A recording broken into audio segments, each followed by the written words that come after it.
Hello everyone. We are pushing 2 videos a day with little to no budget. You can help with Buy Me a Coffee or Patreon. Link in the descriptions. Chapter 2276 Low Probability Event. There were 2 reasons why the Nyxian Gap developed a fearsome reputation. The ferocious pirates that called the Nyxian Gap home deterred many adventurers and treasure seekers from entering this mysterious region. If not for their great threat, many outfits would have entered the gap in order to hunt for alien ruins, traces of rare exotics that normally didn't show up in the galactic rim, and other treasures. The second reason why the Nyxian Gap posed such a great threat was the occurrence of anomalies. The closer to the center of the region, the greater the chance of falling victim to a random anomalous hazard. Yet that did not mean that the periphery of the Nyxian Gap was safe. The chances that an anomaly might form in the edge of the region was small, but not zero. Any fleet that entered the region only had to suffer one moment of bad luck to fall victim to a deadly anomaly. The longer the fleet remained in the gap, the greater the likelihood of encountering a natural disaster. Up until this incident, Task Force Predator had not bumped into a single anomaly. More than 2 months had passed since the Larkinsons entered the Nyxian Gap, and the only threat that occupied their minds were pirates. Unconsciously, Ves and many other clansmen began to drop their vigilance against anomalous hazards. Most of them assumed that Maynard Fields and the periphery of the Nyxian Gap was mostly spared from these dangers.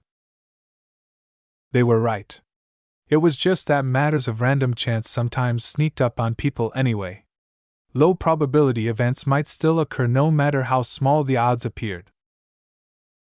Hours went by as the fleet maintained a guarded posture while trying its best to investigate the whereabouts of the Nova Krakow. Ves occupied himself by pulling up the logs, sensor data, scientific reports, and other data. While he wasn't an astrophysicist who specialized in studying temporal anomalies, he was the only Larkinson who possessed a clear understanding of the spiritual side of reality. He tried his best to interpret the mountains of raw and barely relevant data and tried to combine them with his own theories on the turbulence that took place in the vortex raging in the imaginary realm. Sadly, he obtained few results. None of the ship and mech sensors that watched out for any unusual signs had managed to capture any indication that an anomaly was about to form. Ves only realized later on that he was just wasting his time. He knew little better than the various science officers and engineers who attempted to explain the mystery of what had occurred. The temporal anomaly couldn't be solved at their current level of understanding. Their knowledge base simply didn't encompass anything that could put the dangerous incident in context. What all of this meant that Task Force Predator remained vulnerable to the same kind of disaster at any time. Anomalies came and left without warning, and their properties meant that there was no way for the Larkinsons to defend against them. How could anyone in the fleet feel at ease with remaining in the Nyxian Gap? At the end of the day, Major Verl and a projection of Commander Melker met with Ves at his stateroom. Clearly, everyone still held some lingering fears about the disaster that had struck their fleet. Lucky had turned into a scaredy cat all of a sudden and didn't want to leave V's embrace. Meow! Meow! Ves petted his tense cat. Why do you think I can keep you safe? If a similar anomaly gulps our entire ship from reality, there is nothing I can do. You're no safer whether you're with me or not. Besides, there is a significant possibility that the Nova Krakow and her crew haven't been erased from existence. One of the theories that have been circulating states that the missing ship is simply displaced in time. She might appear again after a couple of thousand years. Meow! Regardless of the ultimate fate of the Nova Krakow, it is likely that we will need to write her off, Major Verl stated with a heavy expression. It gives me no pleasure to give up on our missing clansmen, but every record about anomalies produced by the Nyxian Gap has made it very clear that anything swallowed by them never appeared again. Commander Melker looked pained. Even though his modern visor blocked most of his expressions, His clenched hands clearly betrayed the frustration he experienced. The morale of our avatars has sunk. Each of us feels miserable at the loss of hundreds of brothers. The fact that we couldn't have done anything to save them from this disaster is weighing on us as well. Right now, my avatars are not in a prime shape for battle. Not only have we lost around 7% of our battle effectiveness, our confidence has also taken a strong blow. What about the rest of the task force, Major? I have received reports that the other Larkinsons are also concerned, Vril answered. While the drop in morale in our other mech forces isn't as dramatic, the living sentinels and so on have all become less enthusiastic about our current purpose. Our clansmen don't want to stay here anymore because they can't fight against these kinds of disasters. Ves frowned at that news. We can't leave right now. Keddies and a number of other disguised Larkinsons are still stuck in Yulamo's citadel. From what we have gathered, the Mirror Raiders are doing a good job at deciphering its defense measures. Both Major Vril and Commander Melker looked troubled at that reminder. The Larkinsons valued fellowship. They considered every clansman to be their brother or sister. There was no way the task force would just turn around and leave. From what we know, the chances of suffering a similar accident are still small. Major Vril sighed. We went 2 months without encountering an anomaly.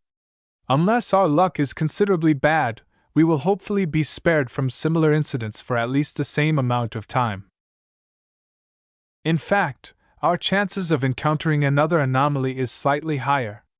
Ves corrected him. The emergence of anomalies in the Nixian Gap is influenced by at least 2 factors. The most important one is the distance from the center of the region. We are quite far from that location, so the odds are fairly low.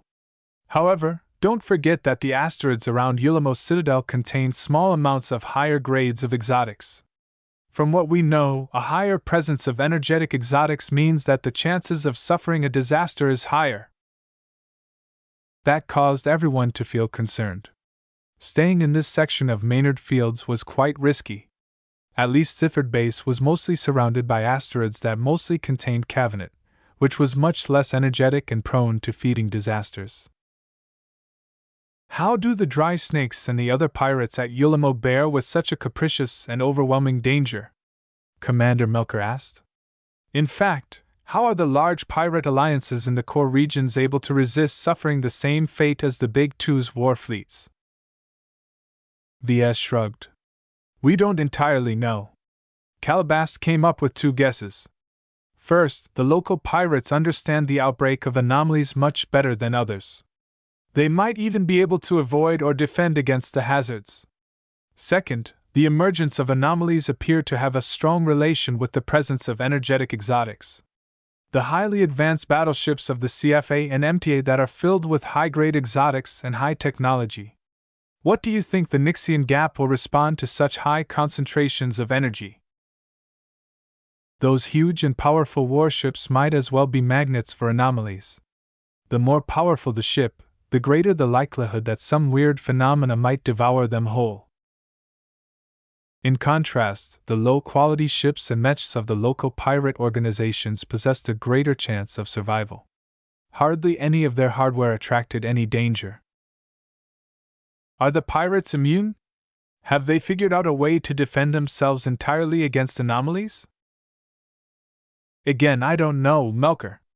The intelligence I've read states that pirates such as the ones who linger at Yulamo's citadel have sporadically suffered from disasters in these parts.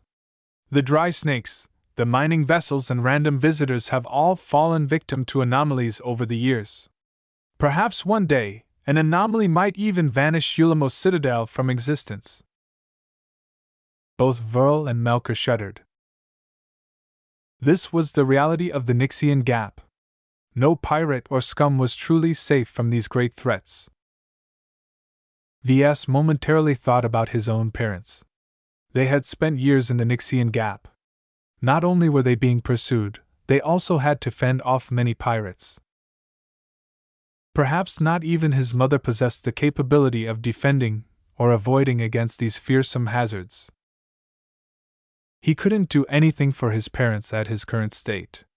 He still had a lot more to grow before he could help his parents escape their predicament. The three Larkinsons continued their discussion. They talked about how to limit the damage, how to prevent the fleet from becoming affected by awful news, and how to deal with the aftermath of the disappearance of the Nova Krakow. Once everyone knew what they had to do, they left in order to enact their plans. Ves relaxed a bit after the discussion. Meow. Lucky still clung to his body. It's not as bad as I thought. The task force hasn't reached its breaking point yet. Our clansmen won't back down so easily. With Major Vril in charge, I have no worries about the morale of my soldiers. A confident grin appeared on his face. He had experienced firsthand how Major Vril was able to use the power of speech to manipulate his listeners. Restoring calm and raising morale happened to be one of his strengths. Since Ves didn't have to make any moves, he turned his attention back to his unexpected gain. Let's visit the vault after I perform a quick inspection. He left his stateroom and toured the entire ship.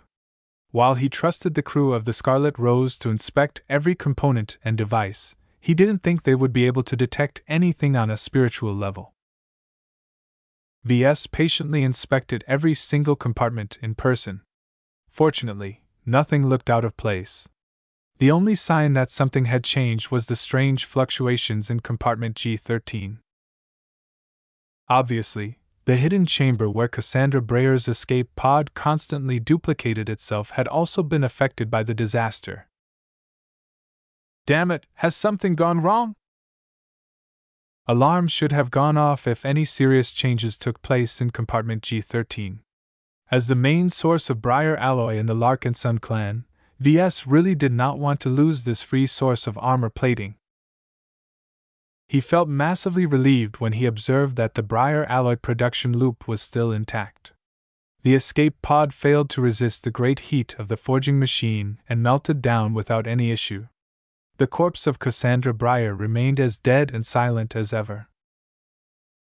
As Ves observed his surroundings with his spiritual senses, he only perceived some faint spiritual ripples that were already fading away.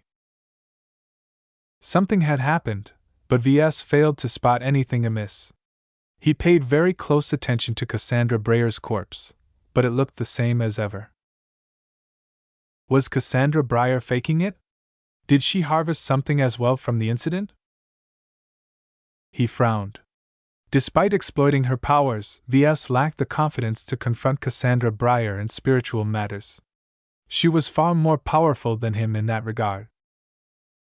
Ves closed his eyes. His intuition didn't sense any significant danger. The situation here was still under control. For now. There was nothing he could do here. Ves reluctantly put down his worries and left the secret chamber. He reminded himself that the Scarlet Rose carried another strong spiritual prisoner. I need to check the ancient sarcophagus. Chapter 2277, Grey Phantom. Ves finally reached the vault. After passing through several mandatory security checks, Ves, Lucky and Nita finally entered the space which held some of his more valuable objects and treasures. Curiously, his spiritual senses did not perceive anything inherently threatening. Back at compartment G13, Ves felt vaguely ill at ease. He couldn't really explain why he felt unsettled. It was as if Cassandra Breyer had become a bit more dangerous, but every time he studied her and her escape pod, he perceived no changes from his previous observations. Here in the vault, Ves felt as if everything was still fine. He turned towards a certain section of the vault which held the ancient sarcophagus. As he approached it, Ves did not feel any of the signs of creeping fear that usually settled over him as he came close to the red coffin. Before he entered the Nixian Gap, Ves always had to guard his mind carefully, lest he succumb to the terror that made the Doom Guards so effective at scaring away people. Yet after he raided a number of pirate groups, he managed to get his hands on a number of B-stones. While their exact sizes varied, Ves obtained 6 times the amount of his original B-stone. This was an incredible gain. After living through the incredibly threatening anomalous hazard, Ves became more determined than ever to collect more B-stones. He believed that if he wore a suit of combat armor that was made out of this remarkably exotic, he might have been able to resist the strange temporal effect. This was why he did not want to give up on raiding Yulamo's citadel. He was very confident that he might be able to expand his collection with at least a couple more rocks. While Ves didn't have enough B-stones to build a solid suit of combat armor, he had enough to form a vague net around the ancient sarcophagus. Ves cautiously exposed the ancient sarcophagus and drew back some of the B-stones. Once he was able to perceive the red coffin with his spiritual senses, he performed his inspections carefully without getting too close. Phew! Nothing has changed. Nixie, the ancient alien spiritual entity that was trapped in the crystalline coffin, was as trapped as ever. The ancient barriers that contained the alien spirit still looked serviceable, though Ves didn't understand anything about how they worked and why they held for so long. Though Nixie posed a great threat to him, Ves did not believe the danger was imminent. As far as he was concerned, the anomaly didn't affect the hostile alien spirit. Was this strange or something to be expected? He wasn't sure. He knew that some treasure hunters originally excavated the ancient sarcophagus from some alien ruins in the Nixian Gap. The discoverers eventually brought the coffin back to civilized space and put it up for auction, where ultimately obtained this valuable relic. Now that Ves brought the ancient sarcophagus back to its natural habitat, he had always been a bit suspicious whether something might happen to it. He wondered whether Nixie was connected to the Nixian Gap's strange state, or the huge vortex that spun in the imaginary realm. Sadly, after several months, Ves was no closer to learning more about Nixie and his prison than before. The ancient sarcophagus and its prisoner did not react any differently to the change in environment. "You're still a mystery to me." Ves sighed and gave up his investigations. He put the red coffin back into its place. With several B-stones placed around it, Ves no longer felt any creeping fear overtaking his mind. "B-stones are so handy." Ves grinned. If he truly wanted to protect himself against the likes of Nixie and Cassandra Breyer, then obtaining enough B-stone to build a suit of armor was not enough. He needed to plunder several tons of the material in order to isolate the two powerful spiritual entities completely. Until that happened, Ves always had to remain on guard against any spiritual attacks from their direction. Hopefully, the rumor that the dry snakes had access to an entire B-stone mine was true. It would be great for him to obtain enough B-stone to build an entire ship with the material, though Ves knew better than to entertain this delusion. After inspecting all of the other goods in the vault, he finally arrived at his only gain from the incident. Back when he was trapped in the temporal effect, he managed to nab a gray phantom for lack of a better word.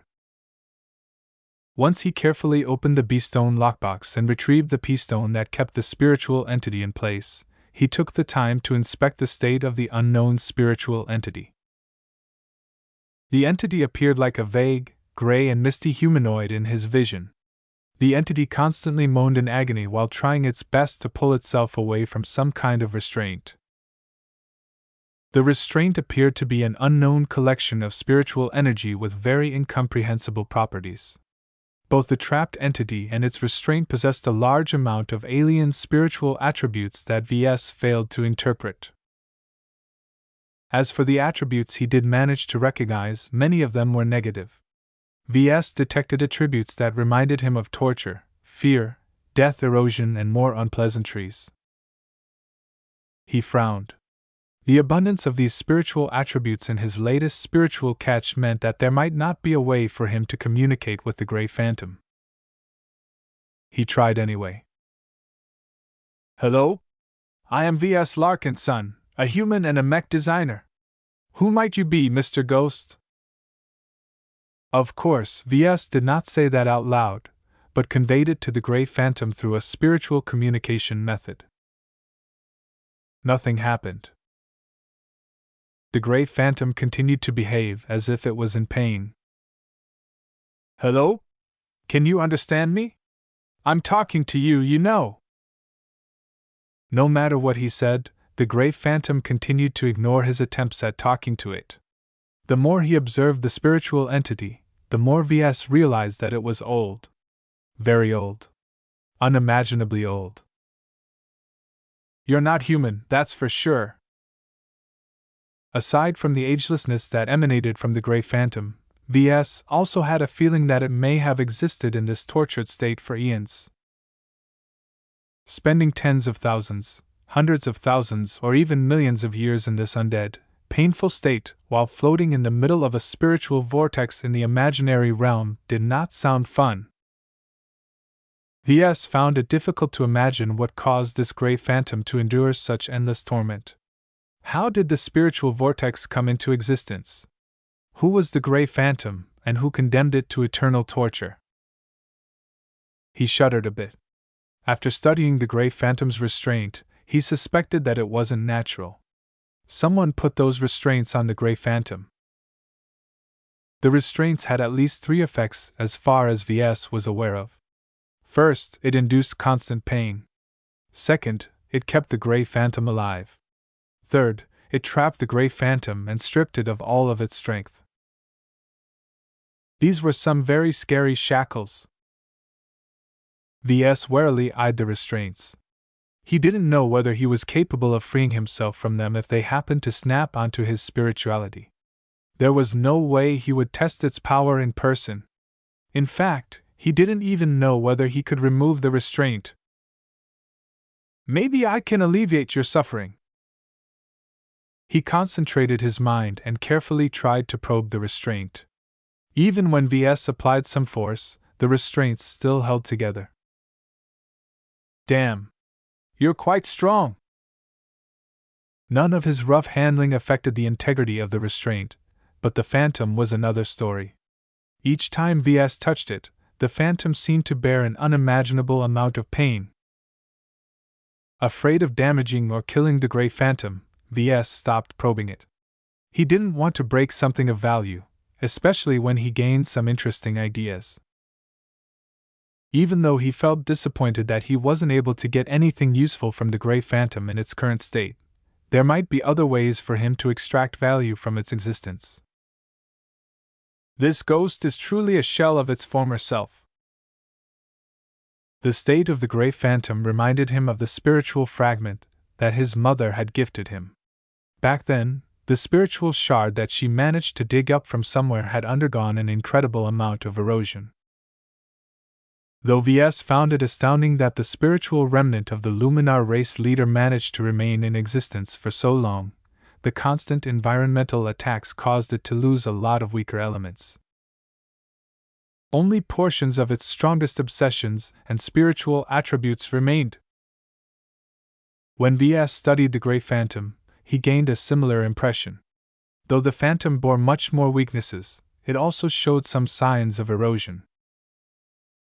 However, due to the protection offered by the restraint, the Grey Phantom hadn't been purified as much.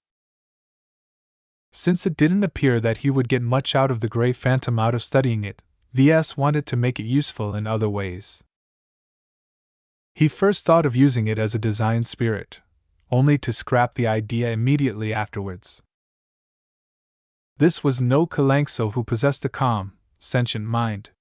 This was no Zygra who hated his guts but was at least normal enough to predict its behavior. The Grey Phantom was one of the most damaged spiritual entities that Ves had ever seen. He doubted that it could still be reasoned with. Ves would never turn it into a design spirit for a mech design in its current state because the chance of harming the mech pilot was too high. Besides, its current spiritual attributes are very detrimental.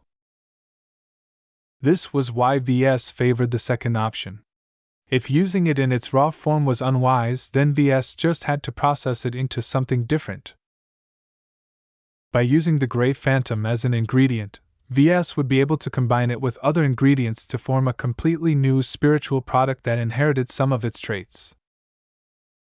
Ves lit up his eyes. I just happened to miss a design spirit for one of my upcoming mechs. Of the 6 projects he was working on, the Sanctuary was the only mech design that wouldn't be hosting one of his existing design spirits.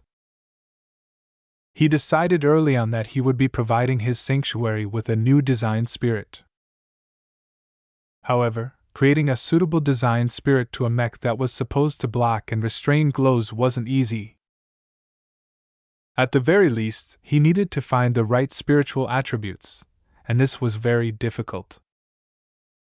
This time was different.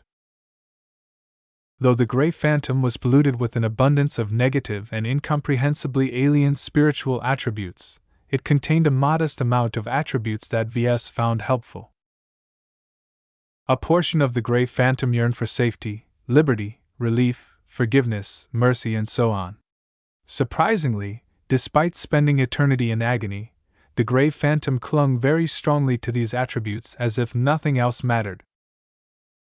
If Ves could isolate the best traits of the Grey Phantom and use what he had gathered as a spiritual ingredient, then he might be able to birth a fitting design spirit for the Sanctuary mech. Of course, this was not the time to do so. Ves still wanted to perform a lot of studies on the Grey Phantom in order to make sure he hadn't missed anything vital. Well, stay safe. I'll visit you again. He put the P-stone back into the B-stone lockbox before putting it all away. As long as the Grey Phantom didn't pose a threat, Ves wasn't in a hurry to study it or use it as an ingredient for the creation of a new spiritual product. Right now, the anomalous incident reminded him of the great danger of remaining in the Nyxian Gap. His main priority was to attack Ulamos Citadel and earn 10 million MTA merits in one fell swoop. As long as he accomplished this feat, he would order his task force to leave right away. Chapter 2278 Necessary Sacrifice. The temporal anomaly that gulped the Nova Krakow and froze a third of the fleet served as a big wake-up call to the Larkinson clan. The Nyxian Gap was too dangerous and unfathomable to everyone. Since anomalies had a higher tendency to emerge at places with a high concentration of energetic exotics, powerful ships such as the Scarlet Rose and the combat carriers of the Scarlet Rose were at greater risk than others. This meant that if the chance of a random vessel disappearing was 1%, then the chances of the Scarlet Rose suffering the same fate was at least 3%. Despite the risks, Ves did not opt to leave his personal ship.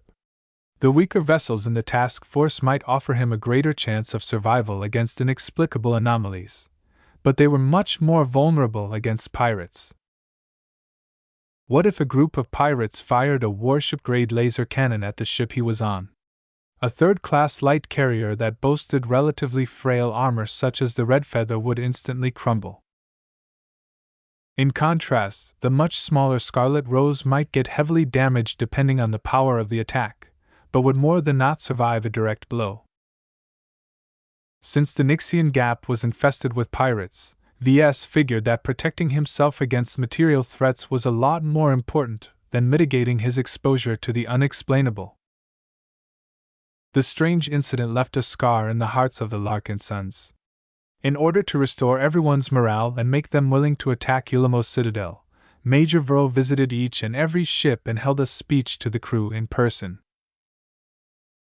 Though this was a very time-consuming endeavor, his speeches nonetheless managed to get the members of the task force to focus on what was important. Will you let the missing clansman down by running away like a coward? The Nyxian Gap will not break us. If you want to become a true Larkinson, then summon your courage and prove you have the guts to laugh in the face of danger. Even though a number of scientists still worked on the futile task of deciphering the anomalous effects that had engulfed the fleet, fewer and fewer people paid attention to the disappearance of the Nova Krakow. Through Major Verl's deliberate manipulations, even the avatars of myth began to direct their attention to the future rather than the past. This was exactly what Ves wanted. There was no benefit to worrying over the Nova Krakow and her crew. While many of his clansmen believed that there might be a way for them to pull the Nova Krakow from whatever temporal hole they dropped in, Ves knew that the Avatar light carrier had long moved out of reach. The strongest indication for that came from the Larkinson network. When Ves held the Larkinson mandate and attempted to find the clansmen who crewed the Nova Krakow, the bonds that connected them to the Golden Cat had snapped. Nya. Goldie looked truly upset at the disappearance of hundreds of Larkinsons. She knew each of them for months or years, but now the anomaly had moved them out of reach, if not wiping them out entirely. I know, Goldie. Ves sighed as he caressed the embossed surface of the book. Chasing after riches is always accompanied by danger. No one, not even us, can avoid these threats. Nya nya? In an ideal reality, we wouldn't need to take so many risks. Sadly, we don't live in that reality. There are great threats in this galaxy. If our Larkinson clan wants to thrive, we will inevitably come into conflict with others. We need strength in order to survive these clashes. What we are doing here in the Nixian Gap is vital to our future success. He had already harvested plenty of gains from this excursion. The loss of a couple of hundred loyal and committed Larkinson mech pilots and other personnel was regrettable, but within his range of tolerance. As the patriarch of the Larkinson clan, Ves actually had a duty to safeguard the lives of his fellow clansmen. However, he had made it clear from the start that those who became a part of the Larkinson clan would not be enjoying comfortable lives. Ves promised plenty of rewards to those who actively took part in this dangerous excursion. This was the compensation that he was willing to pay in order to obtain the fighting strength needed to accomplish his goals. Therefore, he felt no guilt for leading hundreds if not thousands of clansmen to their deaths. The loss in talent and manpower pained him quite a bit, but as long as his gains exceeded his losses, everything was worth it in the end. Of course, Ves knew that voicing his true thoughts would not go well with his clan, so he kept them firmly to himself. Only Goldie understood his rationale, and though she was a lot more sentimental than him, he had raised her with the belief that sacrifices were always necessary to achieve ambitious goals. Per Angusta ad Augusta. As the living embodiment of the Larkinson clan, the Golden Cat ultimately abided by its motto. Personally, Ves felt that her reaction to the disappearance of the Nova Krakow was too sentimental. While he wanted the ancestral spirit of the clan to be compassionate, that did not mean he wanted her to grow soft and weak. We live in a violent, war-torn reality, Ves taught her. Human space alone is filled with conflicts between humans. The Komodo War that is causing millions of citizens to die each day is just one of many instances of instability. Anyone caught in the vortex of one of these confrontations must have the strength to defend themselves. We are no different. If we do nothing, we will remain weak, allowing anyone strong enough to wipe us out to the last man. This is why I'm working so hard to progress my career and strengthen my clan. As long as we join the ranks of the powerful, we will have a lot more capital to survive. From the Age of Stars to the Age of Mechs, a lot of space-faring powers emerged in human civilization. Many of them shot up like rockets, but few of them avoided crashing after the passing of a couple of generations. While Ves did not spend too much time on performing his duties as a clan patriarch, he still took the time to study the rise and fall of various organizations. What he admired the most were states and organizations that managed to withstand the test of time. They managed to achieve continuity through good times and bad times by displaying exceptional patience and planning. For example, the Greater Terran United Confederation used to reign over the entirety of human civilization, but had now devolved into a diminished state that had to abide by the strictures of the MTA and CFA. It was no secret that the Big Two wanted to get rid of the first-rate superstates. Yet even after suffering great damage from the Rebarthan Rebellion and the defection of a lot of war fleets to the CFA, the Terrans still survived to this day. Many people eagerly learn from the example set by these ancient and enduring powers, but few managed to succeed. This was because everyone's circumstances were different. What worked for the Terrans and Rebarthans might not necessarily work for others. What Ves merely did was to study some of the successes and derive some good practices that he could easily apply to the Larkinson clan. One of the most important lessons he derived was that suffering setbacks was inevitable. The Terrans failed to overcome the Rebarthans, and the Big Two surpassed them both. Perhaps in the future, the Great Mech Trade Association and the Common Fleet Alliance might succumb as well. Their continued survival depended upon whether they could adapt with the changing times. If even the most powerful organizations of human civilization couldn't guarantee their continuity, how could Ves remain complacent about the continued survival of the Larkinson clan? For this reason, he consciously wanted to push his recently founded clan to its limits. Heading into the Nixian Gap was just one of the ways he came up with to stimulate his clansmen. He wanted to prevent them from growing stagnant in a phase which was very conducive to rapid growth. As he explained all of these theories to Goldie, the young ancestral spirit reluctantly accepted his rationale. Naya. I don't want to destroy our clan, Goldie, he whispered to the intangible spirit as he stroked her back with a spiritual projection. However, you should know that creation is often accompanied by destruction. Without tackling any challenges, how will our clansmen be able to exceed their limits? The upcoming battle will be our final and most dangerous test. All he cared about right now was cracking open Yulamos Citadel in order to harvest a huge amount of loot and merits. Once he accomplished this feat, Ves immediately intended to leave the Nixian Gap as fast as possible. As for the various goals he set, such as searching for his parents, rescuing Sokak Reva, learning the mystery behind the spiritual vortex raging in the imaginary realm, Ves had long thrown such considerations away. The Nixian Gap was filled with unknowns, many of which bore a lot of relations to spiritual phenomena. If Ves had the time and leisure to stay, he didn't mind going deeper in order to study some of these secrets. His time happened to be in short supply, though. He not only had to make it back in time for his wedding, but also had to accumulate tens of millions of merits. While Ves recognized that defeating pirates who employed taboo weapons was a great way to earn a lot of merits, he knew very well that the Larkinson clan had attracted too much notoriety in the region.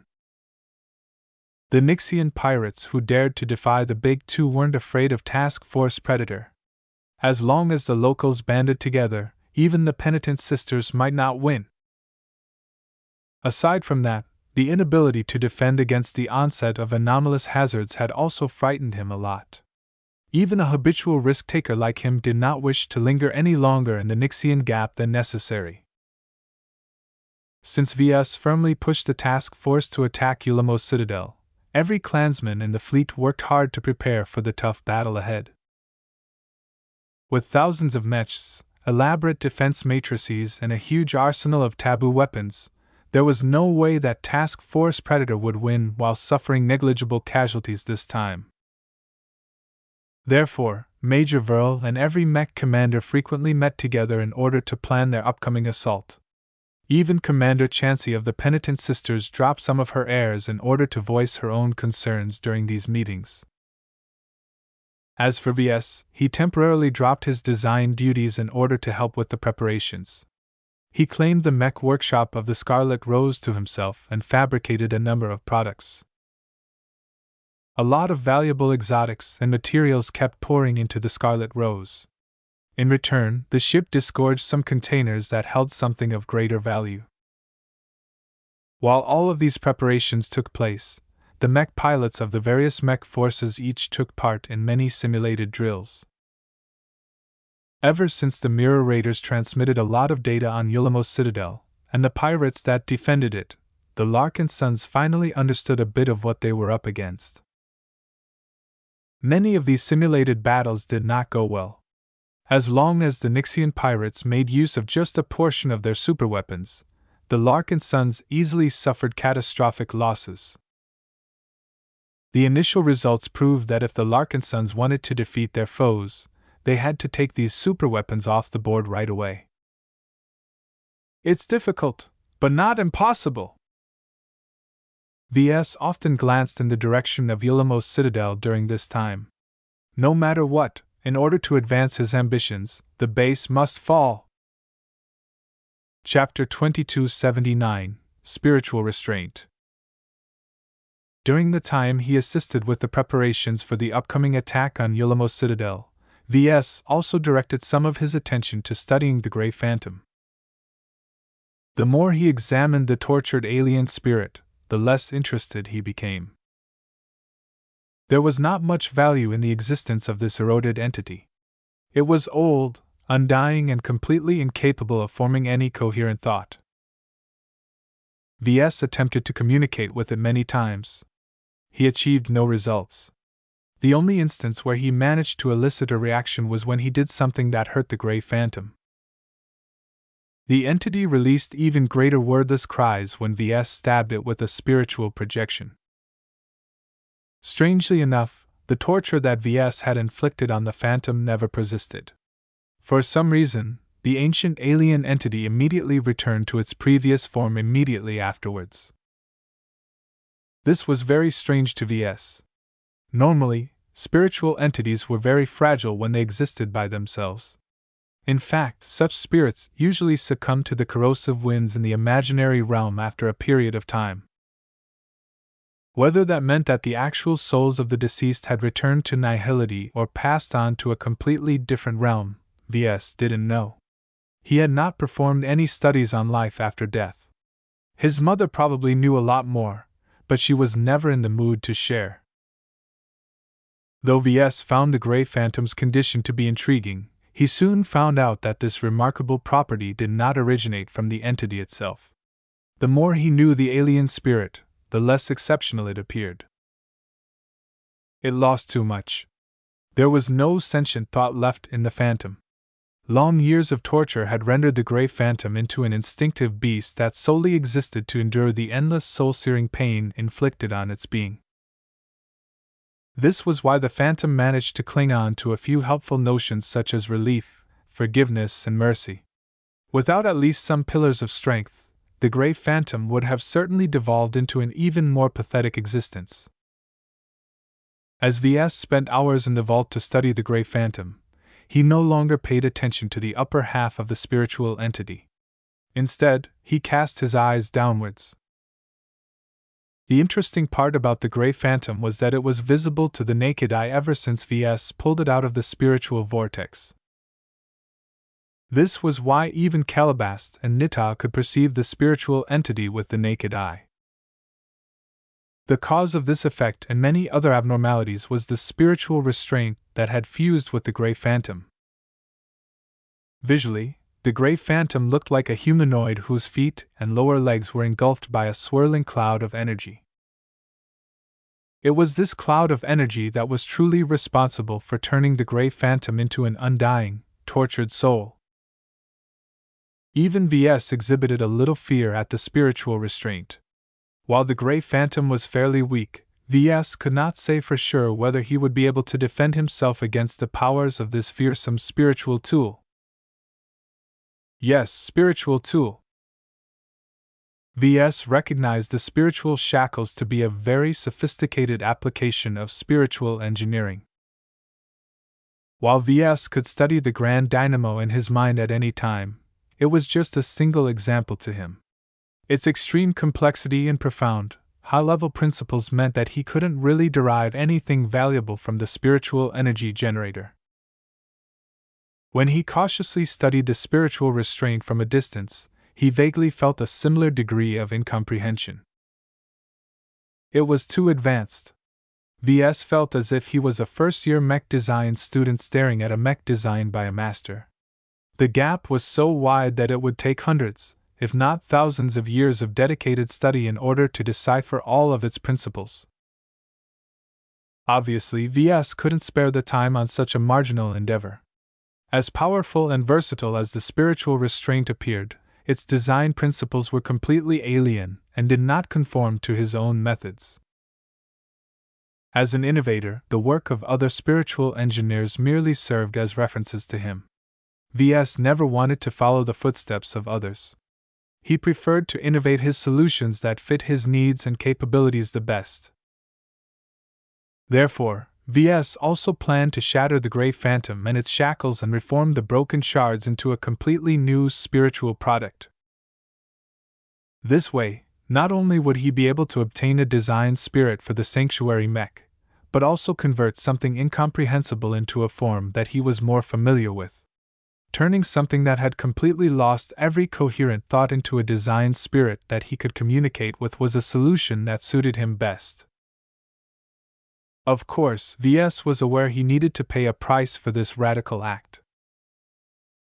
At least some form of destruction preceded each act of creation. Destroying the precise, exquisite spiritual engineered mechanisms that empowered the spiritual shackles meant losing a lot of strange but powerful restraining capabilities.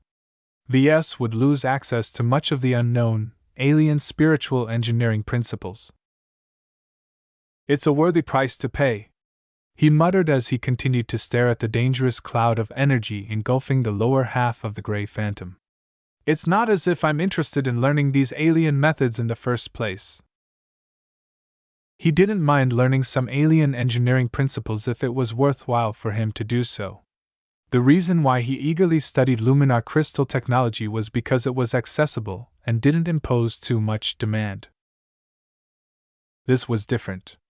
He didn't have access to textbooks or research papers that could help pave the way for him. Ves would have to start from scratch, and that was unacceptable. He constantly reminded himself that he was a mech designer rather than a spiritual engineer.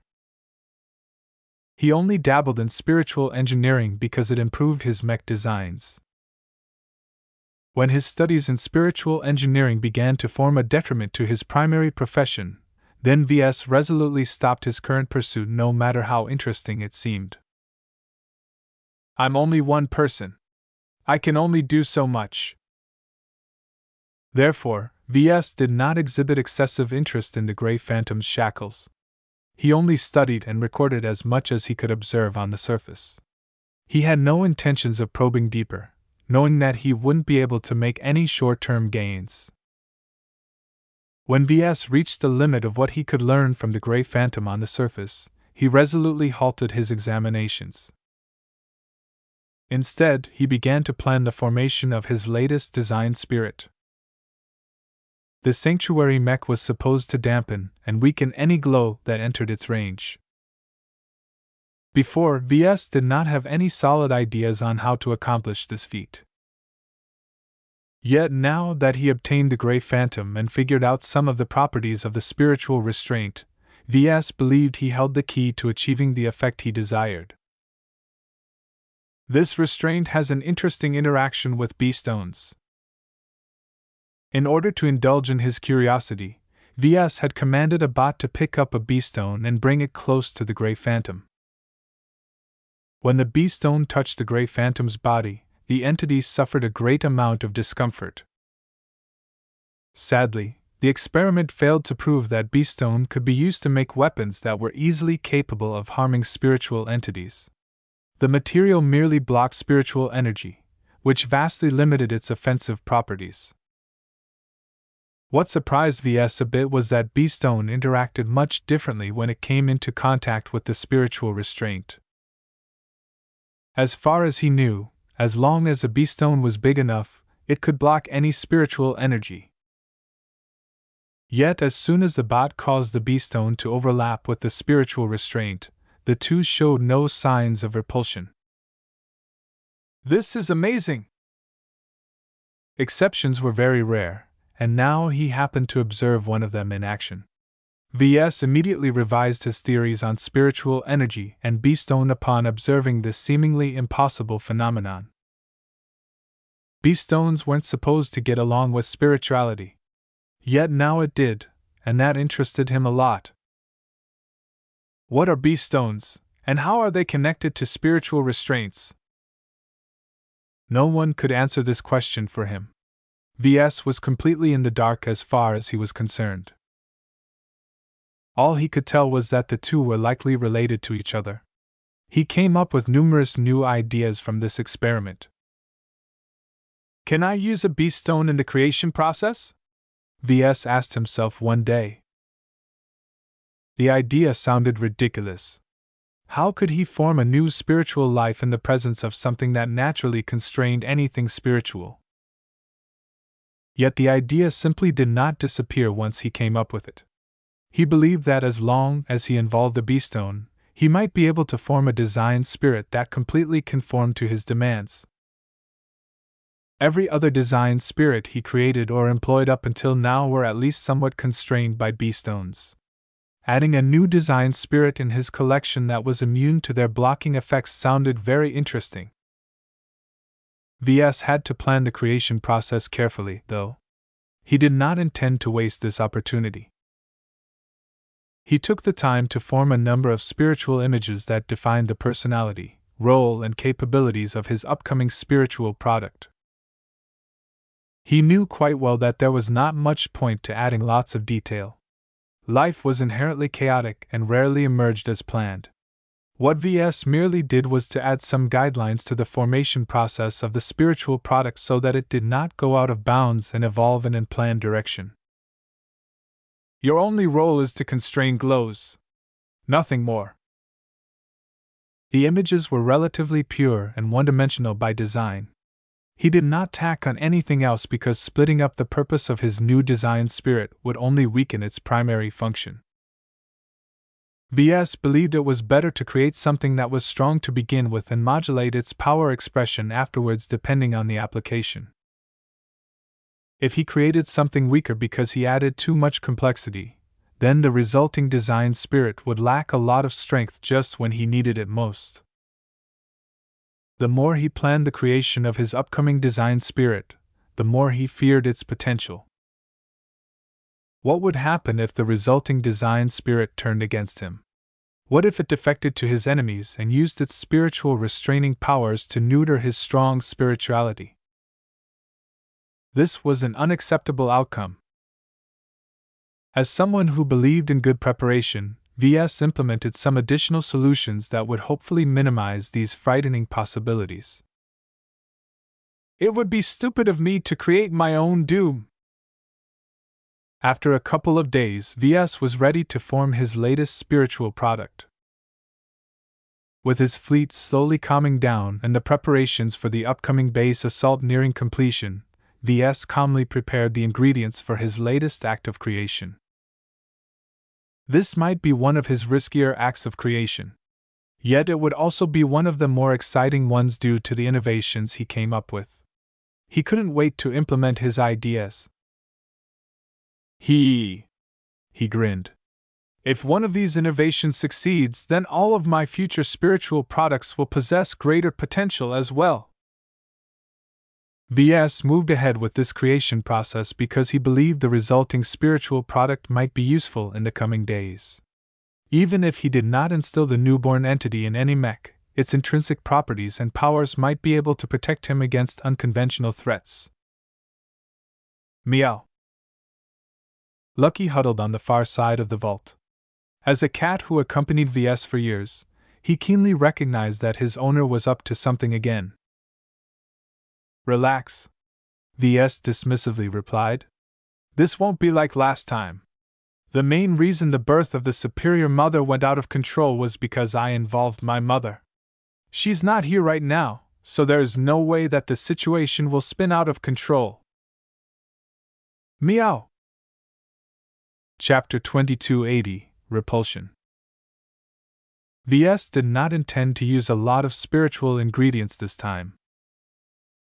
The sanctuary was unlike the superior mother. The latter not only served as the ancestral spirit of the Hexer people, but also embodied the 6 phases of existence. With potentially the entire hexadric hegemony worshipping her in the future, the superior mother would not only be flooded with spiritual feedback, but also come in constant contact with hexers whose beliefs and ideals largely conformed with her own nature. Ves guessed that these interactions would make sure that none of the abilities of the superior mother would be weak.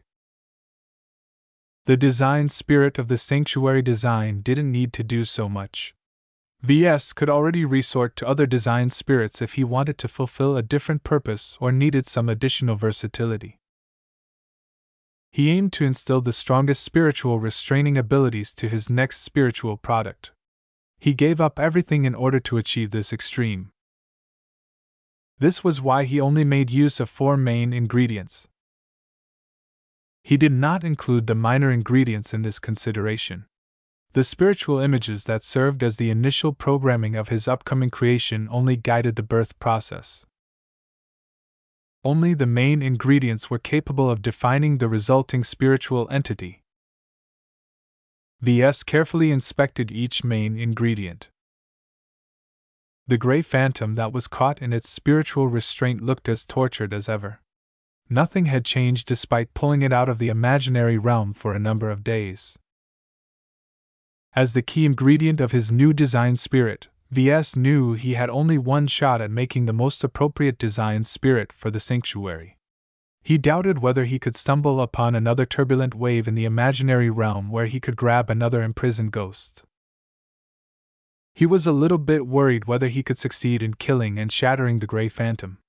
So far, it appeared to be completely vulnerable to normal attacks. If necessary, Ves was willing to draw upon the precious charge of his F-stone to empower his attacks. He did not want to fail in the very first step of his plan. The second ingredient that Ves intended to add was a spiritual fragment that Ves had taken from Goldie. It hurt the ancestral spirit quite a bit to lose a fraction of her strength. Ves had to do a lot of persuasion in order to borrow another spiritual fragment from her being. It was for a good cause, though. While he wanted to keep his upcoming creation pure, he was too worried about the possibility of betrayal. In order to instill a strong sense of loyalty towards him and his clan, he wanted the newborn spirit to appreciate him and his clan down to its very soul. Since Ves only wanted to borrow Goldie's essence in order to guarantee the loyalty of his resulting creation, he did not take too much. Her spiritual fragment likely wasn't big enough to grant any other powers to his upcoming creation. The third ingredient was a dose of universal life-attributed energy derived from another drop of life-prolonging treatment serum. Though he only had so many drops in his possession, Ves did not intend to save it up. It was worth it for him to invest this rare resource in the upcoming process. In the short term, Ves wanted to gain some protection against mysterious spiritual phenomena. While he wasn't naive enough to believe that a single spiritual entity could fend off an entire anomalous hazard, as long as he received a bit more protection, he might be able to fight for his life. Nothing was more terrifying to him than becoming engulfed by a lethal anomaly.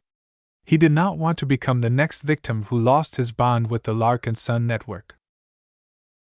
In the long term, Ves wanted to continue to enjoy the protection of such a useful spiritual entity. He couldn't wait for it to grow into power gradually. Making it as strong as possible right from the beginning was much more desirable to him. Expending some universal life energy was not a big deal, especially since it might empower his spiritual product in other ways. In fact, Ves already prepared a very specific plan for that. Some of his previous experiments granted him the confidence that this little addition might turn out well. The last major ingredient was his own spiritual energy. Different from the universal life energy derived from the serum, his own life-related attributes weren't good at nurturing. What they were actually good at was breathing life where none existed. This was something that even the serum couldn't do. This was a product of his personal domain which he formed after developing his personal ideals and convictions as a mech designer. Considering the ambitious nature of this creation attempt, Ves prepared a p-stone filled with excess spiritual energy. He had constantly pumped at least some of his spiritual energy into p-stones every day. Since his grand dynamo churned out lots of spiritual energy, why should he waste it by leaving his mind at full capacity all the time? He was glad that he did so, because he intended to invest a lot of his own spiritual energy this time. He had a feeling that trying to combine the spiritual shards that originated from the spiritual restraint was going to be very difficult. Its properties were opposite to more conventional varieties of spiritual energies. The fact that it was able to get along well with B-stones was reason enough to believe that the spiritual restraint was difficult to process. After he finished his inspections and ran through his plan one last time, he decided to pull the trigger. "Well, this is as good a time as any to start," he muttered. Ves concentrated his mind and began to form a spiritual hammer in order to shatter the Grey Phantom. Of course, he did not waste his time on attacking the main body of the tortured ghost. The key in breaking the Grey Phantom lay in destroying the spiritual restraint. As soon as his hammer slammed against the cloud of spiritual energy, it met a surprising amount of resistance. "Ah! I knew it wouldn't be easy!" The toughness of the spiritual restraint exceeded his imagination. However, Ves had plenty of energy left to spare. He paid no mind to his previous failure and struck his spiritual hammer again. "Damn! Why is it so hard?" He repeated his actions again and again. He kept slamming the spiritual restraint, guessing that its ability to withstand attacks was finite. Ves suspected that the vortex and the spiritual energy contained within may have fed the spiritual restraint. Right now, the Grey Phantom and its shackles no longer floated in the spiritual vortex. Like a fish out of water, Ves hypothesized that the spiritual restraint could only last so long out of its natural habitat. After dozens of repeated impacts, Ves finally saw some signs that his guess was right. "It's breaking down!" The resistance had lessened after each hit. The strange cloud with unusual properties visibly weakened, and after his 30th strike, the spiritual restraint eventually broke. As soon as the Grey Phantom lost its shackles, it experienced an unprecedented feeling of relief, hope, bliss, and other positive emotions. It had awaited this moment too long. While Ves quickly collected the shards of the spiritual restraint, the Grey Phantom strangely began to turn white as its repressed positive emotions swelled as its earnest desire had finally come true.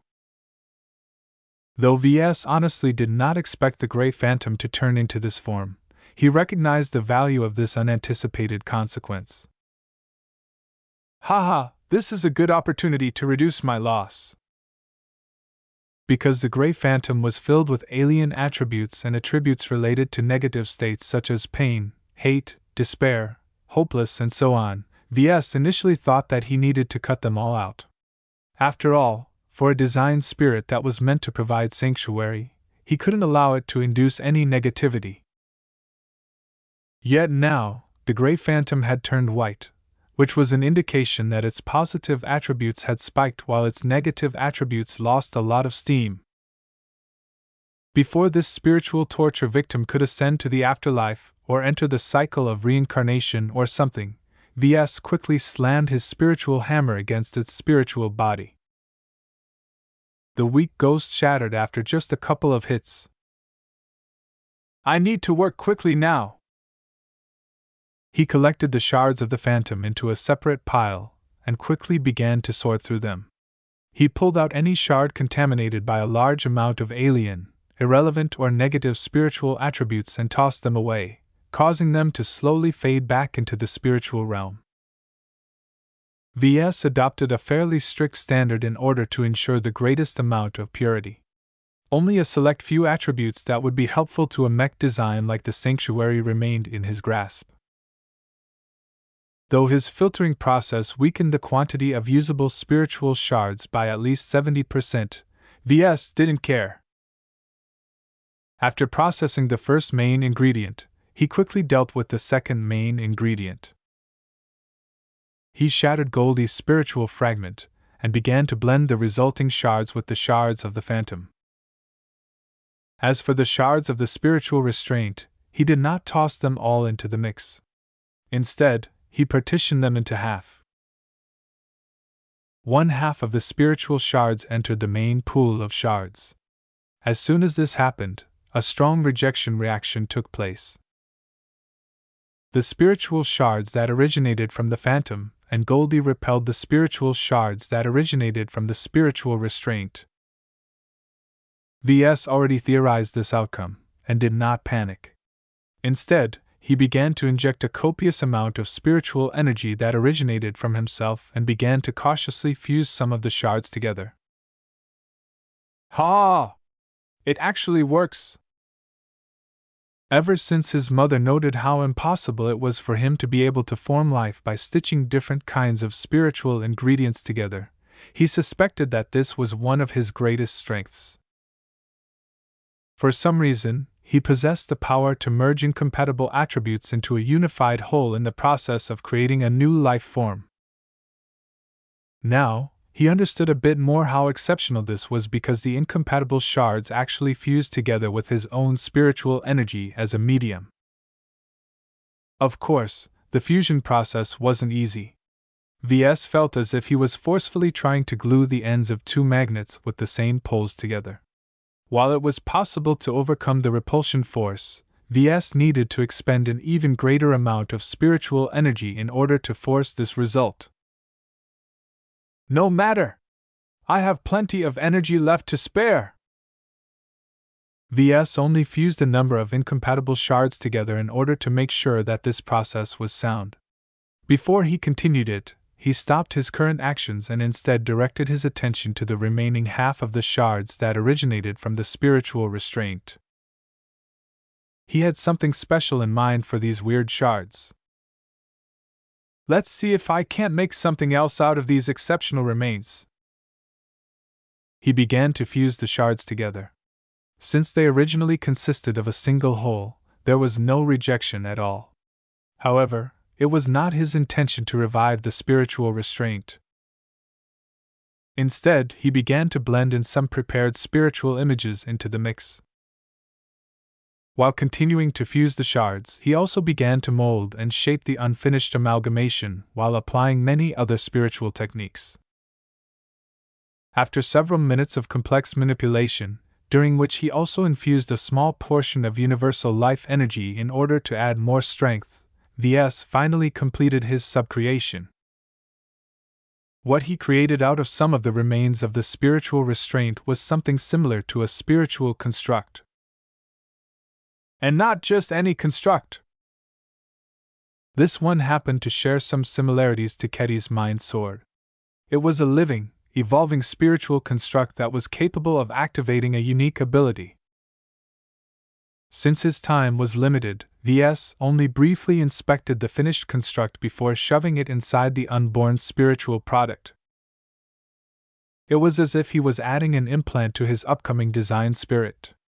If this experiment worked as expected, then his design spirit would likely be born with the ability to activate a specific effect. My new design spirits will finally come with their own innate abilities. Innate abilities. None of his artificially created design spirits possessed this powerful feature. Kilankso was able to form space barriers. Zygra was able to induce corrosion. Ilvain could cast his sight into the future. As for his design spirits, they couldn't do any of that. Most of their abilities mainly pertained to manipulating the moods of people. Not even the Golden Cat and the Superior Mother were capable of affecting reality so directly. This was different. If this experiment truly worked, then he was one step closer to creating actual gods. Ahem, not gods. He quickly corrected himself. I mean extraordinarily empowered artificial spiritual entities. Chapter 2281, Restraint Hoop. After some time, his latest spiritual product took shape. Through his deliberate manipulations, Ves formed it into a more definable shape compared to his previous creations. Artificial design spirits such as the Solemn Guardian, Brevo, and so on evolved their forms according to their evolution. What they looked like and how they presented themselves wasn't as important as their inner self. The Golden Cat and the Superior Mother were different. Ves birthed them with a solid appearance in mind. The Golden Cat would always be a cat, while the Superior Mother would always appear in the guise of his mother. Now that he had come up with another innovation in the form of implanting innate abilities into his artificial creations, Ves felt that he should take another step forward and purposefully define the shapes of his spiritual products. As a spiritual entity meant to suppress glows and offer relief, Ves decided to mold it into a benevolent shape. When he came up with the idea, he chose to adopt a marketing mindset. What shape would people be comfortable with? What form allowed his new design spirit to gain an instant measure of trust and appreciation from other people? He decided upon the shape of an angel. Even to secularists like me, angels always evoke a good impression. Angels were ubiquitous in modern culture and often used in various fictional settings. Ves had watched plenty of fantasy dramas in his youth which prominently featured these holy, white-winged people. Of course, in some of the old religions of humanity, the true nature of angels was a bit more complicated than that. They were beings of energy and adopted various shapes depending on their role and purpose. The depictions that Ves had seen on the galactic net ranged from psychedelic to horrifying. There was no way Ves would make his latest spiritual product look like a holy monster in order to be accurate. Even he wouldn't be able to trust a monstrous collection of wings covered by hundreds of eyes. It doesn't matter. I'm just borrowing from the predominant cultural perception of angels. It's not like I'm really creating my own heavenly court or anything. As he molded his angelic spirit, Ves briefly paused when the question of gender came up. As someone who was able to exert an increasing amount of control over the birth of spiritual entities, he could pick any gender he wanted for his design spirits. He briefly considered choosing a female in order to please his fiancée, but he quickly shook his head. This is not a hexer spirit. I don't have to cater to her whims all the time. He decided to settle for turning his new creation male. The gray phantom which he used as an ingredient possessed a masculine flavor, so he encountered less resistance in the process. His sixth spiritual product took shape. The life that welled within the fused collection of shards continued to exert their wondrous effects. The universal life energy that Ves had derived from the serum had almost disappeared. It was not for nothing, though, as the developing spiritual life form rapidly gained strength while achieving a greater degree of wholeness. What interested him a lot was how the spiritual construct he formed out of the shards of the spiritual restraint had fused seamlessly into his developing creation. With an abundant amount of life energy from Ves as a medium, the spiritual object retained its distinctive form while simultaneously integrating with the greater whole as if they belonged together. Ves was afraid that his spiritual implant might dissolve or lose its shape, but fortunately that didn't happen. Time continued to pass. Ves kept observing the creation process carefully. He no longer had to inject his spiritual energy, but still did so at various points in order to influence the direction of the unborn spirit's growth. Eventually, the angel spread its sacred white wings and opened its glowing golden eyes. A pulse emitted from the newborn spiritual product that ran swept throughout the entire vault and continued to expand throughout the entire ship. Wherever the pulse passed, anything spiritual in nature briefly dimmed. Wait, what? This is dangerous. Ves instantly realized that this uncontrolled pulse that heralded the birth of another spiritual entity might mess up some of his stuff. He turned around and focused his spiritual senses on the ancient sarcophagus. Fortunately, its restrictions were as strong as ever. That made Ves a little suspicious about the red coffin. Perhaps the crystalline creation possessed some of the properties of a bee stone.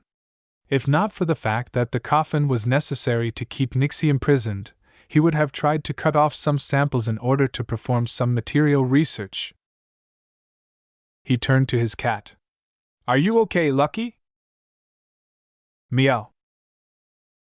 His cat felt nothing. The clansman aboard his ship should feel nothing. Even he wasn't affected by the uncontrolled pulse. This was by design.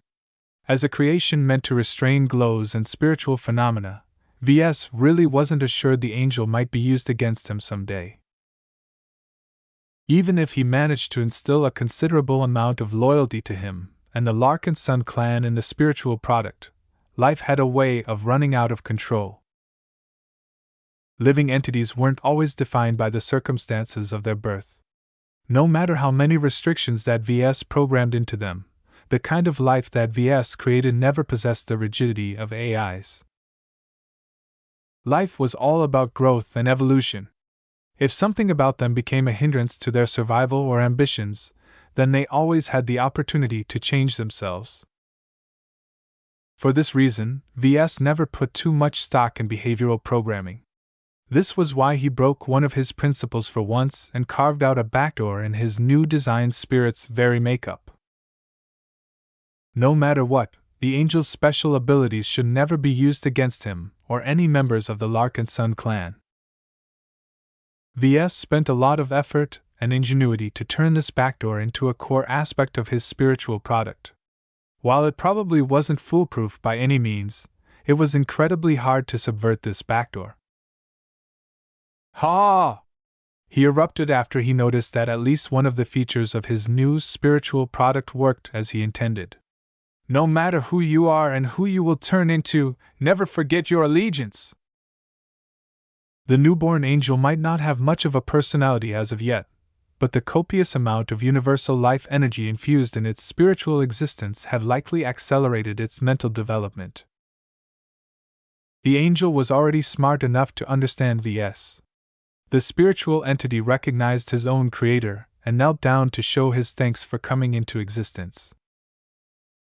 The gesture of obedience pleased Ves immensely. His spiritual senses continued to rake over the winged spirit. A quiet field surrounded the entity, causing the area around him to gain a measure of unnatural calm. Ves nodded with satisfaction.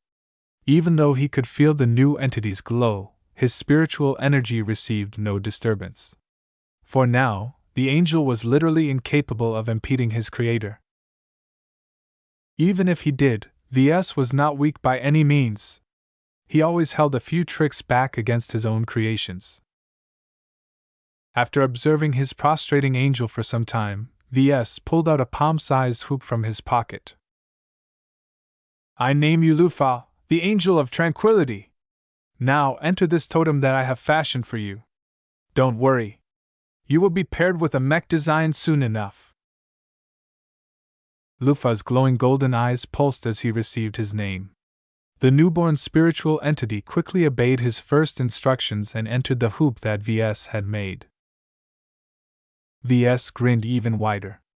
The hoop he created was not made out of regular material. Underneath its briar alloy exterior was a ring of bee-stone. As expected, Lufa's nature allowed him to ignore the blocking and dampening effect of bee-stones. Seeing that Lufa was safely stowed inside the medium he prepared, Ves approached Nita and held out his hand. "Give me the Larkinson mandate." Once he obtained the book, he carefully bound the hoop around the thick medallion that depicted the head of the golden cat. The new edition hardly changed the look of the front cover. The purpose of the hoop was simple. Ves hoped to keep the Angel of Tranquility close to the golden cat. By ensuring constant close contact with the embodiment of the Larkinson clan, Ves hoped that Lufa would never become estranged to the Larkinsons. Keeping them in close proximity also served another purpose as well. Goldie's value to the clan was essential, but Ves wasn't sure whether she was capable of defending herself against every possible threat. More importantly, the Larkinson mandate was her physical anchor. If anything happened to it, Goldie would surely suffer. Therefore, adding the restraint hoop to the Larkinson mandate would hopefully protect the book and the ancestral spirit from extraordinary threats. Was Ves being excessively cautious and paranoid? Probably. Did he regret going through so many extremes? Not at all. He might not need this much protection today, but who knew what threats he faced in a couple of decades from now? Ves would rather have too much protection at hand than come up short when he faced an insurmountable enemy. Meow. Lucky floated towards the Larkinson mandate and sniffed at the restraint hoop. This is not for you to eat. Ves tapped his gem cat's head. Meow meow. Naya. The golden cat looked curious as well at the new addition to her home. The bee-stone core of the hoop partially reduced her sensitivity, but other than that she didn't suffer any detrimental consequences. What do you think about your little brother? Nya. Nya? That sounds weird. Even though Lufa was made with pieces of you, he's not actually your child. Anyway, can you mentor him for a time? He's completely new and needs to be integrated in his new life. You can pass him over to other friendly design spirits if you like. Nya. While Goldie still looked young, she was already eager to exercise some responsibility. She immediately turned to Lufa and began to communicate with the spiritual angel. Seeing that Lufa was receptive to Goldie, Ves put down his final concerns and returned the book to Nita for safekeeping. After tidying up the vault, Ves returned to his stateroom and began to reflect on the creation process. Even though he hadn't tested the innate ability that he added to Lufa, he wasn't in a hurry to test it out. There was plenty of time to test Lufa's various properties and abilities when he stabilized his existence and gained a finer grip on how copious amount of power. Ves ran back the creation process in his mind with the help of his implant. While he hadn't recorded any footage because much of the process happened out of sight, he made sure to record all of his thoughts, emotions, and other mental fluctuations in digital form. Being able to live through them from a detached perspective was a very effective way to reflect on his decisions. He could also spend as much time as he wanted on analyzing every change and reaction that he perceived. He developed a lot of questions about the nature of Bisance. The existence of the spiritual restraint made by some ancient alien jailer proved that it possible to replicate the effect of B-stone. Ves wondered whether the alien spiritual engineer derived the unique restraint-attributed spiritual energy from a B-stone. He also wondered whether the reverse was the case. Was it possible to synthesize more B-stones by transforming restraint energy? Would he be able to create other spiritually reactive exotics with a certain method? He had no idea. The onset of all of these questions made him realize how little he truly understood his own specialty. His lack of answers indicated that despite his innovations, his theories were still too shallow. Chapter 2282, Circumspect. Ves did not mind coming up with questions that he couldn't answer with his current level of understanding. As an innovative researcher and mech designer, he never feared the unknown. In fact, in his perspective, running out of questions was a much more frightening prospect. If Ves was no longer able to come up with interesting questions, then he was no longer a qualified innovator. Clinging too strongly to what he knew was a sign of complacency and lack of ambition. How could he ever surpass his current self if he no longer possessed the curiosity to explore new phenomena? This was why he went through with his plan to create a spiritual product that could potentially pose a great threat to him. Compared to the risks he incurred, the potential gains he could make was much greater. The birth of Lufa already provided him with a wealth of observations that he could study for weeks. Studying the Angel of Tranquility directly also yielded several new insights to Ves. The young but powerful spiritual product slowly mastered his powers. Much of it was centered on blocking, dampening, and suppressing all sorts of spiritual phenomena. Thanks to the universal life energy that Ves had painfully contributed to his birth, Lufa was already strong enough to replicate the effects of a typical beastone. This was a remarkable result. If you think about it, there are many similarities between the two. They share the same roots. To Ves, Lufa's abilities essentially turned him into a sentient beastone. Unlike an ordinary beastone which was completely passive, Ves was able to manipulate Lufa in various ways, causing his latest spiritual product to selectively express his powers. This was exactly what he needed for the sanctuary. Better yet, Ves could even borrow Lufa's powers in a more personal capacity. It was as if he created his own pet beastone. If only I grabbed more phantoms during the temporal anomaly incident, Ves lamented while smacking the side of his head. If I didn't waste so much time, I could have grabbed at least 3 more phantoms with my current level of strength. The restrained attributed energy that Lufa wielded with increasing proficiency came from the spiritual restraints that kept the gray phantoms alive, trapped, and in pain. Without obtaining more of these spiritual engineered products, it was unlikely that Ves would be able to create more helpful life forms like Lufa. If he was able to breathe 6 more Lufas to life, then Ves might not need to build an armored suit made out of beastone anymore. He could just surround himself with his angels and rely on them to withstand any hostile spiritual attacks. Well, there's no use getting hung up over lost opportunities, he sighed. Rather than getting upset over an outcome that was already fixed, Ves preferred to look forward and consider matters that he could still affect. When Ves briefly peeked into the imaginary realm, he only observed a calm flow of corrosive energy that was devoid of anything remarkable. It was too much to hope to encounter any trapped gray phantoms. Perhaps the only way to get into contact with them was to enter into another anomalous hazard. There's no way I'll expose myself to such a dangerous experience again. In order to avoid getting caught in any further anomalies, Ves wanted to leave the Nixian Gap as soon as possible. Before he did so, his task force had to finish off one more target. The attack on Yulamo's citadel was scheduled to start within a week. The reason why it took a lot of time was because the Black Cats were already beginning to sneak up and tamper with the outlying vaults that held a lot of weapons of mass destruction. Before attacking Yulamo's citadel, the Larkinson clan had to neutralize as many superweapons as possible.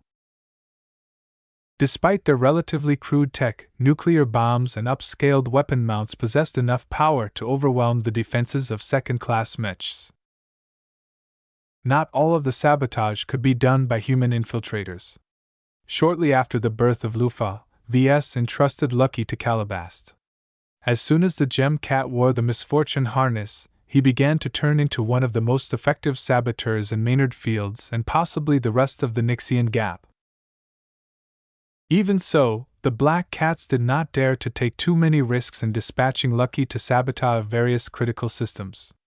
The Dry Snakes remained on high alert, and its various subordinate forces performed frequent ranging patrols, especially around the asteroids that hosted the dangerous vaults. Are you sure your stealth shuttle will remain undetected? Ves asked with worry. We already managed to keep it hidden when we initially placed it in the periphery of Yulamo's citadel. We kept it within the range of enemy long-range sensors for days as we kept it on standby in case the mirror raiders ever became exposed. We pulled it back, though. That's because the pirates can't be fooled forever. It takes only one mistake to expose our most important infiltration tool. This was understandable, though it was different now. For some reason, the Black Cats were much more active in their attempts at infiltrating and tampering with some of the perimeter defenses of Yulamo's citadel. What has changed? Calabas smirked. With the help of the mirror raiders, we have gained a better understanding of our adversaries' scanning and sensor technology. A dry snake mech won't notice anything if our shuttle flies in front of it. As for the Zona Stalker mechs, they're a bit trickier to fool, but the risks are manageable. Are you sure? I'm the expert in these matters. If I am sure about something, I won't act modestly. Ves peered at her suspiciously.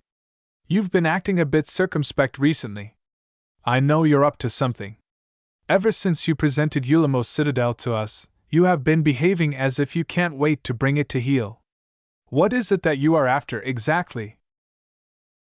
A girl's got to have some secrets, you know. You are hardly a girl. Oh, Ves! How cruel! I am still in the prime of my life, you know. Old hag. Naughty boy. Hey! Don't call me that! She pressed her finger forward and poked his nose. You are the definition of a naughty boy. Your unscrupulous experiments on pirates are the embodiment of a hexer's greatest nightmare. Don't change the topic to something irrelevant. Ves angrily pushed away her finger. Just tell me directly. What are you chasing after? Why is it so important to proceed with this attack? His pleas fell on deaf ears. Calabas chuckled and stretched out to ruffle his hair. That's not for you to know. Not now. Not when everything is still uncertain. The situation can change at any moment. Just trust me. With my help, breaching Ulamos Citadel's defenses is not impossible. Ves hated spies and their penchant for keeping secrets. If the power dynamic between him and his strategic partner wasn't so weird, he would have used his authority to coerce her into opening her mouth. As it was, Ves eventually gave up and allowed Calabas to play her games. He left to inspect the other preparations. He visited the Red Feather in order to check up on the avatars of myth. As soon as he stepped aboard the ship, he noticed that the loss of the Nova Krakow and her entire crew still affected the avatars to some extent. Despite Major Vrol's efforts, it was not so easy for avatars to forget about the lives of hundreds of brothers and sisters. When Ves talked to Janzi and Joshua, they both expressed their feelings. I could have done something to prevent the Nova Krakow from disappearing, Janzi lamented. Her calm facade broke as soon as she talked about the tragedy. My body was stuck in time, but my mind was still working. If I exerted some more, I might have been able to break the freezing effect on my body. Ves looked skeptical. Anomalous hazards are far more powerful than you think. Let alone an expert candidate, even an expert pilot can't withstand the cosmic forces that are responsible for causing these reality-warping eruptions. There is no need to feel guilty, Janzi. Even the Big Two can't do anything about these anomalies. Joshua concurred and placed his hand across her shoulder. Let's focus on the Larkinsons we can save in the attack that we'll launch on Ulamos Citadel, Ves urged. If you keep moping like this, you won't be fighting at your best. I'm not telling you to let it go, Janzi, but there are plenty of Larkinsons who escaped this calamity. Will you let them down because of a past regret?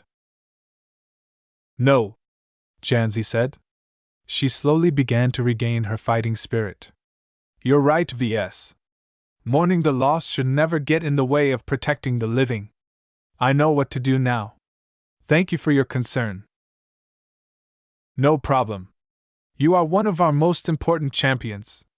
Fight well. If I have some time in the future, I'll upgrade the Aurora Titan to a full second-class mech design based on the upgrades that I have applied to the shield of Samar.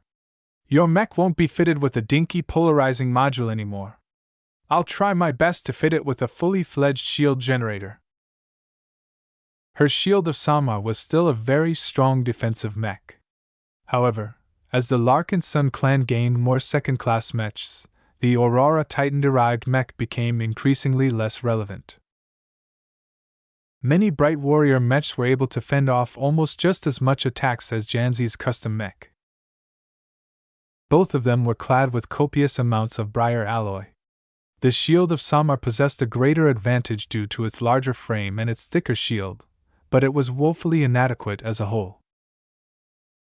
I am still pleased with my mech. You don't need to go out of your way to upgrade the shield of Samar immediately. Ves smiled. Strengthening your mech will strengthen you. Strengthening you will strengthen our clan. Don't neglect your value. Will you upgrade the Bright Warrior design as well? A lot of avatars have already reached the standard of a second-class mech pilot. The Bright Warriors are constraining us at this point. Oh? Your avatars are that eager to pilot better machines? Despite the comfortable glows of our machine, some of our mech pilots would rather pilot a more powerful virtual mech. We can barely satisfy our craving for powerful mechs in simulations. They're not realistic enough. That was an interesting development. While it was still impractical to supply his upgraded mech pilots with ready-made second-class mechs, they seemed to be doing okay by resorting to virtual solutions. Be patient, Joshua. The Bright Warrior is still a young design. I need to gather more data and observe the long-term use of this mech by its pilots before I'm confident in tackling the Mark II version. I want to do the Larkinsons justice with this product line. The Bright Warrior mech is the future backbone of the Larkinson clan. As a modular mech platform that came in 4 configurations, the Bright Warrior served as the base of Major Verl's mech doctrine. The mech was both powerful and versatile enough to meet most of what the senior mech officer sought. We can also use more variety, Joshua requested. Our Larkinson clan still needs a light skirmisher. Tusa has been complaining to me almost every day. He's pretty jealous at us because we both pilot your mechs on a daily basis. He almost forgot about that. Ves had exchanged his precious DP to learn more about light skirmishers, but so far he hadn't done anything with what he gained. I'll speak to Tusa later, he promised. It will probably take a year, if not 2, for him to obtain his own mech. We'll make it worth it, though. The Larkinson clan urgently needed to add more light mechs in its mech lineup. Chapter 2283, Repress Voice. An empty star system welcomed a rare visitor. The Serendipity flew silently through dust-laden space. After reaching a desolate coordinate, 2 mechs launched from the frigate. The Star Dancer flew splendidly through the particles of sand and dust that filled the local space. A more mundane rifleman mech followed the expert mech. They flew several hundred kilometers forward until they suddenly came to halt. The 2 Hexer mechs floated in silence while their sensors observed the sight with exacting detail. I thought there would be more. Devia Stark eventually spoke through their private communication channel. There is not a single trace of the Sandman Emperor.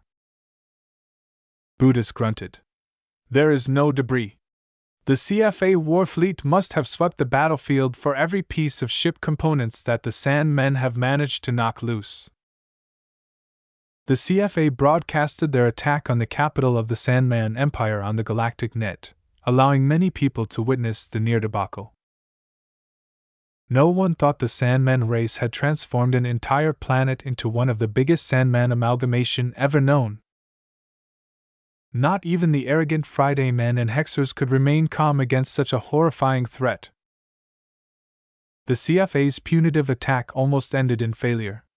If the CFA warships weren't so powerful, they would have been crushed by the living planet. Fortunately, the might of one of humanity's apex organizations was much more formidable than the Sandman Emperor could cope with. The CFA warships survived the sneak attack and the alien planet suffered their wrath. Now, only a huge cloud of inert sand remained of this huge amalgamation. The sight of the Sandman race's biggest loss did not provide Devia with the satisfaction she desired. A profound sense of emptiness and disappointment ran through her body. She had dreamt so long about visiting the grave of the Sandman Empire. Unfortunately, the CFA left nothing behind. Their vengeful warships shattered every piece of rock that was larger than a fist, Even so, the two mechs lingered in the orbit of the former planet. Half an hour passed as Devia and remained introspective. Brutus eventually broke the silence. Are you satisfied? No. Not at all. This is the fate that aliens deserve after attacking humanity. Brutus spoke. From the moment that the Sandmen crossed our border, they were doomed to die. They died too late. The MTA and CFA ignored our pleas for help. That's true. The Friday Coalition and the Hexadric Hegemony ignored our plight as well. Devia accused in a more acid tone. That is true as well, Brutus readily admitted. I do not deny the callousness displayed by my state. I have already explained our considerations to you. My fellow Hexers never took the Sandmen seriously. They care even less about the lives of the third-raters. They held this argument many times. While Devia was willing to travel along with Brutus, that did not mean she was ready to join the hegemony. In fact, she felt even more repelled at the thought of joining the hegemony. From the beginning to the end, the hegemony never lifted its finger to assist the border states in fending off the Sandmen. She saw the Hexers in the same light as the other arrogant people who possessed the power to help, but didn't. The Friday men, Hexers, Meshers, and Fleeters all earned her ire for abdicating their responsibility to defend humanity against alien threats. At least Ves Larkinson has done his best to resist the Sandmen, Devia suddenly cursed. A lone third-rate mech designer has done more to save the citizens of our neglected states than any of you superior folk. Calm down, Devia. Your emotions are boiling over. Your mech is transmitting worrying telemetry about your mental state.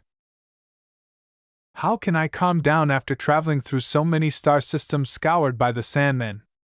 How can I keep my composure when I realize how much forewarning that humanity has received about the invading Sandmen?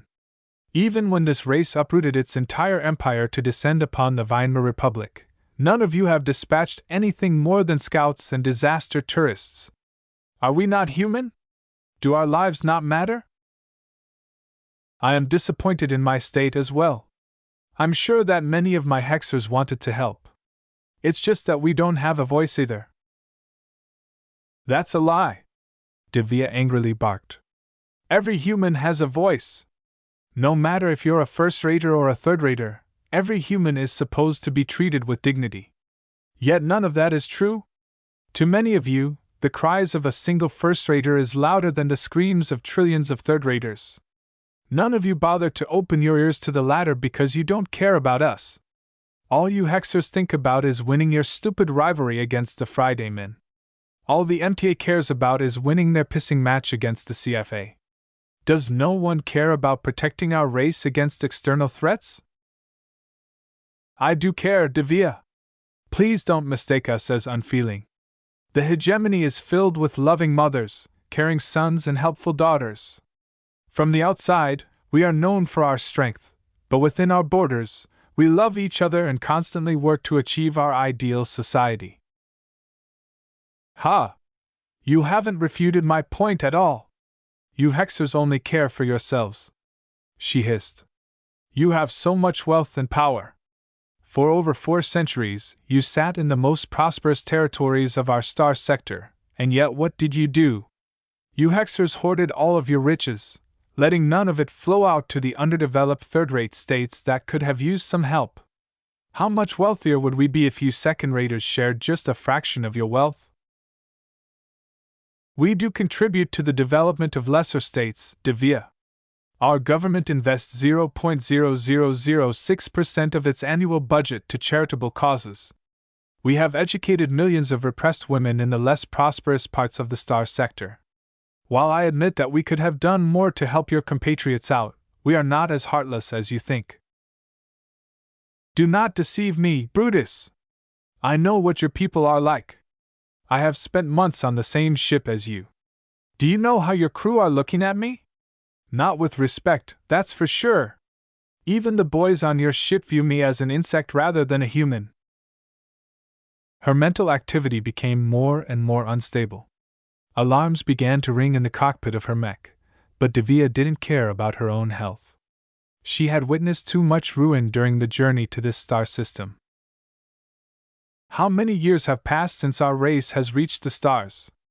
How many alien empires have we toppled in order to stop the threats against our own people? How could we have failed to learn the lessons of the Age of Conquest?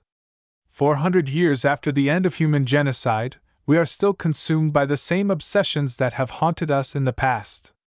All you care about is fighting against our fellow humans. Do you know how sad that looks to me? We have not progressed a single step as a race. Even though Brutus tried to tamper her down, Devia no longer registered his words. The mech she piloted began to swing its rifle around as if it was ready to shoot. Why did our race develop in this way? When did we stop caring about the threat of aliens? When did we begin to see each other as archenemies? Doesn't anyone in charge care about the weakest of our civilization? I hate what people like you have turned into. I hate how little regard the Big Two possesses towards the plight of those they call space peasants. I hate how mechs are used to fight against fellow humans ever since they were first invented. Brutus reacted with shock at her statement. While he had guessed that Devia accumulated some grievances, he had underestimated the depths of her fury. This was not a normal outburst. Her damaged mind amplified her pain and magnified her rage. Is this what mech pilots like us are for, Brutus? Are we solely trained to fight against other humans? We are better than this. Our power can be used for so much more. The Sand War may have been terrible, but many humans who are weak and inconsequential in your eyes have summoned the courage to stand up against the Sandmen. That is true courage. That is true honor. That is true glory. In this measure, Ves Larkinson is 1,000 times more noble than a pampered boy on a leash like you. The only hexer who deserves my respect is your sister. At least she contributed, unlike the trillions of other hexers in your powerful state. Devia. I know you're angry, but please calm down. Your mind will collapse if you keep this up. The doctors on my ship are very alarmed. Shut up. You hexers don't care about any third raters. Our society is flawed. From what I see, greed is rampant and selfishness is the norm. I don't blame you hexers for clinging on to your wealth and power. I have been disappointed too much by people like you to expect any true compassion. In the end, despite the belated intervention of the Big Two, it was third-raters like us who held the line. We don't need your help. Those of us who were born in poor estates can take care of ourselves. The moment she spoke those words, her emotional activity had reached a limit. The star dancer visibly jerked back from Devia's mech as it began to erupt. A vague red glow began to surround the rifleman mech. Brutus watched with astonishment as the outcome he had been hoping for finally became a reality. Devia had regained her power as an expert pilot. Not only that, but Brutus could visibly feel that her resonance strength was growing rapidly. Yet this was not how he wanted to see her restored. Throughout all of the days they spent on the same ship, Brutus had always sensed a kindred spirit in Devia Stark. Even as broken as she appeared, the Hexer expert pilot sensed her inherent compassion and urge to protect her fellow people. He thought that as long as he healed her back together, humanity would regain another noble expert pilot. Yet now, it looked as if Devia Stark had undergone a drastic transformation. This was something that he had never heard of. Expert pilots weren't supposed to change their nature. Yet somehow, the resentment and fury that Devia had accumulated completely engulfed her original conviction. The resonating glow around the standard Hexer mech solidified, signifying that Devia Stark had successfully regained her strength as a demigod. Yet this was not what he sought. Brutus quickly glanced at the resonance sensor. Devia Stark's resonance strength had peaked at 18.74 lavares, which was much stronger than he expected. That was more than Brutus had ever achieved. He remembered that his own peak strength reached just 15.35 lavares, and that was when he was in his best state. Of course, he was a lot younger than the middle-aged woman he tried to help, and he doubtlessly possessed a lot more untapped potential. Yet from Devia's sudden growth, Brutus momentarily feared what she might become. How would she use her strength? Who did she want to fight against? The grudges she held against the powerful had become the source of her strength. Brutus was afraid that the only way for her to develop as an expert pilot was to deepen her ire against immensely powerful states and organizations. The forced resonance surrounding Devia's mech quickly faded. The mech quickly turned dormant, signifying that Devia had suddenly lost consciousness. It seemed that her breakthrough was a lot more volatile than she could handle. The Star Dancer hovered silently next to the frozen mech. Eventually, the expert mech carefully grasped Devia's machine and brought it back to the Serendipity. Chapter 2284 Stopgap Solutions. The Marikath system had fallen. Ever since the Komodo War began, several star systems had already begun to change hands. None of them were very important. Even if the enemy took them over, they could always be taken back. There were too many planets and star systems in space. Even powerful states such as the Friday Coalition and Hexadric Hegemony knew that it was futile to turn every one of them into impenetrable fortresses. Also, due to the properties of FTL drives and the extreme distances they were capable of traversing, no wall was impenetrable. What truly mattered in the long run was holding key star systems. These star systems possessed several strategically important endowments, ranging from rich exotic deposits, a large existing infrastructure, a large productive workforce, or close proximity to a lot of other valuable star systems. The Carnegie Group happened to turn the crestfallen stars into their first line of defense. Though the Friday men never bet all of their chips on holding these fortified star systems, they at least wanted to bleed the Hex army of hundreds of thousands, or even millions of mech pilots. In this final struggle for supremacy in this remote star sector, both sides knew they needed to deplete each other's war-making potential.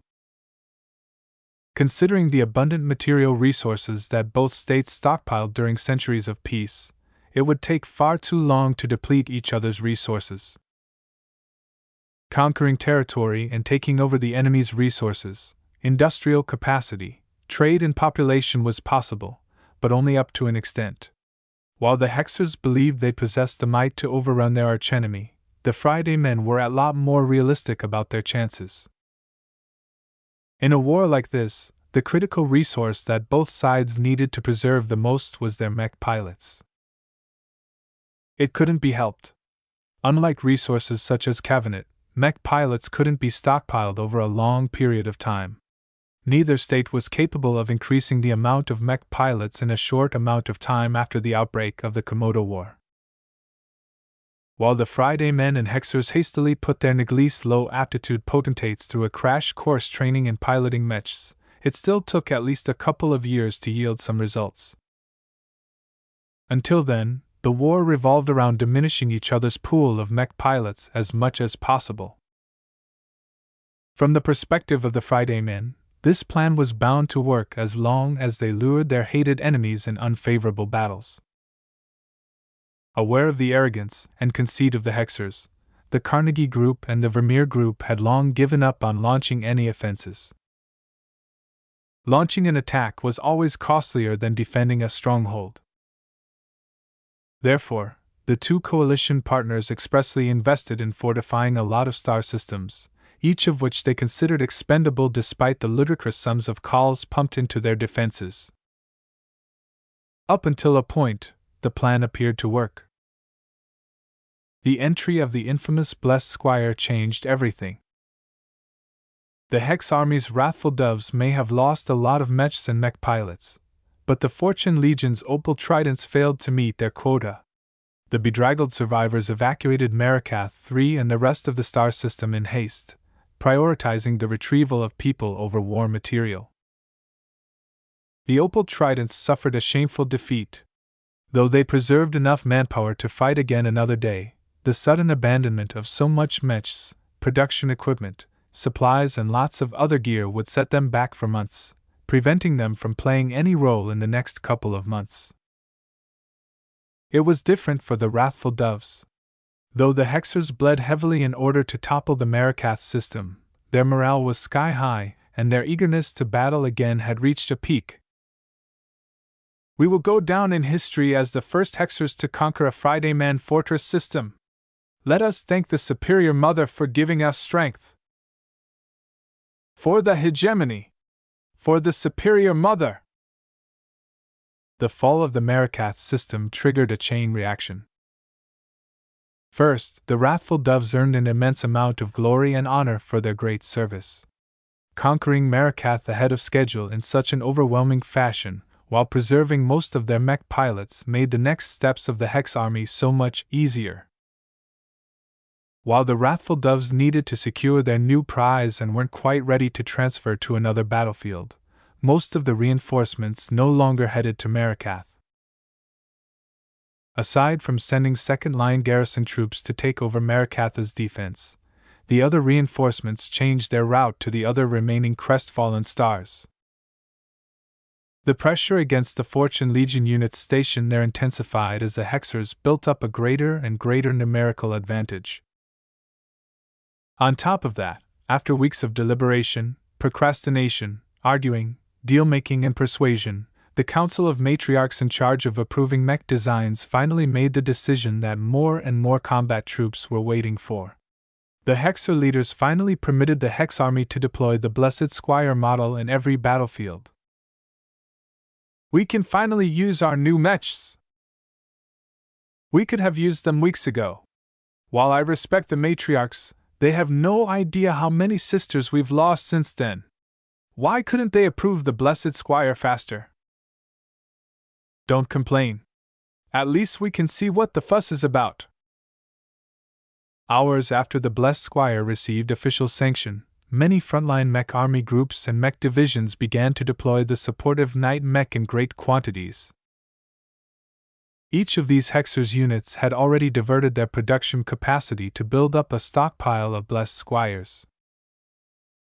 The fact that a significant portion of the Hex army already built hundreds of thousands of Blessed Squires had already forced the hand of the Council of Matriarchs. Rather than permitting that something could be done, the Matriarchs essentially acknowledged reality. The rest of the Hex army had learned from the example set by Diva and the Wrathful Doves. Instead of introducing the Blessed Squire mechs onto the battlefield one by one, the individual Hex army units smashed thousands of them across the front lines all at once. "Don't let the Friday men get used to the Blessed Squire's glow or whatever it's called. We need to ride our momentum all the way to victory." The idea was sound, and the plan largely worked. The Friday men mech units put up considerably more resistance this time. Now that they became aware of the horrifying influence this foreign mech design could make, the Fortune Legion and other mech militaries had already drawn up some responses. While the coalition's master mech designers were rapidly trying to develop effective counters against this heinous mech design, the Friday men settled for several stopgap solutions. "Bombard the enemy positions. Snipe those Blessed Squires. Don't let the Hexers get close." Hundreds of Hexer mechs attempted to assault a Friday man stronghold in a burning city. The Hexer assault unit adopted an unusual formation where a large number of male and female Hexer mechs protected the latest addition to their mech roster. In ordinary circumstances, the female supremacists never showed this much care for expendable male mechs. Yet before the Hexer mechs could make much progress, explosions began to rain down from the sky. Massed artillery peppered their ranks with shells and other ordnance without any regard for cost. Crack! Sharp laser beams, powerful positron beams, and thunderous Gauss rounds flooded the escorts of the Blessed Squires. The night mechs and other defensive mechs strained to withstand the focused firepower, and the less well-protected mechs did not last long if they didn't move out of the way. The blasted Friday men want to take out our blessed squires from a distance. Don't let them. We need to protect our sons at all costs. We can't. Their firepower is too much. Despicable cowards! Fight us up close if you dare! Even without a specific counter against the blessed squire, the mech designers and analysts of the Friday Coalition had already developed an effective tactic against this devilish hexer mech. Just take them out from range. There were 3 properties of the blessed squire that made them so powerful. First, their energy siphoning and energy transferring capabilities significantly extended the deployment time of other hexer mechs. Second, their glows invigorated every hexer mech pilots in a radius that was able to encompass an entire mech company under ideal conditions. Third, the same glows also damaged the morale and concentration of enemy mech pilots in the same radius. All of these points shared a common element. They were only effective in close range. The blessed squires are one of the most effective force multipliers the Hex army has fielded to date, but they are not omnipotent. A Fridayman staff officer briefed hundreds of attentive mech commanders by remote. Of the 3 points that I have just listed, only the second one is valid as long as the Hexer units haven't collided against our own units. Keeping this new Hexer mech model at bay will minimize its advantages. The logic sounded simple, but it was undeniably true. In the other 6 crestfallen stars, the initial introduction of the blessed squire immediately encountered the response that the Friday men had long prepared. Don't let it get close. Shoot it from a distance. Empty our entire ammunition reserves if necessary. In order to slow down the collapse of the crestfallen stars and buy time for critical star systems to evacuate their critical infrastructure and personnel, the Fortune Legion invested heavily in their response. Just like how the Sand War drove many states to revive the use of starfighters, the Fortune Legion units all began to employ old-fashioned artillery pieces. These hastily fabricated and disposable cannons were installed in almost every major fortification. The Friday men readily emptied their huge stockpiles of explosive shells and allocated a lot more industrial capacity into fabricating more. Turn the battlefield in a sea of flame and explosions. Bomb them until they can't take a step forward. No night mech can withstand our firepower. For a time, these tactics worked. The Hexers possessed a bias for melee combat, and much of the Hex Army's mech doctrine revolved around relying on the might of melee mechs to achieve quick, decisive victories. Even so, the Hexers weren't weak at range. While the Hex Army honestly did not expect the Friday men to rely so heavily on bombardment, the response came quick. Boom! Boom! Boom! A rain of shells attempted to destroy a stationary artillery battery deployed by the Fortune Legion. The Norms crewing the artillery cannons cowered and flinched from the shells exploding against the energy shield that had been erected over their position. The firepower is too much. Our shield is rapidly losing its charge. At this rate, it will break in 40 seconds. In another artillery position, a squad of Hexer aerial mechs fired their plasma rifles at their targets. Unfortunately, due to scarcity, no shield generator protected this site, thereby causing the auxiliaries and their artillery cannons to succumb in a sea of immense heat and plasma. At a different location, a Hexer mech company supported by a blessed squire had attacked an artillery battery from the flank. The defending Friday men mechs put up a good fight, but their defense lines started to buckle as its mech pilots weren't accustomed to the blessed squire's disturbing glow. A trio of light skirmishers evaded the defenders and stormed over to the artillery pieces. Crack! A shield blocked their path. However, The female Hexer mech pilots only grinned at the sight. "Let's exhaust this shield." The mechs did not employ their daggers. Instead, they simply bashed their frames against the energy-based hindrance. The immense kinetic energy transferred by the Hexer mechs rapidly consumed the shield until it finally popped out of existence. Kill! Though the slaughter was immense, the deployment of so many artillery batteries helped mitigate the impact of the Blessed Squire's entry into the front lines, at least for a time. In addition, the Friday Coalition's existing ranged mechs all prioritized the Blessed Squires above any other strategically important target. To the Hexers who often relied on riling themselves up to fight without fear, the Blessed Squire had become one of their best tools to generate momentum. Naturally, the ranged mechs of the Hex army did not allow their foes to do as they wished.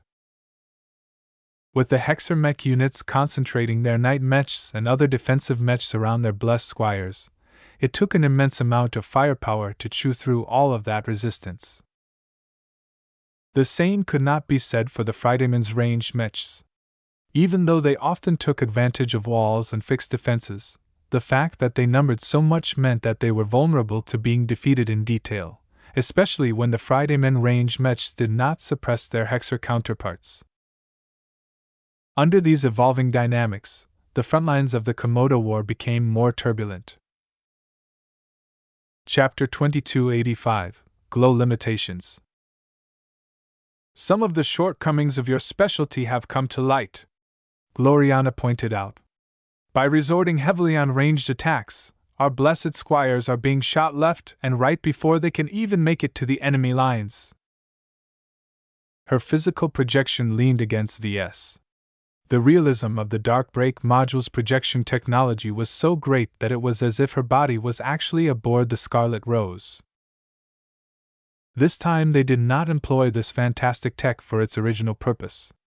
They had too much work to do to waste their time on expressing their love. Both of them paid closer attention to the progress of the Komodo War since one of their products finally entered the field. Ves enjoyed Gloriana's projected warmth as he studied the limited amount of footage and reports he received from Diva. Tracking the performance of the Blessed Squire was crucial to the development of their subsequent Hexer mechs. From what he had seen so far, every Hexer mech regiment that received the Blessed Squire had already embraced the new product wholeheartedly. Neither their males or females neglected this useful mech model and made sure to treat it with reverence. To many Hexers, it was unthinkable to employ the Blessed Squire as cannon fodder. Part of it was due to its desirable glow. The superior mother seemed to resonate with Hexers of every gender and every background.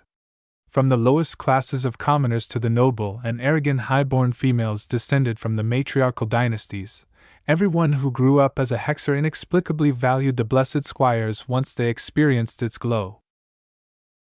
Certainly, there were plenty of conservative Hexers who feared this drastic change and suspected that some form of brainwashing was at work, but the victories this mech enabled slowly wormed away their stubbornness. While it was too early to tell whether the Blessed Squire changed the views of the Hexers to a more boy-friendly ideology, the signs so far were modestly optimistic. What are you grinning about? This is a serious problem, and this is just the prelude. The Friday Coalition will unveil other responses soon enough. It's fine, Gloriana. The Blessed Squire is still fulfilling its purpose, if not as one-sided. First, the Blessed Squire will always be able to support other Hexers. If it can't effectively boost friendly melee mechs, then it can still boost friendly ranged mechs. The differences aren't as big. Emotions play a much bigger factor at close range. In a long-range firefight, the material performance of mechs play a much greater role. She was right. Melee combat was quick, fast, brutal, and visceral. Mech pilots needed to have the grit and confidence to confront an enemy mech that swung a heavy implement that could easily inflict heavy damage at an instant. The Blessed Squire always provided the Hexer mech pilots with great advantages in these situations. Unfortunately, some of the utility it provided became invalid when the hexers failed to close the distance. Though Gloriana looked quite upset at this development, Ves was a bit more nonchalant about it. As the principal designer of this mech, he had already anticipated this kind of response. It made too much sense to do so. A mech whose greatest strength only took effect at a limited range around its frame would always become a priority target at range. I'm afraid our blessed squire won't be as valued by the Hex army anymore after this. Gloriana quivered. It's okay, Ves whispered. The blessed squire is not a fragile mech. It's a knight mech with a shield, so the Friday men always have to invest a lot of firepower into taking it out. In the meantime, Hexer ranged mechs aren't as constrained and can focus their firepower on more vulnerable targets. Therefore, even if the blessed squire can't play a role, its presence on the battlefield still imposes some constraints on the Friday men. This was how real battles were fought between states. From some of his previous mastery experiences, he knew that the development and use of different mech models constantly evolved. Even when suppressed, the blessed squire still added value to the Hex army, so Ves did not share Gloriana's pessimism. Besides, the Friday men hadn't unveiled their killer weapons yet. The miracle couple's true crisis began the moment the Friday men masters rolled out their counters against his specialty. Considering the formidable design capabilities of masters, they probably already developed numerous candidates. They were probably being tested in secret labs at this time. Gloriana raised another topic of concern. I'm worried about our Valkyrie Redeemer. As an aerial mech that primarily relies on spear charges to take out its foes, it's very vulnerable to ranged attacks. The same applies to every aerial mech, Gloriana. This is hardly unique to our Valkyrie Redeemer. Different from the Blessed Squire, our second Hexer mech can selectively project its death-based glow to any distant target. That alleviates the range limitation a bit. Also, our Marauder mech is also designed to fight away from the front lines, so it won't encounter as much ranged firepower. My fellow Hexers won't value our mechs that much if they keep encountering so much focused resistance. In the long term, we'll become less valued if this keeps up. I think we need to develop some effective ranged mechs as soon as possible. The worry and urgency in her tone betrayed her need for validation. Ever since the Blessed Squire accelerated the takeover of Marikath, her fame and reputation in the hegemony had grown dramatically. The thought of losing all of these gains made her desperate. Ves kissed her projected cheek and tried to comfort her. There is no point in rushing ourselves.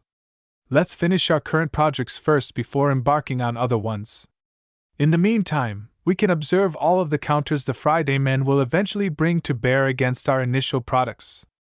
Once we know what they are capable of, we can implement specific countermeasures in our subsequent Hexer mechs. You're right, she sighed. I'm being too hasty. I'm just infuriated at the rampant bullying of our babies. They can hardly poke out their heads these days without getting shot. Though the Blessed Squires still provided the Hex army with some advantages, Ves agreed with his partner that it was better to introduce some ranged mechs in the near future. Ves felt the need to prove that his mechs also provided a competitive advantage at range. It was not as if Ves already designed successful ranged mechs. The Desolate Soldier and Deliverer mechs both achieved great results in the Sand War. The challenge was that it wasn't enough to boost their morale anymore. The Blessed Squire already fulfilled that role to some extent. Designing a ranged mech with a similar glow as their first Hexer mech introduced too little variety. Perhaps the Hexers might even regard him as a one-trick pony. The pair began to swap some ideas on what their next Hexer mech should offer. It has to differentiate itself from both existing Hexer military mechs and our Blessed Squires, she told him. Maybe we can apply the range glow mechanic of the Valkyrie Redeemer to our third Hexer design project, but that is not enough, I think. Ves pursed his lips. The impact of exposing an enemy mech pilot to a ranged glow is not as drastic when it comes from a ranged mech. The reason why I believe the Valkyrie Redeemer pairs well with this mechanic is because it complements its charge attack. Everyone fears a mech barreling down on your position. What my glow does is to amplify this fear in order to hamper the response of the victim. This dynamic is largely absent in a ranged firefight. Then what can we do to give our ranged Hexer mech an advantage in this situation? We can't afford to shame the majesty of a Supreme. The Friday men must fear her and submit to her in order to do right by your mother. He jerked when she said that. Ves felt like vomiting. His mother might be a soul-sucking ghost, but she was no tyrant. At least that he knew of. Who knew what her past was like? Ahem. He coughed. I've learned some new tricks recently. I've already told you about the breakthrough that I've made in our sanctuary project. I'll see if I can apply them to our other projects. However, I do admit it is rather tricky to make a ranged mech stand out. Even though my glows sound great, they mainly affect mech pilots. At its core, my design philosophy has always centered on increasing the integration between mechs and mech pilots. My solution will have to come from this direction. This was his greatest strength, but also his greatest constraint. While he entertained some radical ideas, he did not forget that his primary focus was never about enhancing the technical performance of his mechs. That was Gloriana's responsibility. Instead, he should find his own way to increase the applicability of his specialty in ranged combat. Several ideas passed through his mind. Many of them weren't viable. You know, one of your cousins has started to make a name for himself in the Friday Coalition. He's famed for bringing around a bunch of quasi-expert mechs and using them to overwhelm opposing expert mechs with a flood of ranged attacks. Ah yes, Venerable Ganso. Ves harbored a lot of loathing for this obstinate Larkinson. What are you trying to say?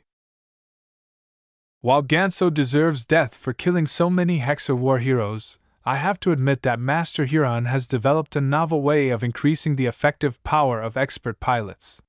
From what our spies have managed to uncover, Ganso's mind is neurally linked with all of those quasi-expert mechs. I know. Aisling explained some of Master Huron's work to me during the brief time I was her captive. I didn't know that this master's specialty could be applied in this way. Gloriana grinned at him. Why not steal his idea? Can you apply your glow in a way that allows Hexers to connect each other with the help of the Superior Mother? She's so powerful. There has to be a way, right? Whoa there! Do you even know what you are talking about? This sounds crazy. It's already dangerous enough to mess with neural connections. Forming these connections through glows sounds absolutely crazy. In fact, Ves did not believe it was as impossible as he made it out to be. The Superior Mother already acted as the hub of an immense spiritual network. Though the strength of this network paled in comparison to the Larkinson network, he believed it might be possible to link the participants together in some way. That didn't mean he was eager to do so, however. Such a radical innovation would definitely reveal too much about his specialty. He didn't even need to guess that Master Willix would immediately pay him a friendly visit and invite him to stay with her at Halcyon's Citadel for an indeterminate period of time. Some lines simply couldn't be crossed. He argued a bit with Gloriana until she finally dropped her dangerous proposal. Spoilsport, she grumbled. What are we supposed to do then? Can't you persuade the Ilvanan proto-god to lend his powers to the Hexer cause? That's impossible. Ilvain only blesses his own devoted. That has always been the rule. Providing Hexer ranged mechs with predictive targeting is off the table. They didn't have a lot of good ideas after ruling out this option. Eventually, they called it a day. We still have months to flesh out our design concept. There's no hurry. I'm aware, Ves. It's just that I'm afraid we won't have anything good by the time we are supposed to embark on our next projects. Just because I don't have any good ideas at the moment doesn't mean this will stay this way in the future. I'm constantly progressing my design philosophy. I'll try my best to expand in this direction in order to make our ranged mechs just as useful as our melee mechs. You better! Chapter 2286 The Creativity of the Young. After his discussion with Gloriana, Ves continued to think about the problem that she presented. Finding a new way to make his glows useful in ranged combat was not easy. Aside from the effects he already achieved, he really wanted to expand his arsenal without resorting to borrowing the powers of other design spirits. He wanted to keep every hexer mech as pure as possible. Lately, Ves felt that he was relying way too much on the unique properties of different design spirits to bail him out whenever he needed to achieve something difficult. The development of spiritual constructs and triggered abilities was supposed to pull him back from developing an overdependence on external design spirits. As powerful as they were, Ves was unable to exert a lot of control over them. As a mech designer, he much preferred to maintain some precise control over the advantages that he was able to bestow onto his products.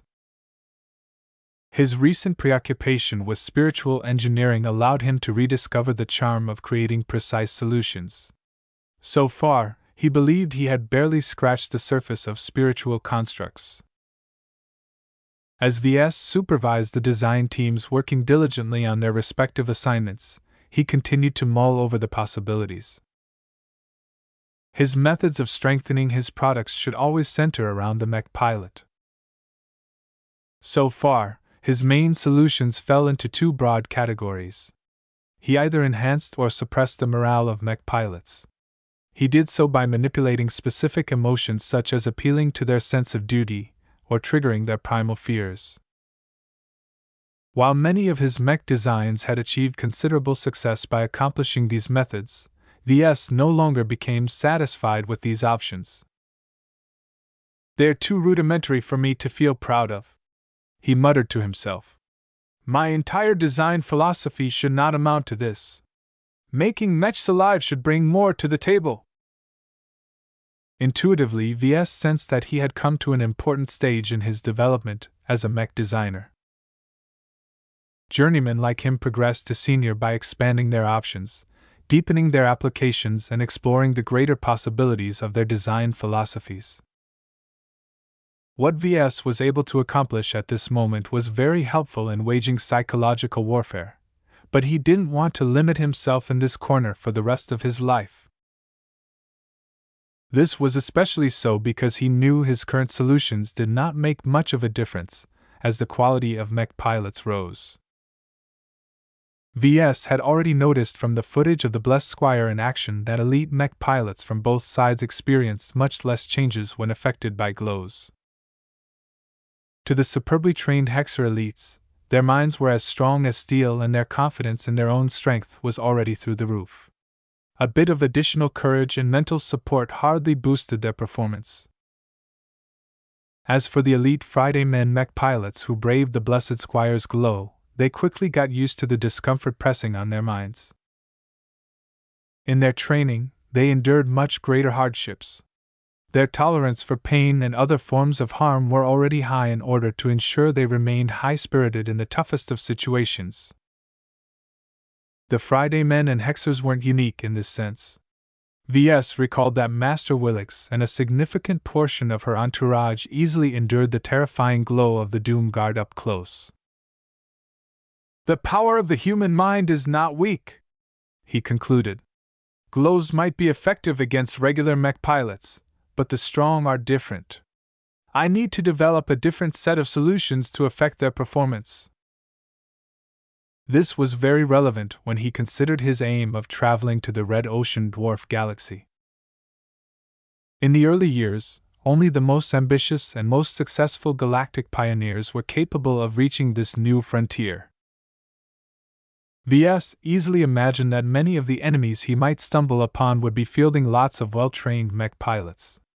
If he solely relied on his old tricks to win his battles, then he wouldn't achieve as much success as he did against Nixian pirates.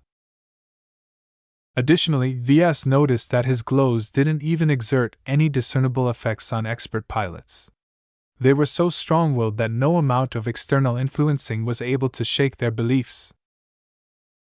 He needed to ensure that his specialty remained relevant in expert mechs and other high-performing machines. Limiting himself to enhancing the value to cannon fodder mech sounded incredibly depressing to Ves. How would he be able to justify designing his own expert mechs if his contributions in those projects were marginal? Arg! After fruitlessly trying to figure out his own solutions on his, he decided that maybe it was better to hear out other people. Just recently, Ves had managed to gain several important insights on heavy mechs by hearing out the opinions of Commander Orphan and Xanther. If it worked once, maybe it can work again. For this reason, Ves decided to pull Mech Larkinson out of his homework assignment and bring him to an office. Please sit down. Okay. I'm sure you must be wondering why I called you here. As far as I know, you have developed a fascination for my design philosophy, is that correct? The young Larkinson nodded. I really admire you for inventing something that is different and unique. It's so different from what everyone expects from mechs. I want to be able to do what you can do one day.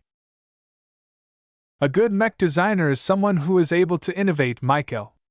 It's not a good idea for you to set your goal on my applications. If you haven't done the hard work of inventing them from scratch, I very much doubt you will be able to achieve a worthwhile career. The earnest warning did not affect Michael's determination. I don't want to do anything else. Designing living mechs is your greatest ability. It should become the Larkinson clan's ability as well. That was a surprisingly high-minded idea coming out of someone as young as Michael. You may have a point, but let's not get ahead of ourselves. You are currently just a first-year mech design student in my eyes. You still have several years of study ahead of yourselves. The more you become exposed to the possibilities of mech design, the more options you'll contemplate. I already know what I want. Didn't you teach me to be decisive? I want to design my own living mechs. If you are so determined to follow my direction, then at least find your own way to differentiate yourself. I'll try, teacher, Michael promised. That was the best that Ves could hope for at the moment. Personally, he doubted whether his student was able to develop the same traits that enabled him to adopt his unconventional design philosophy. That said, as long as Michael branched out and followed a path that was suitable for him, it wasn't impossible for him to design something related to V's work. Ves attempted to direct the conversation towards his current goals. Since you are eager to build on my work, maybe it will help if we talk about what I do. Now, let me warn you that you are in a very impressionable period in your development. When an older and more established mech designer expounds upon his design philosophy, a young and inexperienced individual such as you might easily be contaminated by my views. In the mech industry, this is frowned upon because it is too easy to set you up for a research direction that originally isn't compatible with your inclinations. Michael remained brave. I don't see that as a bad thing. Aren't my inclinations already the same as yours? Ugh. Ves wanted to palm his face. Fine then. Since you're my student, you have already been exposed to my influence. He pushed aside his concerns and began to speak. My design philosophy isn't capable of strengthening mechs directly. It's not supposed to, strictly. This is something that you should already be aware of. What I can do instead is to deepen the integration between mech and mech pilot. Michael already knew some of what Ves was saying, but this was the first time he learned about his teacher's specialty in such a clear and coherent fashion. The student eagerly lapped it all up. It was as if he was relieving a hunger that had plagued him for months. And this is why my design philosophy is called metaphysical man-machine symbiosis. Each of those words are important. Now, do you have any questions or remarks? It took some time for Michael to organize his thoughts. How exactly are your mechs able to fight better? As I've told you, it's all about designing my mechs around the mech pilot first. Currently, I'm able to deepen their integration so that the mech pilot can pilot his machine more optimally. I'm also able to bestow glows to my mechs to affect the morale of nearby friendlies and enemies. I'm mostly known for the latter these days. Does that mean you neglected the former? Michael innocently asked. My research time is limited, Ves answered.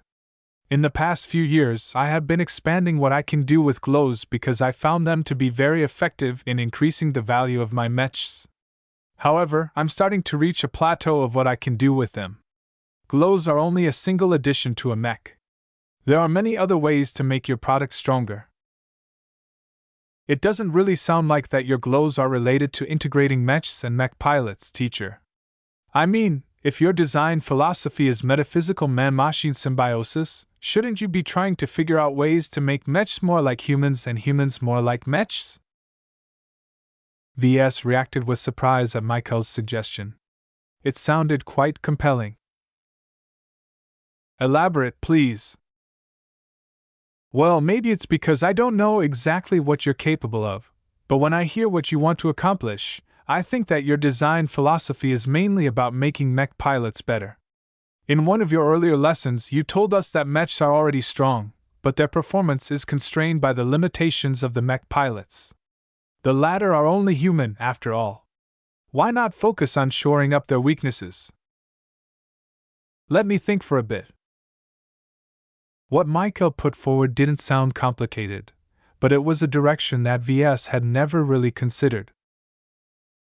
The more he thought about it, the more he thought it was feasible. Instead of enhancing the mech pilots of his mechs by manipulating their emotions, what if he could enhance them in a more direct fashion?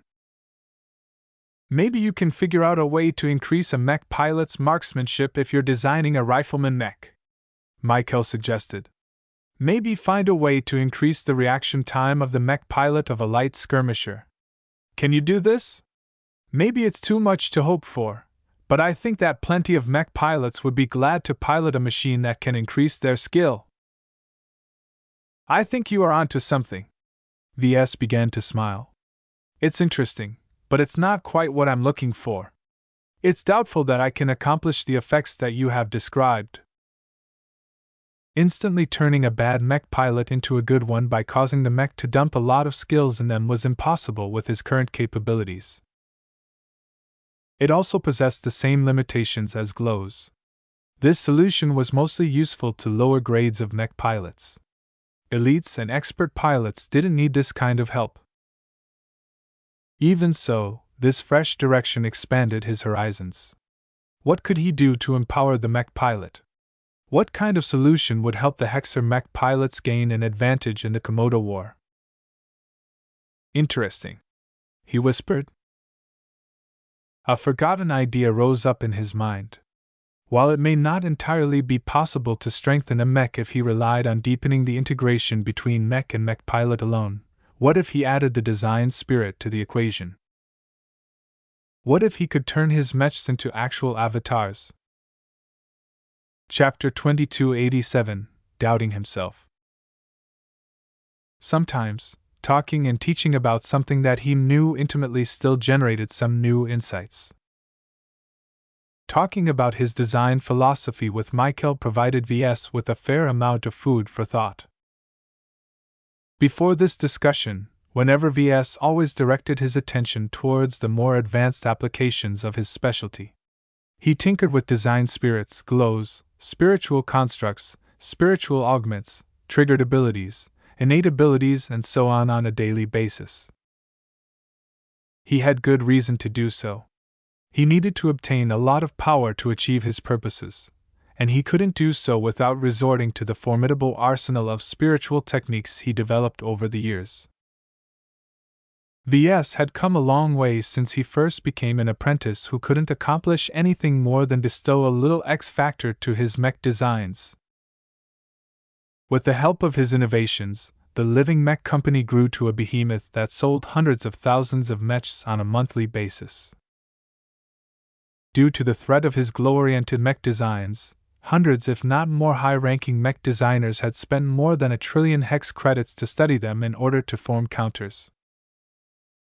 The potential of his design philosophy earned him the appreciation of the likes of Master Moira Willix and plenty of other authoritative figures in the mech industry. Oh, he also became engaged with Gloriana as well.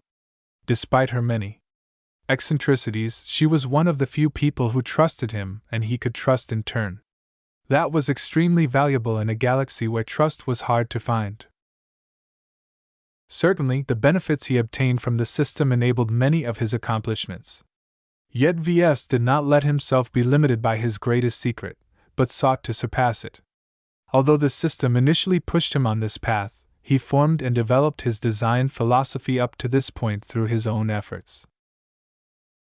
His constant urge to innovate and seek greater gains had yielded many successes. However, am I losing sight of my initial goals? Since when did his design philosophy center around glows? Why should he constantly seek to create more powerful design spirits? Long after Michael left to do his homework, Ves remained silent in his office. Great doubt stirred in his mind. He started to question his own purpose. Do I regret the path I've taken and the decisions I've made? Nope. Not at all. Though he had made plenty of mistakes and dubious decisions up to this point, he rarely felt regret. The decisions he made and the outcomes he obtained shaped him as a person and a mech designer. He always looked forward. He spent most of his time planning and working towards a better future. No matter his inadequacies today, he would be able to meet all of his goals once he advanced far enough to have a real say on the galactic stage. His drive advance reinforced his tendency to look forward. He spent so much time chasing after greater gains that he never really looked back all that often. Is this a mistake? Perhaps. Perhaps not. Ves always feared he would stagnate if he became too preoccupied with the past. Slowing down in any way had become a taboo of sorts to him. The example of Professor Velton, who engaged in too many distractions over the course of her career, provided him with a very clear image of what he might end up if he slowed down. It was only recently that he recognized how far he had gone astray. Obsessing over glows and turning them into the primary feature of his mechs caused him to overlook that his design philosophy never centered around them. The auras that his mechs and most notably his design spirits produced were supposed to be welcome additions at best. Now that he was starting to bump into the limitations of glows, Ves recognized that it might be better for him to return to his original approach. He had already done so recently with the exploration of spiritual constructs, but so far he had mainly used them to enhance the operation of his glows rather than his mechs. My perspective is wrong.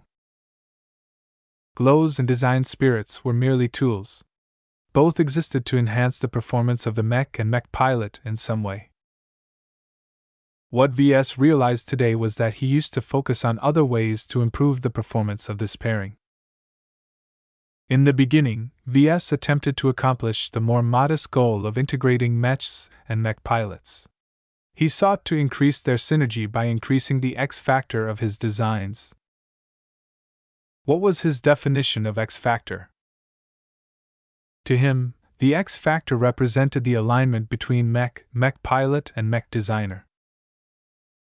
During his rise to prominence, Ves no longer relied entirely on his own strength as a mech designer, and instead resorted to external help in the form of design spirits. In essence, the X factor of all of his recent mechs actually reflected the alignment between mech pilot, and design spirit. Was this bad? Not necessarily. Undoubtedly, this paradigm yielded a lot of success.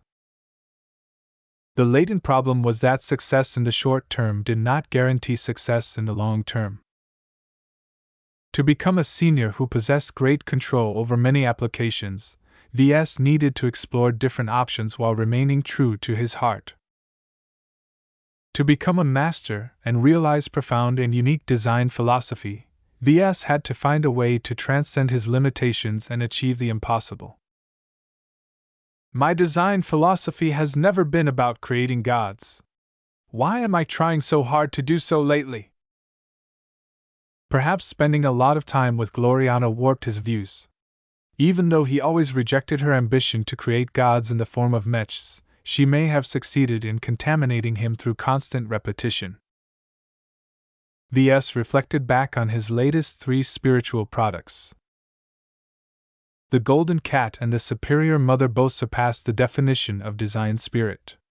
By tying them to the Larkinson clan and the Hexer people respectively, they had already taken on at least some of the properties traditionally associated with the divine. As for Lufa, Ves literally dubbed it the Angel of Tranquility. Did he regret creating these 3 pseudo-divine entities? No. Each of them were very useful in their own way. Not regretting doesn't mean that what I'm doing is right. The development of design spirits and glows was always supposed to be a side path. They complemented his design philosophy. They were never supposed to take it over. No matter how much it pleased his fiancée to continue down the path of creating gods, to Ves this was only supposed to be a means to an end. What was the end he sought? Making mechs alive. The nuance here was that the definitions of those words were subject to interpretation. There were different ways he could think of to bestow life to mechs. Instilling them with a design spirit and integrating the two together was one way to do it. The Devil Tiger was perhaps the best embodiment of this approach. Pursuing glows to an extreme in order to make everyone acknowledge his mechs was another way. Mechs such as the Doom Guard and the Blessed Squire closely aligned with this approach. When had he last designed a mech that just sought to integrate the mech and mech pilot in a plain manner? Ves found to his disappointment that none of his original mechs matched this criteria. He felt as if he was inputting a search term, only to obtain no valid results. Have I gone that far off track? Strictly speaking, Ves didn't entirely believe that he had gone astray since his apprentice days. He just went overboard with playing with a new toy that his mother introduced a couple of years ago. If she hadn't gifted him with a novelty in the form of the spiritual fragment of a long-dead alien leader, he would have continued to make use of spiritual images and other modest techniques to add value to his mech designs. If he had to make a choice of which mech designs best represented his aspiration to make mechs alive by integrating them with their mech pilots, then he would go as far back as picking the Young Blood and Old Soul virtual designs. His goal in designing these 2 mechs was to augment the learning of mech cadets. By allowing them to gain closer bonds with mechs that were set up to mentor future mech pilots, Ves believed he succeeded in helping a lot of potentates achieve greater success in the future. Isn't Joshua one of them? Ves recalled. He decided to perform a little investigation. He activated the desk terminal and began to look up what people thought about his old Young Blood and Old Soul virtual designs. Thank you for selling this great mech. The Young Blood helped me so much when I was struggling with piloting melee mechs. With the help of this Knight mech, I can finally pass my melee mech courses. It's been 4 years since I first piloted the Old Soul. I initially thought this mech was a joke due to its slow-firing rifle and ambush orientation. I was wrong. This mech not only helped me graduate at the top of my class in marksmanship, but also taught me the value of patience and good planning. I wouldn't have been able to enter the mech officer track of my advanced academy without pouring thousands of hours and mastering this mech. Despite their rough and rudimentary design properties, both training mechs earned a lot of praise. 10 minutes passed as Ves smiled in contentment. Even though the two virtual designs were filled with flaws to his current self, they nonetheless managed to earn the gratitude of hundreds of thousands of Iron Spirit players. While that didn't sound like much compared to the sheer number of professional mech pilots who piloted his real mechs, Ves felt that the praise of these mech cadets was much more authentic. The mech cadets who piloted his young blood and old soul praised his actual work. The professional mech pilots who piloted his desolate soldier and blessed squire fawned over their glows and designed spirits. While Ves could argue that the latter was also a reflection of his strength and ability as a mech designer, he couldn't quite agree with this sentiment. He decided to take a look at his current design projects. He manipulated the desk terminal to project all 6 design projects side by side. The Valkyrie Redeemer, the Cat's Paw, the Chiron, the Ferocious Piranha, the Sanctuary, the Crystallord Mark II. Each of these designs incorporated some of his latest applications. Before, he felt very proud of them. Now, he no longer felt pleased. Almost all of his designs had become overly dependent on their glows. This was a design choice that Ves was so accustomed to making that he had stopped questioning it. By making the same choice on autopilot every time he embarked on a new design project, he slowly began to lose touch with the essence of his design philosophy. Ves took a deep breath. It's not too late. I can still reorient myself. Did that mean that he intended to abandon the use of glows and design spirits? No. He just wanted to lower their emphasis in favor of empowering his mech designs according to his original intentions. He still wanted to design mechs which allowed his mech pilots to embody their design spirits. He also wished to design mechs that blurred the difference between man and machine. As Michael put it, making the human closer to a machine and making the mech closer to human should be his ultimate goal. It's a bit funny how a teenager has taught me the meaning of my own design philosophy. He smirked. It proved that even the best and most successful mech designers were still fallible. Chapter 2288, Growing Trees. While Ves processed his doubts, Task Force Predator continued to gear up for their biggest battle to date. The Black Cats under the lead of Calabast had become extraordinarily active. Each and every black-uniformed Larkinson became preoccupied with figuring out Yulamo's citadels in order to undermine its defenses. From both without and within, the spies of the Larkinson clan gradually gained a better understanding of the pirate base. Much of what they learned only added to the pressure subjected to the task force. The 4,200 pirate mechs that defended the pirates' stronghold was the least of the clan's worries. The hundreds of superweapons that were stored in the vaults or installed in various hidden sites were easily capable of destroying the task force at least 20 times over if the pirates unleashed all of them at once. Therefore, the key to conquering Yulamo's citadel always centered around neutralizing as many secret weapons as possible. There was no way that the task force was able to avoid suffering massive casualties if the pirates were still able to access just a dozen of their secret weapons. As could be imagined, sabotaging so many destructive weapon systems at once was an immense endeavor. The difficulty rose even further due to the need to keep every act of sabotage secret, while the pirates were on high alert. Even with the various advantages of the Larkinson clan, Ves seriously doubted whether the Black Cats had what it took to dismantle Yulamo's citadel to such an extent. Yet the results surprised him. Reports continued to arrive that spoke of rigging warship-grade cannons to blow and other forms of sabotage. Lucky had become incredibly busy this past week. With the misfortune harness, he slowly penetrated deeper and deeper into Yulamo's security perimeter. At the same time, the Black Cats intensified their coordination with the men inside Yulamo base. The Mirror Raiders, who managed to earn a measure of trust and responsibility from the pirates, kept stirring the pot while doing their best to appear completely committed to defending the pirates' stronghold. The massive operation to attack Ulemo's citadel seemed to stimulate the potential of tens of thousands of Larkinsons. Almost each and every clansman in the fleet invested their full effort in improving their chances of winning the upcoming battle. With just a day to go until Major Verl wanted to commence the grand assault, Ves shook the hands of Master Willix's projection. His face looked pained as he just concluded another deal. "I hope the MTA will abide by the promises you've made," he said.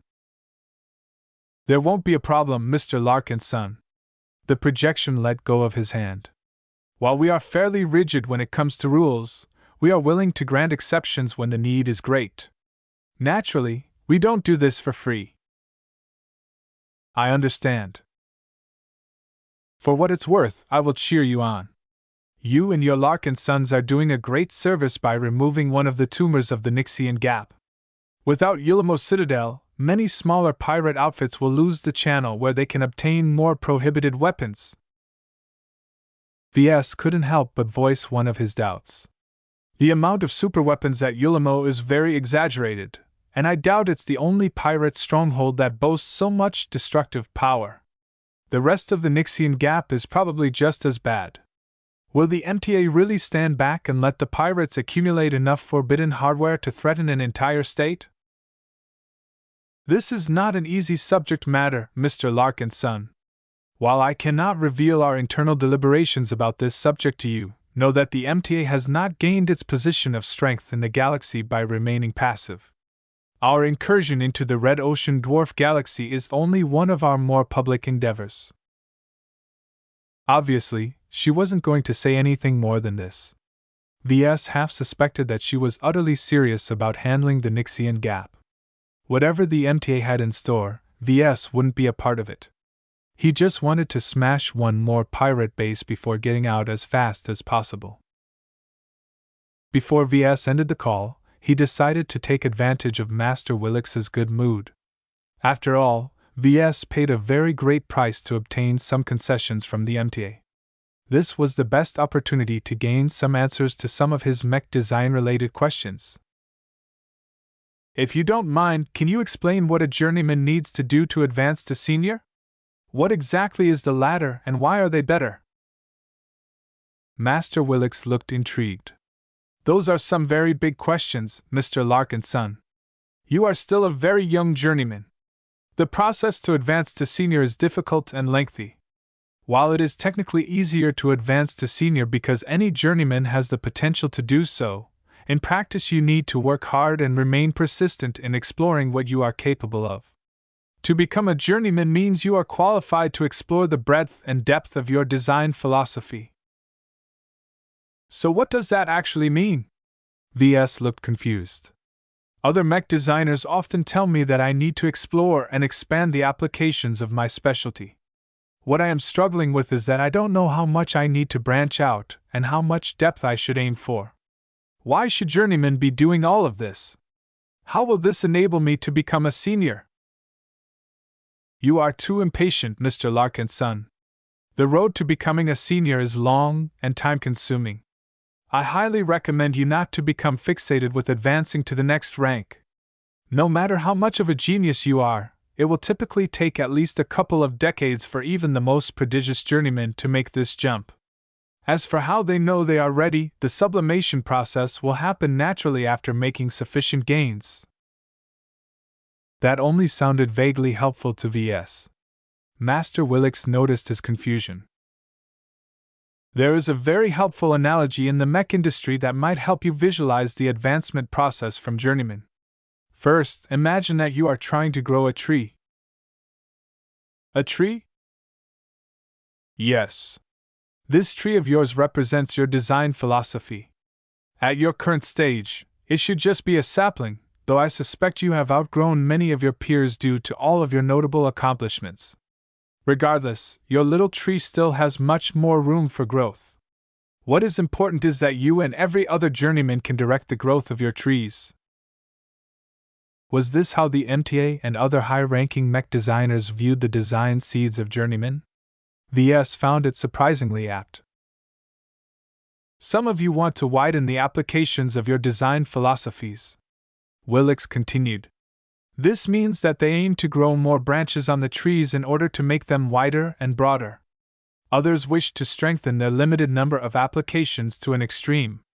Their trees will grow taller but remain narrow. There are other journeymen who wish to obtain the best of both worlds and seek to develop many applications while attempting to explore each and every one of them to their limits. This was a very simple and understandable way to visualize the development of journeymen. Ves easily understood what Master Willix was trying to convey. With just a simple explanation, she had managed to clear many of his doubts and uncertainties about the way forward. I take it that the journeyman in question can choose for himself what kind of tree he wants to grow, correct? Master Willix nodded.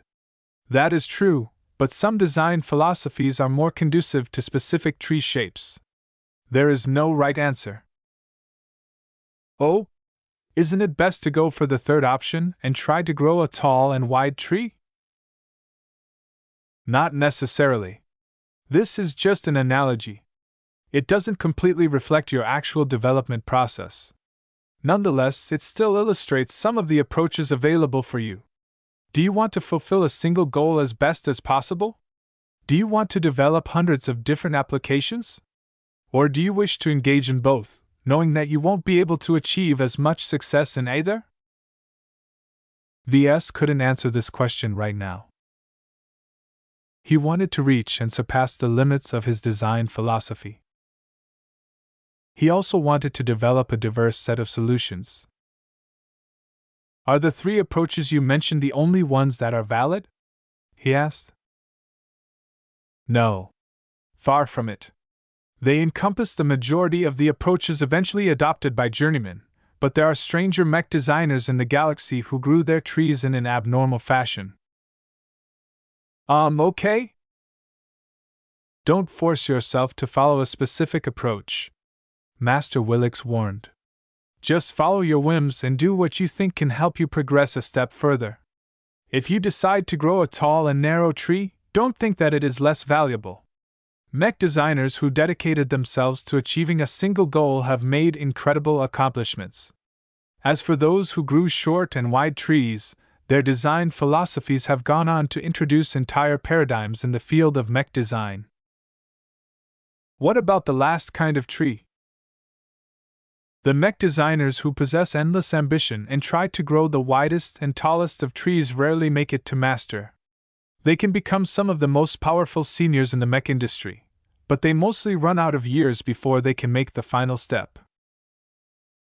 Those who manage to advance to master despite these challenges must be extremely powerful, right? Master Willix smiled. No. Not necessarily. In this case, the work you put into your progression is not proportional to the results. No matter the profoundness of your design philosophy, every mech designer who advances to master only gains a fixed amount of strength. Those who focused on a narrow pursuit can invest all of that strength on one application, thereby reaching even greater extremes. Those who have branched out wide must invest all of that added strength equally. That sounds rather bad. I disagree. If mech designers develop the design philosophy that is set up to enable a lot of possibilities with only a modest amount of effort, then they aren't necessarily weaker. Ves thought for a bit. I see now why growing tall and wide trees might not be a good idea. If you only gain a fixed amount of strength, then it's like attempting to water a huge tree with a single bucket. There is not enough water to keep the tree alive. You can say that. Mind you, there are mech designers who have accomplished this anyway, but their circumstances are unique and shouldn't be used as role models. What I would like to emphasize is that it is best to let your tree grow in a manner that fits your inclinations best.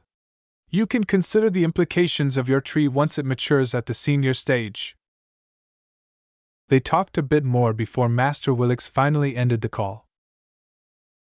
As the dark break module returned to standby, VS stayed in place as he went over the implications of what Master Willix had revealed. How did his young tree look like? It should look pretty wide, seeing how I branched out so much. I'm worried that it's too short, though. Of the two conventional options, VS wasn't sure whether he should aim for growing a tall or narrow tree or a short and wide tree. It depends on the goals I'm trying to achieve. So far, he was still inclined towards the latter. He liked to develop a lot of tricks and have multiple options at his disposal. As long as he achieved his ambition of making mechs alive, there was not that much point in making them more alive. He would rather develop multiple viable applications because he was very big on combining them in order to achieve synergy. In contrast, someone like Kedis readily set aside everything in order to achieve the best possible sharpness. VS didn't doubt that she would definitely grow a tall and narrow tree once she advanced to journeyman. Interesting. Chapter 2289, Magnanimous Promise. VS dreamt of different trees in the night before his fleet was ready to launch its attack. His active imagination produced many different varieties of trees. Tall trees, short trees, wide trees, narrow trees, burnt trees, purple trees, and more whipped past his vision. What kind of tree did he want to grow? How should he develop his design philosophy? He truly wasn't sure. It was easy for him to visualize the trees of other mech designers such as Kedis, Master Olsen, and Professor Van Tag. Each of their design philosophies already put them on the path to growing a specific tree. Yet VS was still confused about the growth of his own one. It was not as if he lacked some solid goals.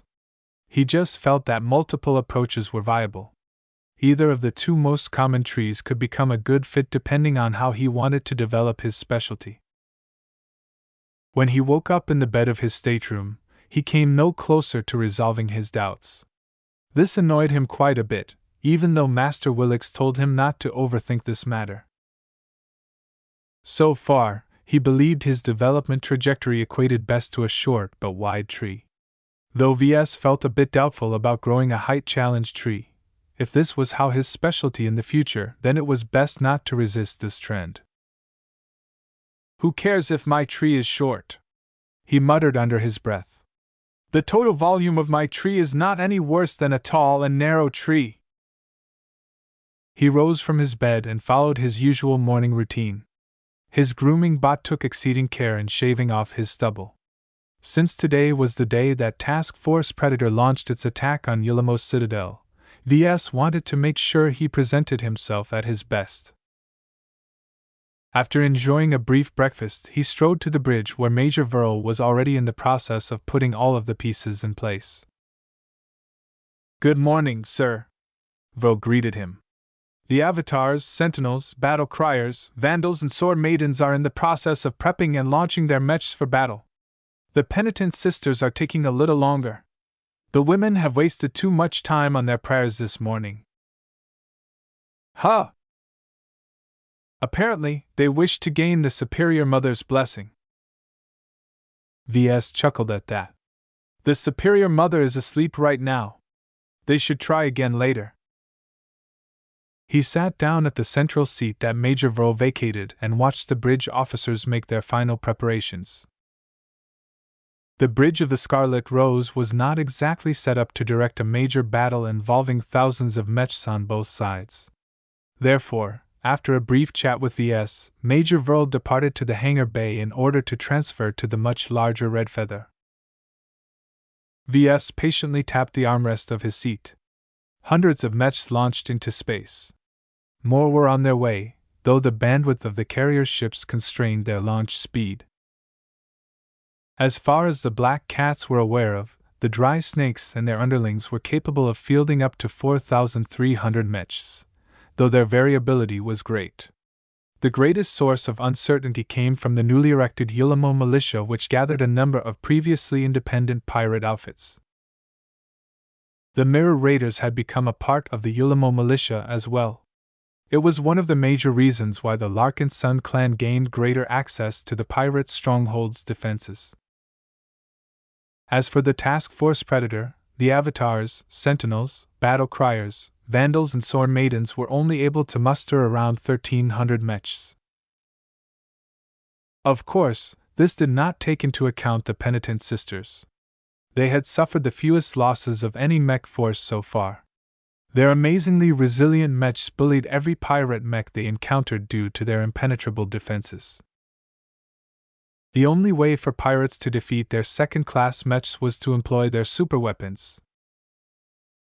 This was why the Black Cats invested several weeks in undermining Yulamo's citadel's defenses. A few minutes later, Calabash stopped by the bridge. Her black uniform caused a few people to turn their heads, though they quickly went back to their duties.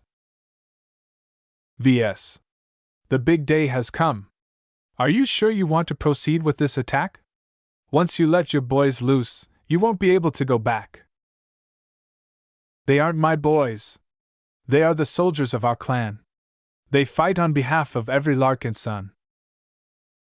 "Sure. Whatever you say, kid." Calabash crossed her arms. "Though we have managed to infiltrate many sections of Yulamo's citadel, not all of it is completely within our grasp.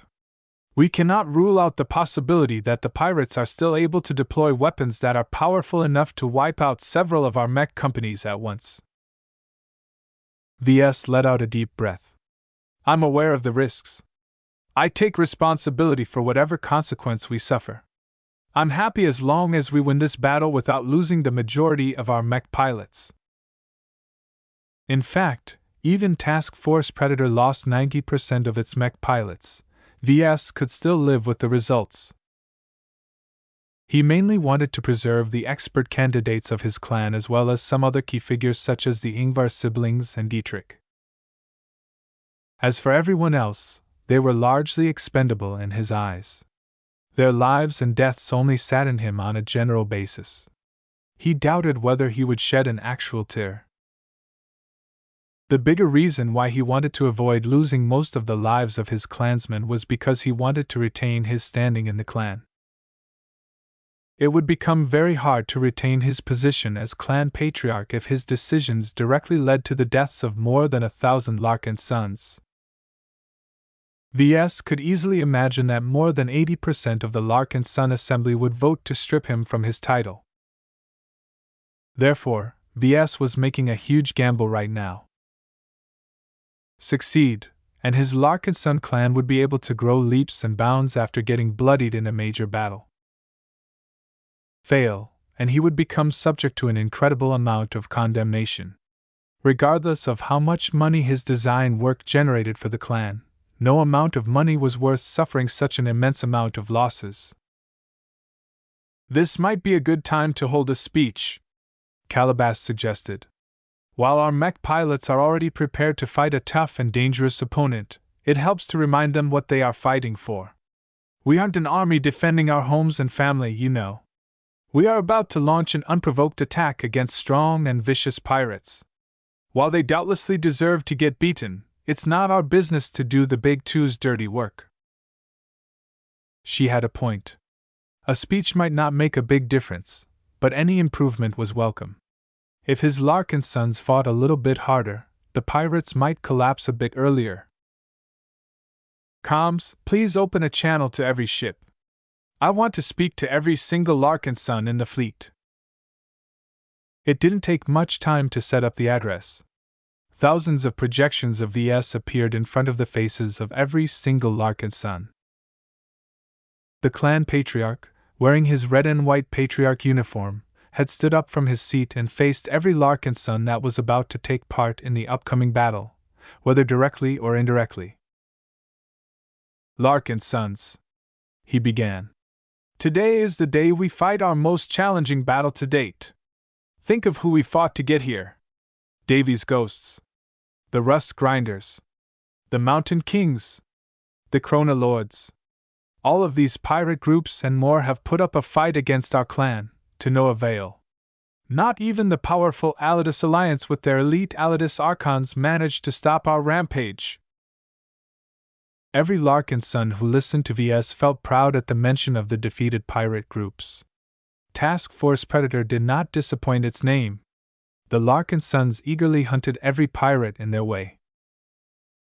VS continued to speak. We have grown far beyond our initial battle against Davy's ghosts. Do any of you still recall the disappointing performance of the rookies of the Living Sentinels? The leaderless mob of pirates almost managed to swarm our rookies to death. A lot of Larkinsons chuckled at the mention of this embarrassing event.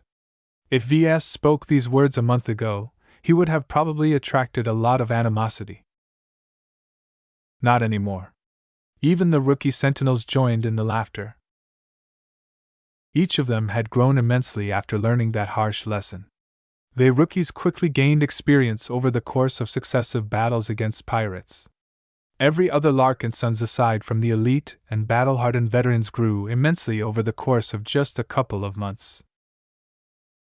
If the Larkinson clan went on this excursion, it would have taken years to come even close to reaching its current level of battle readiness. In a way, VS had already reached his goal of turning every Larkinson mech pilot into a bloodied soldier. Each of you has grown stronger. Our mechs may have remained the same, but our combat strength has soared. What makes us different from any other comparable organization is our willingness to fight. He raised his fist to emphasize his point. We are not cowards who shy away from battle as much as possible. Each of you have come with me to the Nixian Gap, braving pirates and anomalies alike. Now I ask you to prove your valor once more. Are you willing? Yes. Thousands of Larkinsons roared their response. Voices echoed in the compartments and halls of every single Larkinson ship. VS grinned. Good. I am proud to hear your eagerness to demolish the Nixian pirates once again. Not only will we remove cancer from society, we will also be able to obtain an immense amount of plunder if we win. I promise you now that every single participant of this battle will be rewarded for their contributions. No matter the outcome of this battle, as long as we make it back, I promise to waive the cost of acquiring your first second-class gene mod template and implant. While it might take a lot of time to ensure that each of you will receive your augmentations, none of you will have to pay any hex credits or Larkinson merits to improve yourselves. If the earlier roar had shaken the ships, the ecstatic cries that erupted after he made his promise had metaphorically shaken the vessels to pieces. No one despised this gift. None of the Larkinsons wanted to refuse this golden offer. To many of them, second-class implants were still out of their reach. It cost hundreds of Larkinson merits to obtain a decent set, and most clansmen needed at least a decade or two to accumulate the required merits. To obtain them for free was an immensely generous gift that instantly supercharged the fighting spirit of every single Larkinson. VS unabashedly grinned. Forget about using empty words and platitudes to motivate his clansmen. In his opinion, the best way to ensure they would do their best was to dangle an immensely juicy carrot in front of their faces. Though he would certainly regret making this promise afterwards, he believed this investment was ultimately worth it. By empowering the participants of this excursion, the clan directly strengthened the capabilities of its most courageous and battle-eager Larkinsons.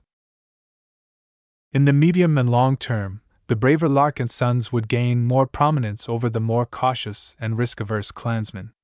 This ensured that the people who were more aligned to his ideology eventually dominated the middle and upper levels of the Larkinson clan in the future. His expensive promise also sent out a signal to the entire clan that taking risks and enduring hardships would always be rewarded.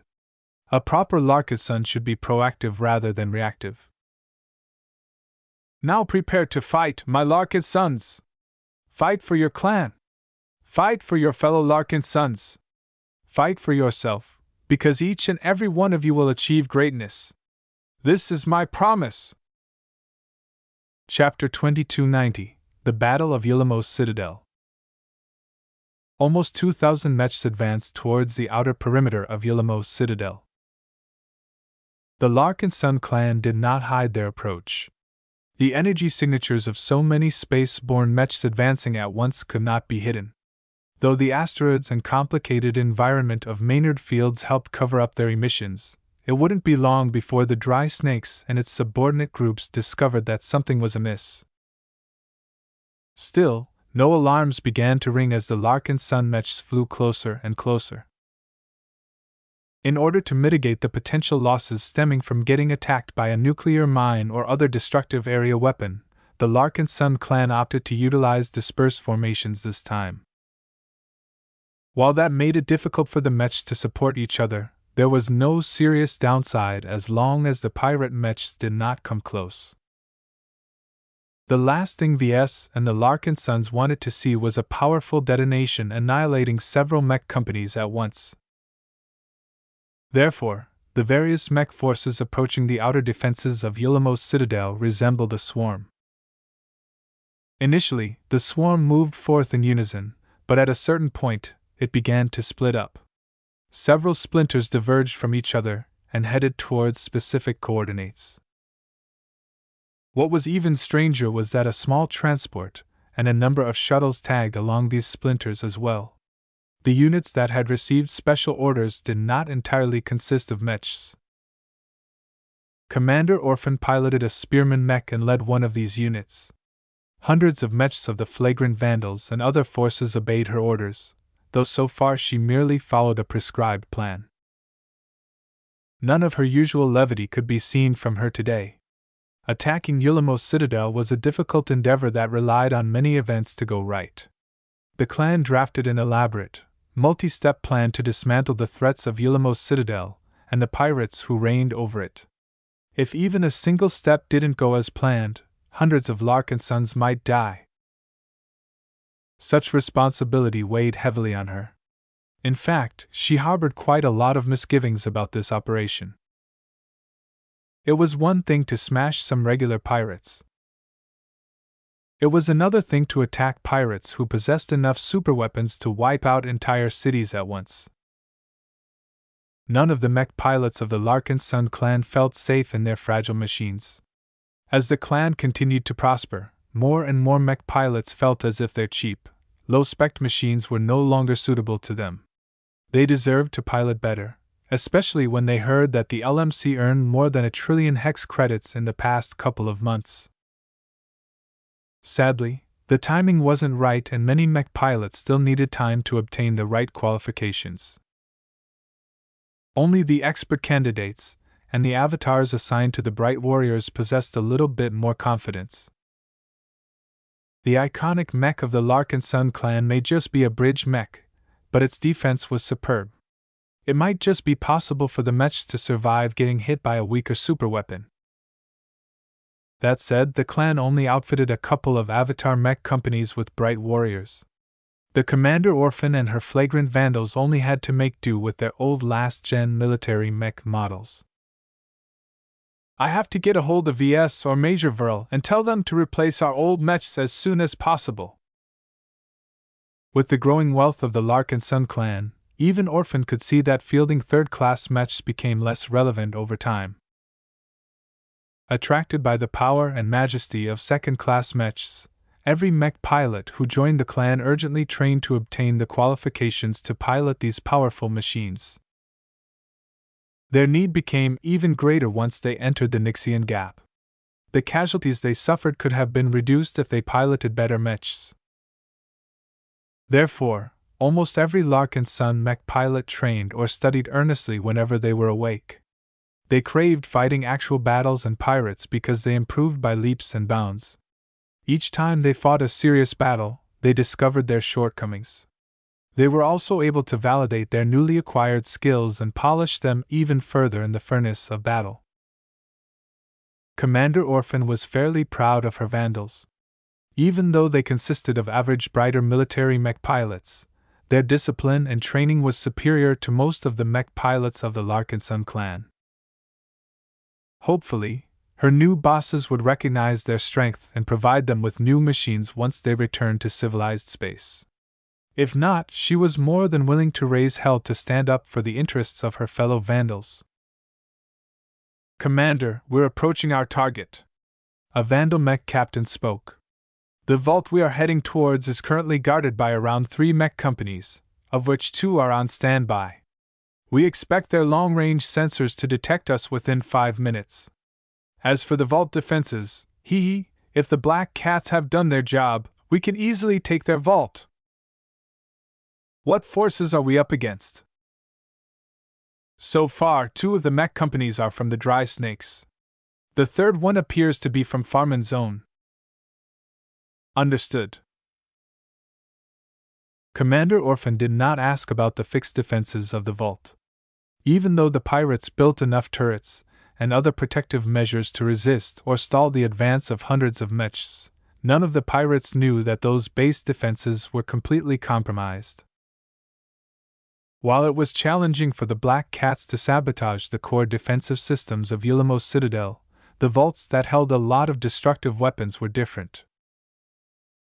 Grand Protector Rose Haw, the pirate lord that reigned over Yulamo, personally ordered the construction of these outlying vaults to remove the risk of Yulamo getting blown up by nefarious actors. The upside was this measure did as advertised. Even if a couple of nuclear bombs exploded, the only loss the pirates suffered was a lot of superweapons. The Dry Snakes were more than willing to compensate for any losses suffered by their customers. The downside was that it was a cumbersome chore to protect these outer positions. The necessity to place them far away from the citadel meant that it was difficult to guard them around the clock. In ordinary times, only a single mech company guarded every vault. With a formidable array of base defenses, any enemy that wanted to mess with the vault would face stiff resistance, thereby buying time for the main garrison to dispatch a relief force from the main pirate stronghold. Ever since the Dry Snakes smelled trouble, they tripled the garrisons of the vaults. This provided the pirates with even greater guarantees. They also dispatched numerous more technicians and specialists to keep an extra close eye on their defense systems. Yet no matter how much the pirates wanted to cover all of their vaults, they couldn't afford to spread their forces so thin. In addition, the pirates themselves may be frightened by the threat of the Larkinson clan, but they were not very disciplined and difficult to control. Hardly any pirate could maintain their focus and remain alert for several weeks. Many of the pirates began to grow lazy and sloppy, and they no longer strictly adhered to protocol. For these reasons, the mech companies garrisoned at the vaults adopted a simple 3-shift rotation. Every 8 standard hours, a different mech company deployed into space. As for the rest, they either slept or had some fun. This was why by the time the defenders of one of the vaults noticed the approach of Commander Orphan's detachment, no other mechs deployed from the hangar built next to the vault. Storm the vault! Don't let the pirates mess with the goods! More than 100 charged forward while some other mechs followed at a slower pace. The mechs that moved on ahead consisted entirely of melee mechs. The sight of so many eager mechs charging forward caused the currently deployed pirates to quiver. Their 40 pirate mechs would never be able to block so many enemies. "Wake up the other boys!" a pirate officer cried, panic suffusing his stimulant-addled body. "What the heck are our turrets doing? Shoot them already! Why aren't our missile banks firing any volleys? What has happened to our judgment lasers?" In recent months, the Alidus Alliance supplied Yulamo's citadel with a batch of powerful warship-grade laser cannons. The Dry Snakes opted to mount the judgment lasers on a couple of ships while installing the rest at their various vaults. The firepower of these judgment lasers should have been enough to blunt the enemy advance. It wasn't the fault of the operators. Instructed by their superiors, they frequently inspected their weapon systems. They performed diagnostics at least several times a day and even test-fired their weapons if it wasn't too costly. So far, every single weapon and superweapon worked as advertised. Yet as soon as the operators wanted to bring their weapon systems to bear against the approaching Larkinsons, their systems suddenly shut down entirely. "We've been hacked! Switch to backup systems! It's not working! Our backups have been hacked as well! Damn it! Why didn't we find out sooner?" The pirates discovered to their horror that the tampering was more devious than they thought. It wasn't actually difficult to disable the key systems of a weapon system.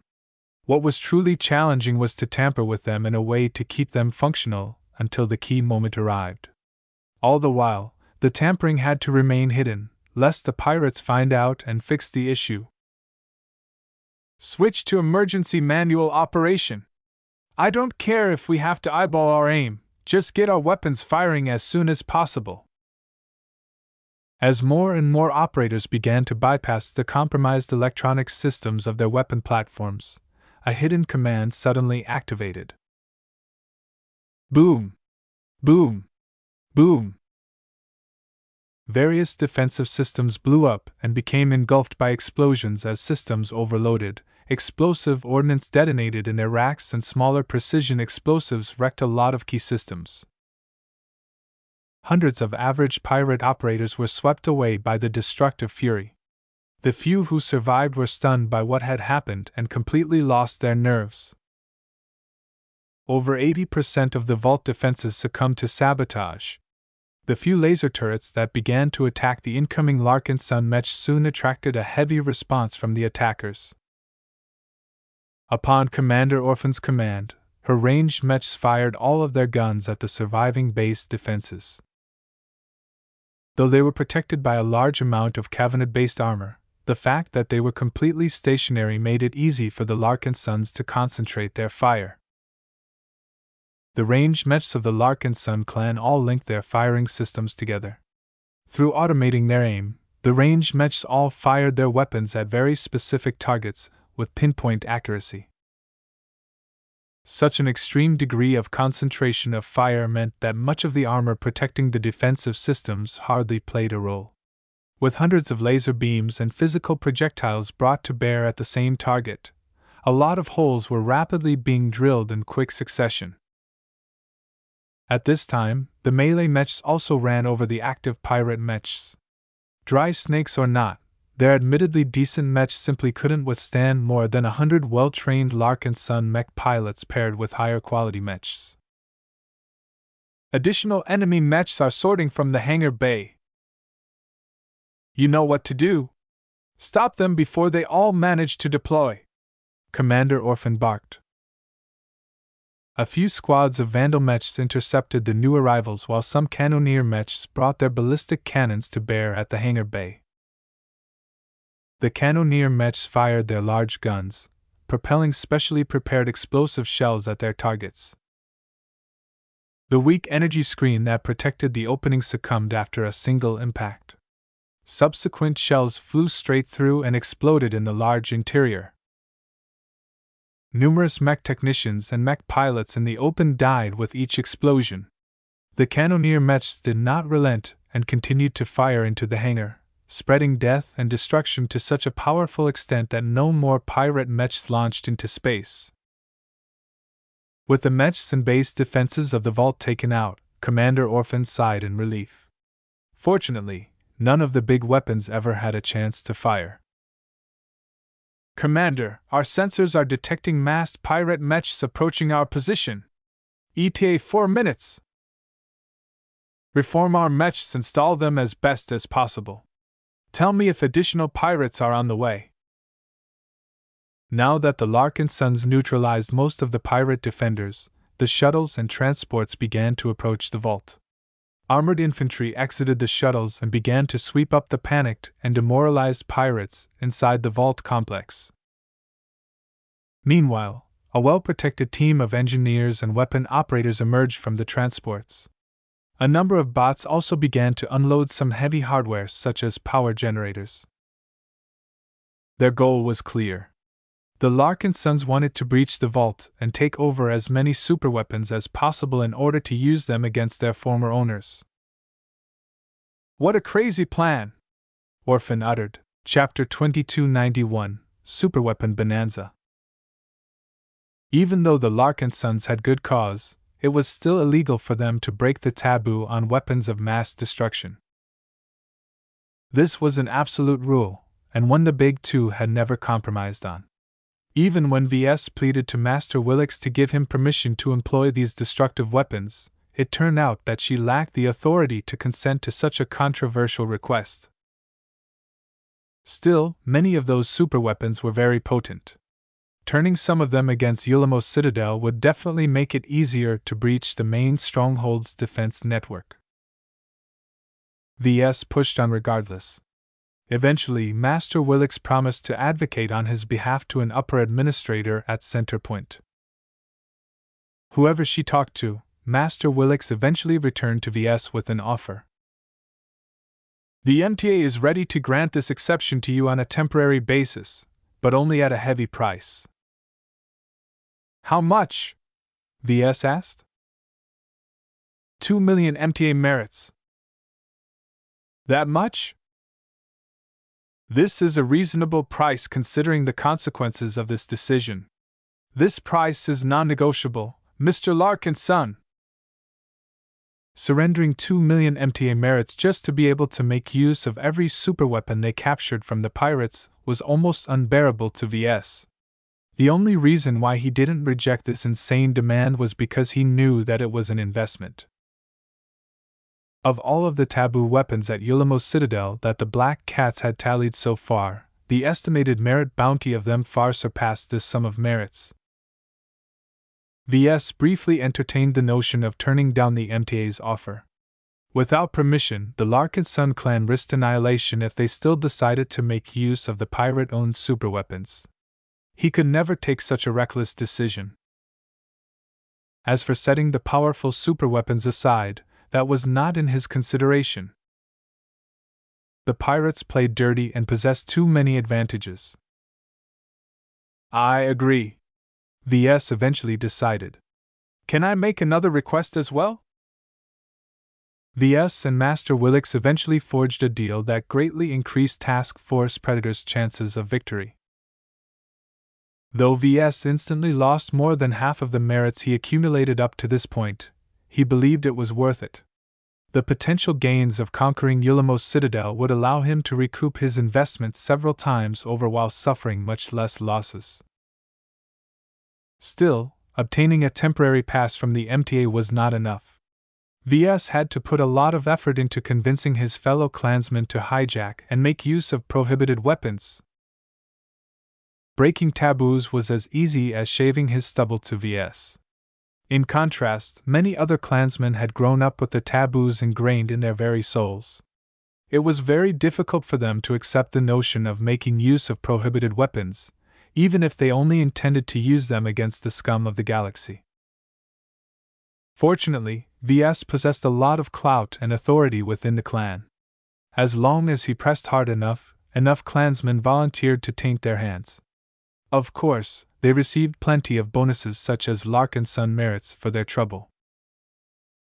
The vault, though well protected, opened up without a fuss. The Black Cats had already thoroughly hacked the security systems, as well as the fail-safes with the help of Lucky. Once they gained access to the contents of the vault, these weapon techs directed various heavy-duty lifter bots or other transportation vehicles to take out a select number of superweapons. Most of them consisted of bombs and missiles. The Larkinsons retrieved only a couple of warship-grade laser cannons because there weren't that many stored in the vault. Instead, the Dry Snakes usually made other arrangements for them since most of these heavy weapons were mounted on starships. At this time, the main stronghold went on full alert. The Dry Snakes and their allies finally faced the threat they had been preparing for all of these weeks. Even though Grand Protector Roshaw had heard about the formidable sabotage abilities of the Larkinson clan, he never expected the vault defenses to fail so extensively. His grand coat decked with expensive exotic-laden trophies shook as he realized that his pirate stronghold might actually fall today.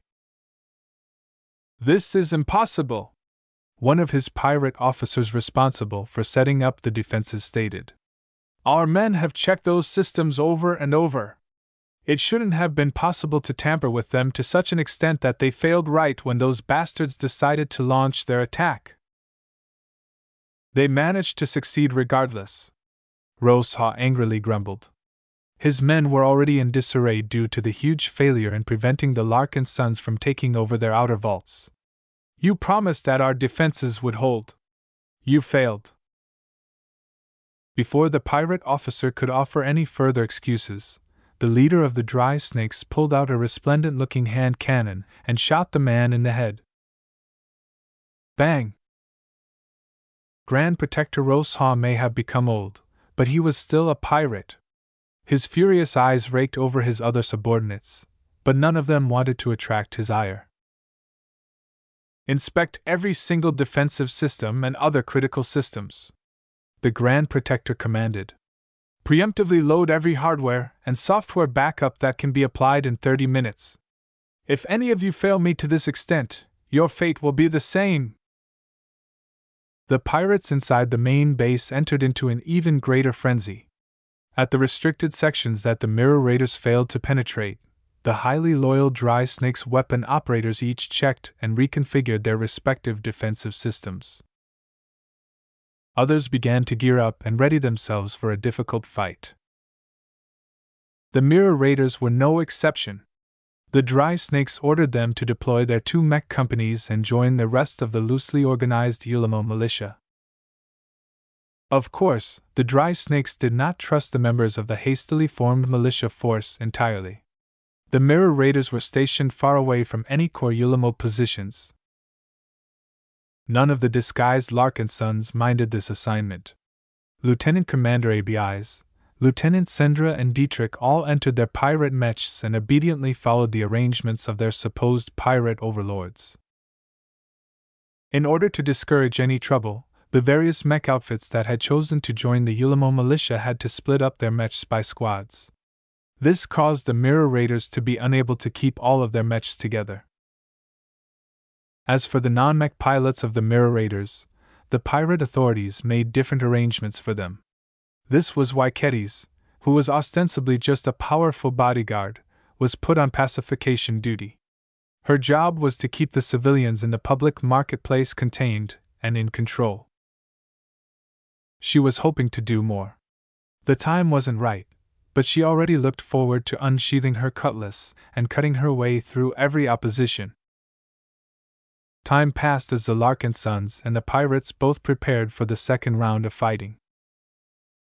So far, the pirates completely failed to prevent the attackers from overwhelming the vaults.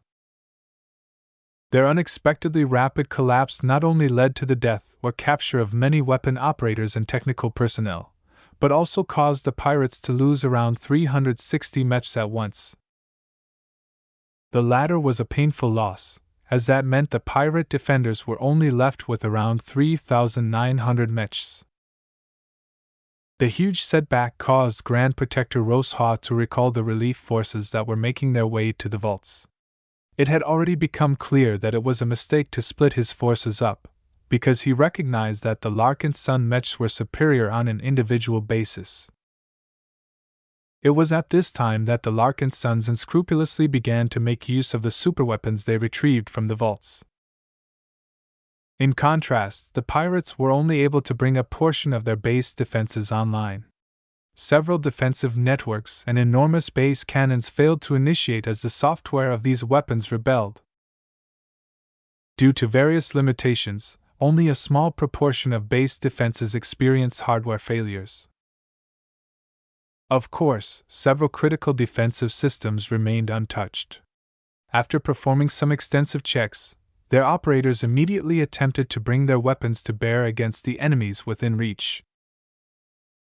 At this time, it was extremely dangerous for any mech to be out in the open. The mechs of both sides therefore withdrew from the line of sight of any destructive superweapon and huddled behind some of the larger asteroids floating around in the region. The vulnerable machines moved just in time to escape the first exchange of blows.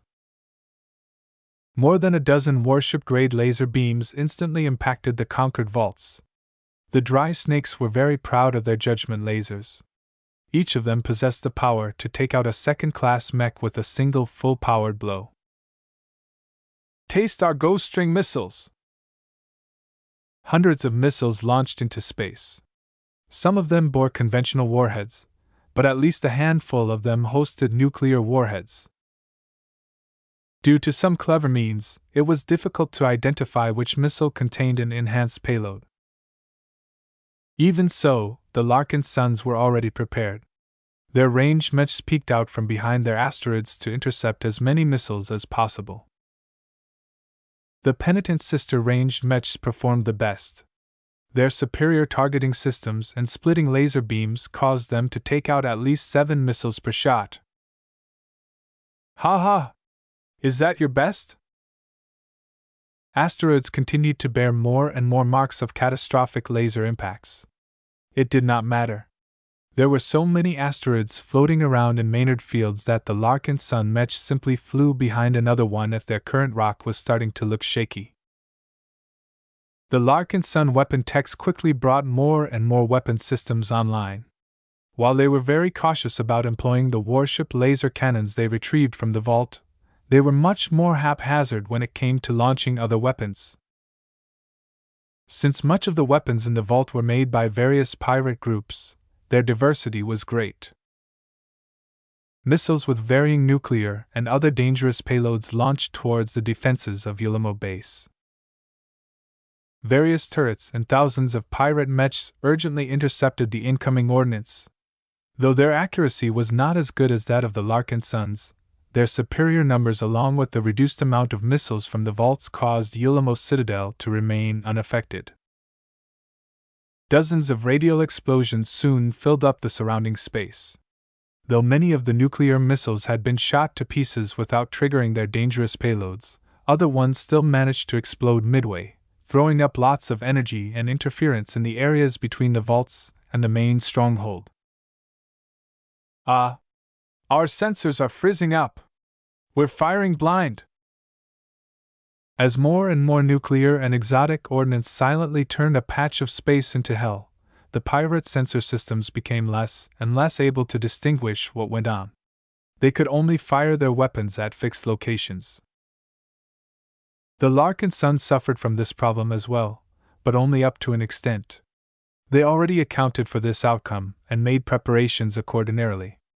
They deployed purpose-built sensor arrays, spread out a huge network of electronic eyes in every direction, and borrowed the powerful sensor systems of the penitent sisters to pierce past the expanding interference field. More missiles and powerful lasers continued to fire from both sides.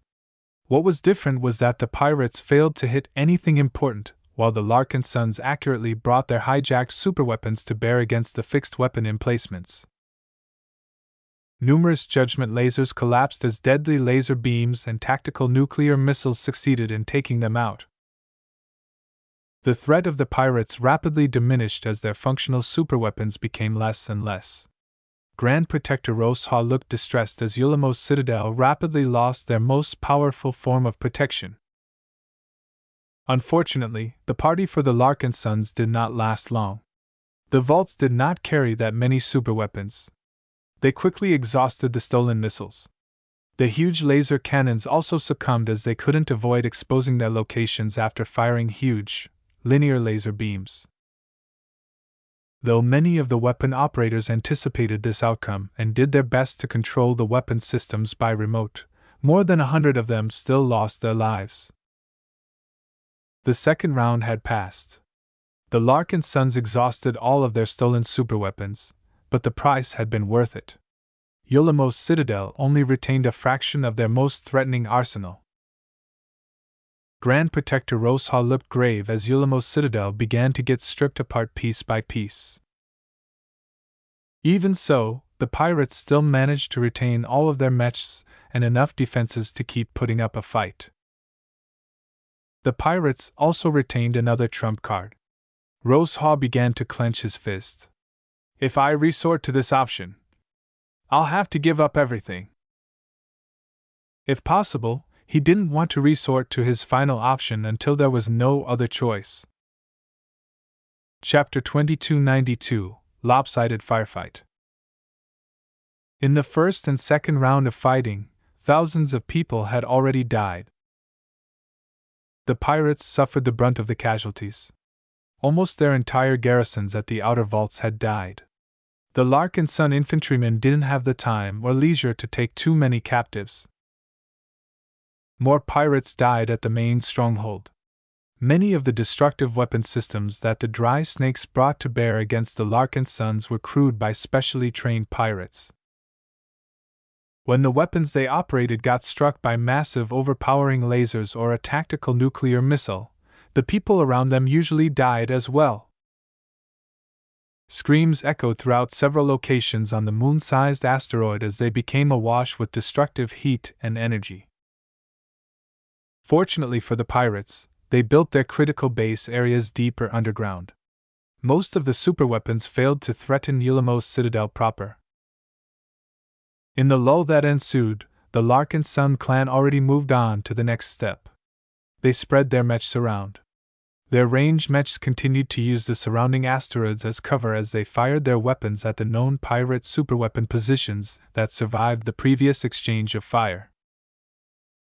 Though their weapons weren't so exaggeratingly powerful, the Larkinson mech slowly whittled away at the remaining intact superweapons. From the start, the Larkinsons always focused on taking out the most destructive options available to the pirates. There was no way they could accomplish anything else unless almost every single superweapon was taken off the board. It took a lot of effort to remove the remainder of the superweapons. Even if the pirates held a couple of judgment lasers and ghost-string missile launchers back, the Larkinsons possessed detailed intelligence of the precise locations of every weapon emplacement, exposed or not. Any plot to keep them hidden until the Larkinson mechs came closer were dashed. Thousands of ranged pirate mechs did not remain idle. As soon as the Larkinsons hijacked the vaults, they received orders to fire at any exposed enemy mechs. It was difficult to pick off the Larkinson mechs.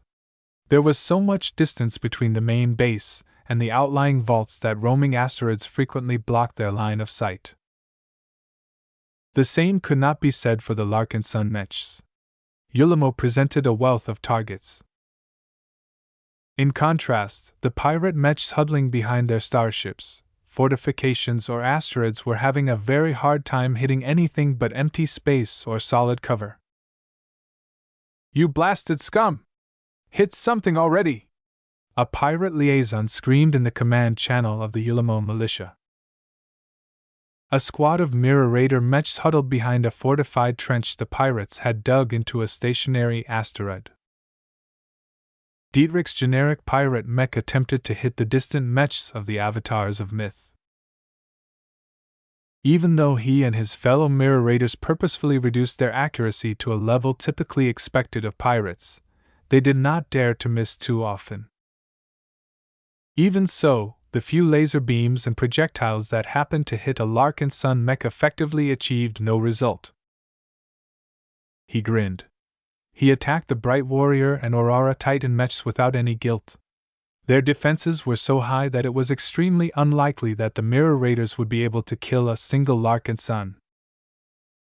The Larkinson clan purposefully exposed their most defensible mechs a bit more. The clansmen trusted in their defenses, and they served as excellent distractions as the few pirate mechs that managed to hit their targets only wasted their energy or ammunition in vain. Though some of the pirate officers were aware that their ranged mechs were not achieving anything significant, doing something was better than doing nothing. Grand Protector Rose Haw unflinchingly shot any pirate commander who made any decisions that hinted at weakness. Blam! Another high-ranked pirate officer lost his head. Conserve resources? Nonsense! The pirate lord boomed as he brandished his smoking gun at the remaining pirate officers. "We are facing the biggest threat of our lives. Our fellow Nixian pirates may have scruples, but these outsiders are killers true and true. None of the civilized folk treat us with dignity. The only way to resist their aggression is to show as much fighting spirit as possible. We must demonstrate our conviction to fight to the death. Fight! Fight! Fight! Even though the situation looked dire, the pirates weren't willing to give up. Yulamos Citadel was their home and their stronghold. Giving it up would make everyone homeless. Surrendering was not an option. Running away wasn't an option either, as the dry snakes had already turned on any mech or ship that attempted to flee without authorization. At a distant asteroid close to one of the conquered and bombed out alts, the second mech company periodically poked out their bright warriors. The mechs with rifles continued to fire at the targets designated by the command net. Even if they didn't know what they were firing at, the mech pilots pulled the trigger regardless, trusting that the orders and targeting data conveyed by other Larkinsons were sound. The bright warriors armed with swords and spears exposed their frames as well. The Space Knight configuration acted the most conspicuously. Even when the pirates utilized more powerful or unusual weapons such as grazer rifles, the thick tower shields resisted most of the damage. That said, not every pirate mech fired at these conspicuous targets. Occasionally, an unlucky Larkinson mech suffered major damage, which impaired their performance or rendered them battle ineffective right away. Few Larkinson mech pilots died in this exchange of fire, but losing their mech signified the end of their participation. Task Force Predator possessed too few backup mechs to give the surviving pilots another opportunity to re-enter the battle. The battle has slowed down, Ayman Ingvar impatiently remarked. When are we going in? I haven't stabbed a single pirate mech with my sword. Out of the 4 different bright warrior configurations, he fell in love with the swordsman mech loadout. Though it lacked the defenses of the Space Knight configuration or the immense impact of the Lancer mech configuration, the swordsman mech offered the greatest play to his abilities in combat. As for his sister, Captain Casella Ingvar preferred to pilot a rifleman mech configuration. Getting too close to the battle often caused her to lose sight of the bigger picture. The plan isn't to advance. Huh? What are you talking about, sis? Who knows what traps or other tricks the pirates have in reserve? Look at the base. We may have destroyed all of their superweapons, but the pirates still retain plenty of heavily protected turrets and weapon emplacements. After removing or circumventing the faulty software that plagued their conventional defensive systems, the pirates slowly brought their fixed defenses to bear against the attackers. It took way too much time for the Larkinsons to destroy every single fixed defense system. While none of these weapon emplacements possessed the destructive power of the superweapons that the Larkinsons prioritized right away, their huge volume of fire still deserved a lot of respect. For this reason, the Larkinsons wanted to entice the pirate mechs to advance from their positions and leave the defensive envelope of Yulamos Citadel. The pirates weren't fools, though. As much as Grand Protector Rose Hall wanted to smash his mechs against the mechs of the Larkinson clan, he knew that he must resist the temptation and continue to rely on his remaining fixed defenses. In order to encourage the pirates to abandon their passive posture, the penitent sisters finally made a move. At this point, much of the interference from all of the superweapons had faded. The Larkinson clan obtained a very detailed understanding of the current positions of enemy mechs. While most of the Larkinson ranged mechs still directed their firepower towards the stationary turrets and defenses of Yulamos Citadel, the exiled Hexers quickly began to utilize their superior skills and mechs to attack the pirate mechs. Instantly, the pressure on the pirates increased as hundreds of penitent sister mechs fired their second-class rifles and cannons at the pirate mechs regardless of how much cover was in the way. Whether there were meters of asteroid rock or bulk exotic alloys in the way, the positron beams and Gauss rounds made quick work of the obstacles. Squads of penitent sister mechs coordinated their firepower in order to quickly strip a pirate mech of all of their protection. The most devious aspect about their firing patterns was that they did not grant any pirate mech the time to retreat or duck into another cover. With dozens of high-powered attacks barraging these hapless pirate mechs at once, the pirates quickly lost more than 100 mechs in a matter of minutes. The disparity in firepower was incredibly galling to the pirates. If they only had a few superweapons left intact, they could have put up a good fight. "Sir, we need to go in," a pirate advisor urged. "That's exactly what those blasted Larkinsons want us to do. We can't fall into their trap. Diving into their trap is preferable to suffering a slow death." Grand Protector Rose Hog grew graver and graver. The projections continued to display the drop in numbers. More and more of his mechs were being picked apart by the second-class mechs of the enemy. "Pull our pirate mechs back." "What? Are you sure, my lord?" Up until now, Rose Haw ruthlessly squashed anyone who suggested any of the sort. The headless bodies of several unfortunate pirate officers strewn on the decks served as a reminder to everyone that the Grand Protector did not tolerate any cowardice. Yet strangely enough, the pirate leader changed his mind. Everyone felt mixed at the sudden change. "Don't question my orders. Pull back our mechs and make sure they are placed behind enough cover to prevent those blasted Hexer's mechs from picking off our machines." While Grand Protector Rosehaw still decided to keep his last resort in reserve, he possessed several other options that could potentially turn this situation around. No matter what, the dry snakes reigned over one of the more mineral-rich areas of Maynard Fields. Much like any other local overlord in the Nixian Gap, the dry snakes built a lot of defensive measures. Much of it was in the open, but Rosehaw made sure that his pirate group invested at least some resources into other solutions. "Tell me as soon as our mechs have reached safety. Take this opportunity to replenish their energy and ammunition reserves." "Yes, my lord." The sudden withdrawal of the pirate mechs confused the Larkinsons a bit. Most of them thought that the pirates would either break and run or charge forward out of desperations. "Are they trying to outlast us? It won't work. Our guns are constantly breaking down their defense networks." Several asteroids bore the marks of many weapon impacts. Each of them previously boasted a lot of fixed defenses.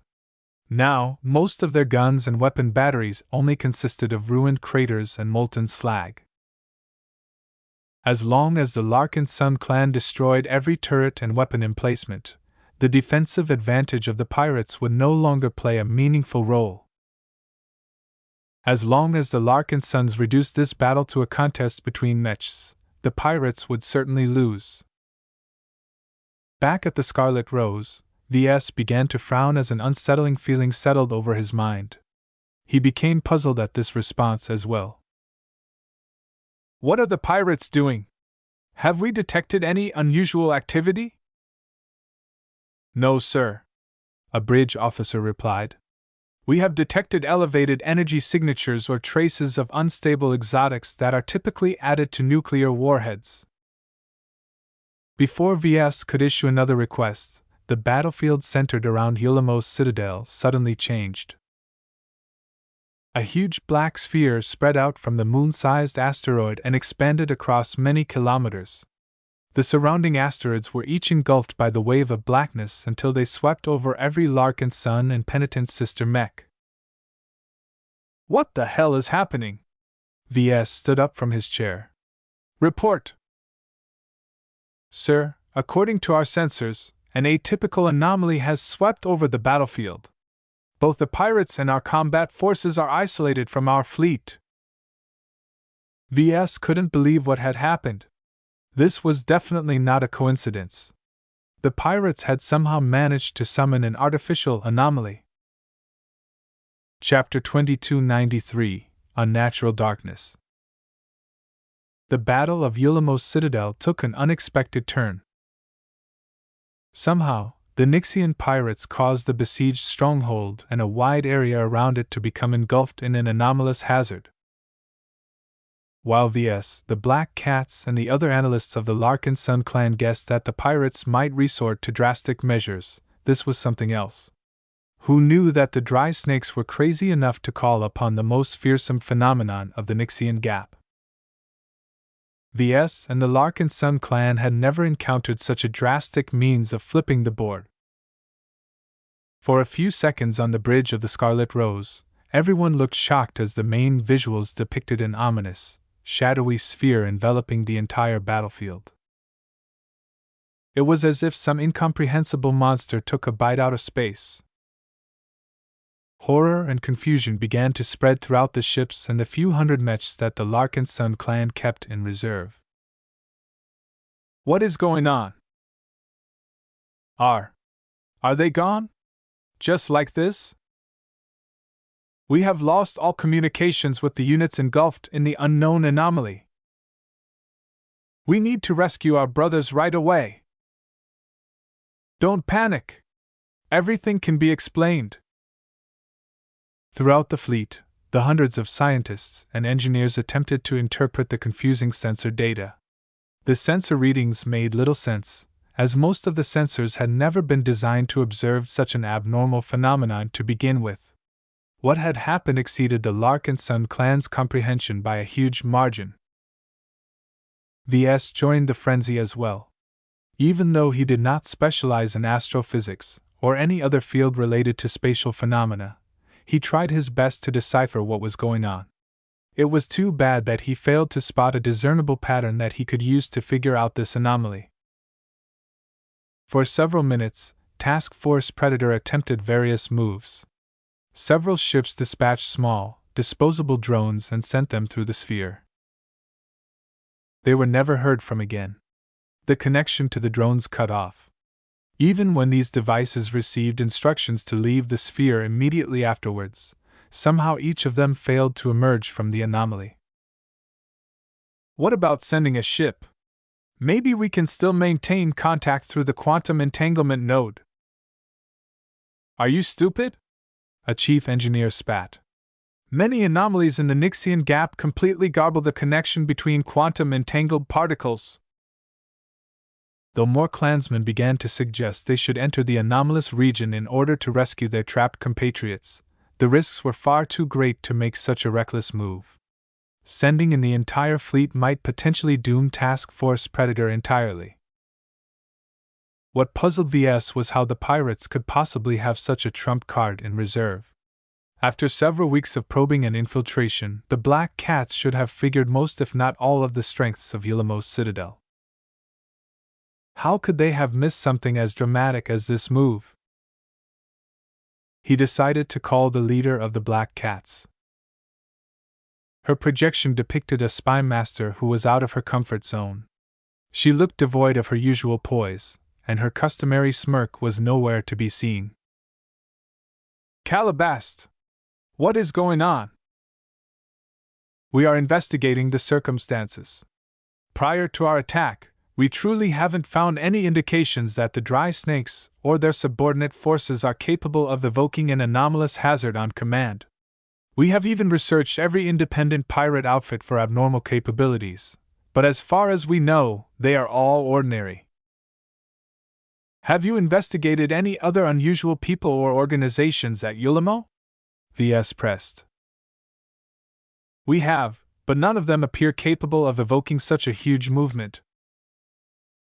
Her answer didn't satisfy him at all. Frustration welled in him as he was lacking a huge amount of answers. The longer this anomaly stayed active, the greater the chance that he would lose most if not every mech deployed into battle.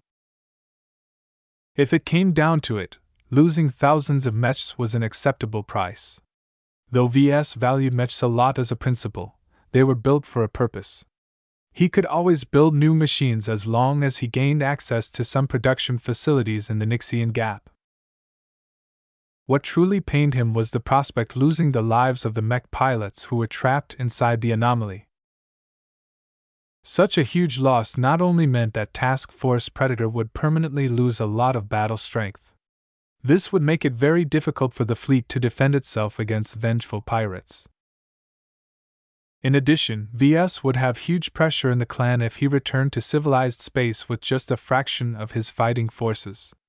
His young and fragile clan would not be able to stomach such a heavy blow. As he kept staring at the boiling sphere of darkness and shadows, VS suddenly made a small realization. How did the pirates manage to evoke such a big anomaly in the first place? Through technology? Unlikely. Not even the big two could make heads or tails of them. Otherwise, they would have swept the entire Nixian Gap clean of pirates by now. Their war fleets wouldn't have chosen to avoid this dangerous region like the plague. Ever since the previous incident, VS hypothesized that anomalies in the material realm might be tied to activity in the imaginary realm. This meant that this anomaly might have been evoked through spiritual means. VS briefly ignored Calabast and everything else and concentrated his mind. He projected a part of his consciousness in the imaginary realm. Ah! As expected, something new had appeared in the imaginary realm. An identical dark sphere had appeared. The corrosive winds that spun in the motion of the huge vortex seemed to crash against the sphere before parting aside. The nature of this anomaly was different than the one that appeared in the previous incident. Unfortunately, this didn't really help him that much. He cautiously attempted to probe the sphere in the imaginary realm, only to feel that he had completely lost contact with the tiny spiritual projection he sent inside. The phenomenon in the imaginary realm seemed to behave identical to the phenomenon in the material realm. The two were unquestionably tied together. VS began to grow suspicious as he retracted his concentration. Calabast, have you performed any investigations on the cults and religions in Yulamo's citadel? Her projection blinked. We have, but their footprint isn't big. The typical church or cult has only attracted a few dozen to 100 worshippers in the public marketplace section. The Dry Snakes and its subordinate pirate groups aren't religious in nature. The quantity or presence of the religious organization isn't important. Which one has the biggest or most mysterious background? Calabast briefly ran through the gathered intelligence. Of all of the known cults in Yulamo, the Hallowed Abyss Temple is the most mysterious and influential. They occupy a small shrine in the most coveted area of Yulamo's public section. From what we have gathered, the local branch of the Hallowed Abyss Temple is highly insular and doesn't amount to more than 9 members. Tell me more about the Hallowed Abyss Temple. While their presence here is small, the cult is known to have a wide reach. Their priests and shrines can be found in many pirate bases. Some of them even set up shop aboard large pirate ships. This sounded more and more suspicious to VS. Even Calabast began to realize that there might be more to the Hallowed Abyss Temple. Where do they come from? Where is the Hallowed Abyss Temple based? It's said that their physical temple is actually located deep in the core regions. This is in line with their religious beliefs. The so-called Abyssal Servants do not fear the Nixian Gap and all of its unknown phenomena. Instead, the cultists worship it. They believe the Nixian Gap is not a cancerous tumor, but instead a sacred blessing bestowed by their mysterious dark gods. That didn't sound good. The more he heard about this cult, the more VS grew certain about this guess. VS not only suspected that the Hallowed Abyss Temple may be responsible for calling down the anomaly, but also guessed that it might be another splinter organization of the Five Scrolls Compact.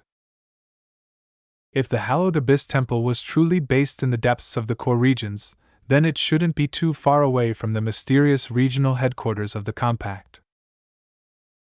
From his prior experiences, VS already knew that the powerful Compact possessed a penchant of starting up numerous seemingly unconnected daughter organizations. This was one of the methods they used to covertly expand their influence and reach without triggering the Big Two's vigilance. Back in the Ferristar region, VS once experienced the weirdness surrounding the Church of Hotamak. Now that he thought about it, the hallowed abyss temple bore some resemblance to the church of Hotomak. It was as if some leader in the compact reused the same model but adapted it to a different environment. "Goddamn cultists!" Ves cursed. Even though he made some very important realizations, that didn't mean he found a solution to the calamity that had descended on his mech troops. Not everyone possessed his understanding of the spiritual nature of this anomaly. The more the Larkinsons figured out, the more helpless they felt. Despair began to spread throughout the fleet as they began to fear the worst. Within the anomalous region, each person trapped inside began to feel an unnerving pressure on their minds. Strangely enough, those within the main base experienced something different than those trapped outside in space. Those who resided on the moon-sized asteroid were spared from any danger. Mostly. What discomfited the pirates, guests, and residents inside the stronghold was the sudden descent of darkness and shadows. No matter how much light fixtures illuminated the interior of Yulamos Citadel, everyone's vision seemed to have dropped to just a stone's throw away. What was even scarier was that the darkness intensified over time. Several worrying fluctuations occurred deeper within, causing frightened Nixian pirates to imagine all sorts of inexplicable horrors lurking within. No one knew what was going on. Kedis and her squad of mirror raiders had huddled together inside a random shop. Each of them warmed up their rifles and looked ready to shoot whatever threat that emerged. Everyone kept their combat armor sealed and breathed air from their internal oxygen tanks. No one wanted to take the risk of breathing any toxins brought by this strange phenomena. Kedis gripped her cutlass with one hand and her compact laser pistol with the other hand. She felt increasingly discomfited by what had descended upon Yulamos Citadel. "Have we reached the others?" she asked. "No, ma'am. Our long-range communications aren't working anymore. No signal is able to make it past 20 meters. One of her squad mates replied. This meant that the darkness surrounding them was cutting them off from the rest of their compatriots. This meant that every group of mirror raiders had to fend for themselves. "What do we do?" a flagrant vandal asked. "This phenomenon is definitely related to the attack on our base. The pirates must have suffered a lot of blows before being desperate. Are they trying to kill us all? This is clearly an anomaly." "It's not the same," Kedis remarked. "We aren't locked in time, and I don't see any other unusual effects. Perhaps the pirates have found some way to shield their base from the brunt of the anomaly." The disguised Larkinsons made some guesses, but that didn't help them from this predicament. They were completely blind and deaf of everything that happened beyond 20 meters. "What is going on outside?" Kedis frowned. Her worry kept growing as her discomfort grew with each passing second. Though the situation within the pirate stronghold only appeared unsettling, the same could not be said for the Larkinson mechs trapped outside. Each and every mech in space had become engulfed by impenetrable darkness. No matter how close the mechs stuck together, they had become completely isolated from their fellow comrades after the descent of the dark sphere. No matter in which direction they flew, they failed to stumble upon any friendly mechs. What was worse was this was just the start. Chapter 2294, Gray Apparitions. "Avatars! Is anyone out there? Come on! Please respond!" Ayman Ingvar's bright warrior flew aimlessly in circles. Despite previously huddling behind an asteroid the rest of the second mech company of the Avatars of Myth, everything disappeared once the wave of darkness swept past their position. His mech lost contact with the bright warrior mechs that were huddling just tens of meters away from his machine. It was as if the wave of darkness had all taken them away. What was even odder was that the asteroid that Ayman's mech previously used as cover disappeared as well. "Is this an illusion?" When Iman experimentally directed his bright warrior to fly downwards, he found to his horror that the obscuring darkness wasn't just muffling his mech's sensor. It had actually displaced him in a completely different space. Questions continued to well up in his mind as Iman tried and failed to make sense of this abnormal change. His shallow understanding of science didn't help matters either. All he knew was that he had lost contact with every comrade, including his sister. "Casella! Where are you?" In his haste to reconnect to his fellow avatars, Iman failed to notice that the darkness around his mech slowly began to seethe. It was only when a strange chill ran straight through his body that he suddenly paused. In the periphery of his vision, Iman suddenly noticed movement. He withdrew some of his senses from his mech and looked around in the darkened cockpit. Even though Iman dialed up the lights to their highest setting, he could barely spot the cockpit consoles in front of his piloting chair. "Did I imagine it?" he questioned himself. A second chill struck his body. "What is going on?" A strange soundless roar suddenly rang through his ears. Iman grabbed his helmeted head. A strange pressure kept mounting on his mind as if some enormous weight was pressing down on him. The most infuriating aspect of all of these weird events was that Iman was completely unable to block them. He felt as if some unfathomable existences were attacking at this very moment. "I have to fight back." Iman ignored every uncomfortable situation and immersed himself into his mech. As soon as his man-machine connection with his mech intensified, Iman found to his relief that his body was no longer subject to as many abnormal phenomena. He didn't know why that was so, but Iman was not in the mood to look at a gift horse in the mouth. Sadly, soon after he took shelter in his own mech, the boiling darkness beyond his mech convulsed. Suddenly, a strange apparition banged against the armor of his mech. "What?" Though Iman was completely caught off guard, his instincts were still pretty good. His mech immediately retaliated with a sword, only to cut off some kind of strange gray transparent mech. "The hell?" Another ghostly mech attacked his mech from behind. Fortunately, Iman had become fully alert. Before the strange ghostly mech could thrust its half-transparent spear into the rear armor of the bright warrior, the latter turned around and cut through the apparition. More transparent mechs appeared with regular frequency. Some of them even fired rifles that only dealt a fraction of the damage they were supposed to have if fired by physical mechs.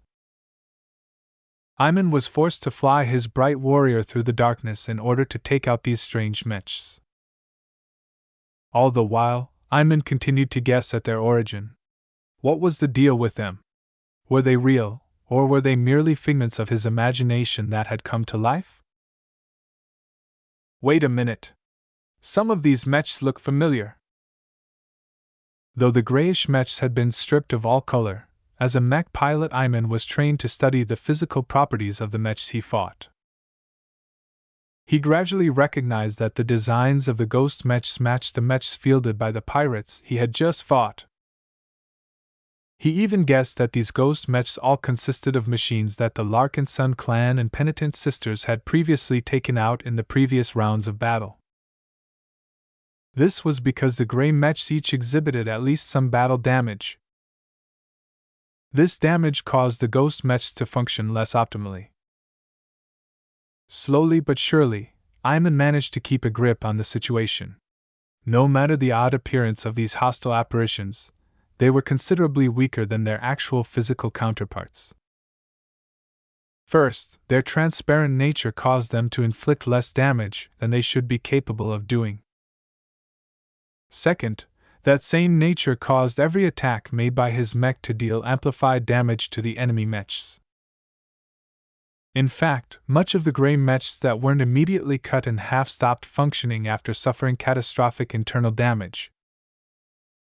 Third, the enemy mechs fought as stupid as bots. Even pirate mech pilots knew better than to launch plain and straightforward attacks. There didn't appear to be any human intelligences controlling these ghost mechs. Even so, Iman's optimism slowly began to make way for creeping worry, which soon became supplanted by dawning horror. These ghost mechs don't stop coming. It started out slow, but escalated over the course of the battle. The boiling darkness kept spitting out the same gray mechs that his bright warrior had cut to pieces before. In addition, the longer this ordeal took place, the greater the darkness became active. Each gray mech that reformed out of the darkness became just a little bit stronger than before. Soon enough, Iman's bright warrior could no longer cut down these ghostly apparitions as effectively as before. Though their driving intelligences hadn't increased a single bit, their solidity and force grew with every single reformation.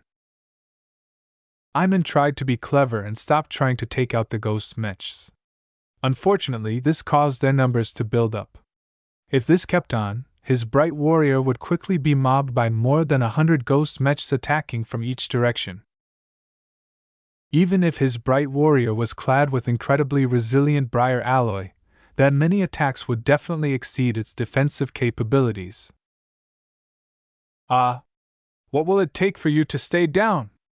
Iman yelled in frustration as his bright warrior's sword cut through one ghostly swordsman mech while stabbing through the chest of a ghostly space knight. Casella? Where are you? His sister wasn't faring well. Captain Casella Ingvar deployed into battle with a bright warrior in its rifleman mech configuration. This meant that the all-obscuring darkness around her impeded her fighting ability even more. Her mech's laser rifle kept shooting at the ghost mechs, mostly managing to take them out in a single hit as long as she aimed at some critical component. In order to prevent her mech from getting hit, she kept her mech mobile. During her initial confrontations against the grayish mechs, she also noticed that they didn't appear to be piloted by trained mech pilots. It was as if a layman was puppeting them all by remote. The attack and movement patterns of these mechs were very simple and did not leverage their individual strengths.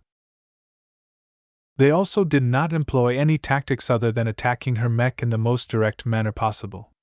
This meant that even if she was being swarmed by multiple ghostly attackers, they did not employ any boxing formations. Due to all of these factors, Casella managed to overcome her disadvantageous situation by flying away and kiting her ghostly pursuers. Since these stupid gray mechs only thought of reaching her mech as fast as possible, they solely flew in straight lines, making them easy targets. Despite this favorable condition, Casella kept growing more and more worried. The darkness surrounding her in each direction kept becoming more active. The ghost mechs that chased after her fleeing machine were also growing stronger. Who knew whether the darkness would introduce another danger? Even if the situation remained the same, Casella still worried about her continued survival. This was because even if the mechs she fought were fake, her own machine was still very real. My energy reserves are dropping, she noted with evident concern. Every mech only carried so much fuel or energy. Space-borne mechs were especially notorious for their elevated consumption of energy.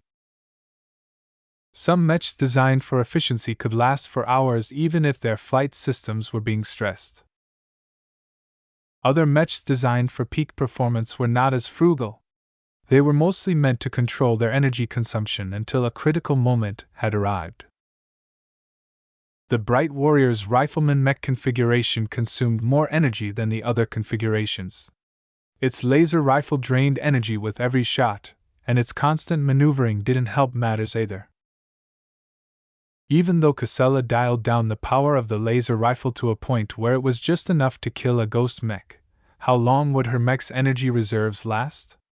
If her weapon gradually demanded more power, she feared that her mech might not be able to last more than 30 minutes. In this all-consuming darkness, there were no friendly mechs to cover her back. There were no ships to get back to in order to replenish her machine. She was completely on her own, and the continuously intensifying darkness began to take a toll on her sanity. "I'm a Larkinson now," she reminded herself. "I can't give in to my fears." Though Casella managed to hold on, many other Larkinson mech pilots fared worse. The avatars, sentinels, battle criers, vandals, and sword maidens engulfed by the anomaly all experienced the same difficulties. The skill of the mech pilot and the quality of their machines generally determined how well they coped with the never-ending attacks. Those who piloted regular premium mechs managed to hold out for a time, but as the power of the gray mechs escalated, the damage kept accumulating. Each premium mech suffered more and more scars. Some mechs, especially lightly armored ones, exhibited serious damage that caused their performance to drop. Once their firepower or mobility took a hit, the distressed machines became less capable of fending off the next wave of hostile ghost mechs. Some of the mechs failed to kill off enough ghost mechs or lost ability to outrun them. Once that happened, the ghost mechs surrounding their victims kept growing in number until they finally tore apart their prey. Already, an unknown but considerable number of Larkinson mechs had succumbed in this fashion. Perhaps the only good news was that some other mechs were faring better. The expert candidates stood out as the best performers. In another pocket of darkness, Commander Dice of the Sword Maidens maintained her iron will as the great sword of her swordsman mech cut through 3 grayish apparitions at once. "Begone, you fake mechs! You are not a worthy challenge!" Her battle intent rose even as a part of her worried about the condition of her fellow sword maidens. Too many of her fellow sisters had died in the past few years. The small amount of sword maidens who survived all of the ordeals that preceded them were incredibly precious to Dice. Though she was confident that her fellow sword maiden mech pilots would be able to deal with these endless ghostly mechs with similar ease, she wasn't sure whether this would remain true for long. "I have to get back to them," she urged herself. Her growing desperation boosted her fighting spirit. It was not in the nature of the sword maidens to shy away from a threat. No matter what kind of oddities took place, Commander Dice was determined to overcome every obstacle. "If this fog keeps hindering me, I will cut it apart." Instead of cutting the constantly reappearing gray mechs, she collected herself and concentrated her mentality until her swordman mech unleashed a cut with its briar alloy great sword. A momentary tear into the darkness had formed. The sensors of Dice's mech briefly glimpsed another Larkinson mech. Even though the tear quickly healed in a matter of seconds, Commander Dice finally obtained some hope. "If a single cut isn't enough, then I'll unleash more." Chapter 2295, Grey Watcher. Several minutes passed.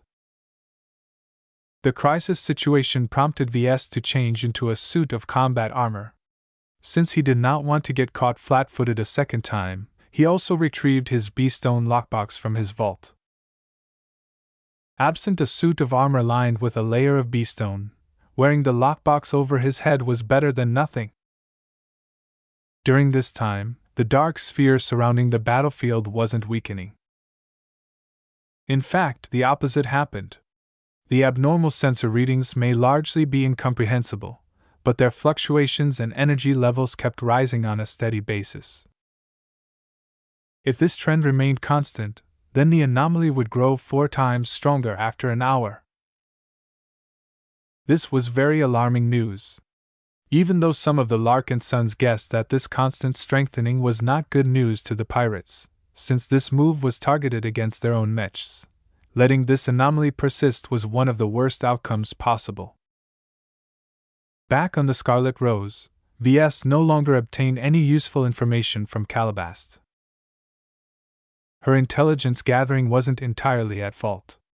Even though she discovered his biggest secret, she didn't know anything about spirituality.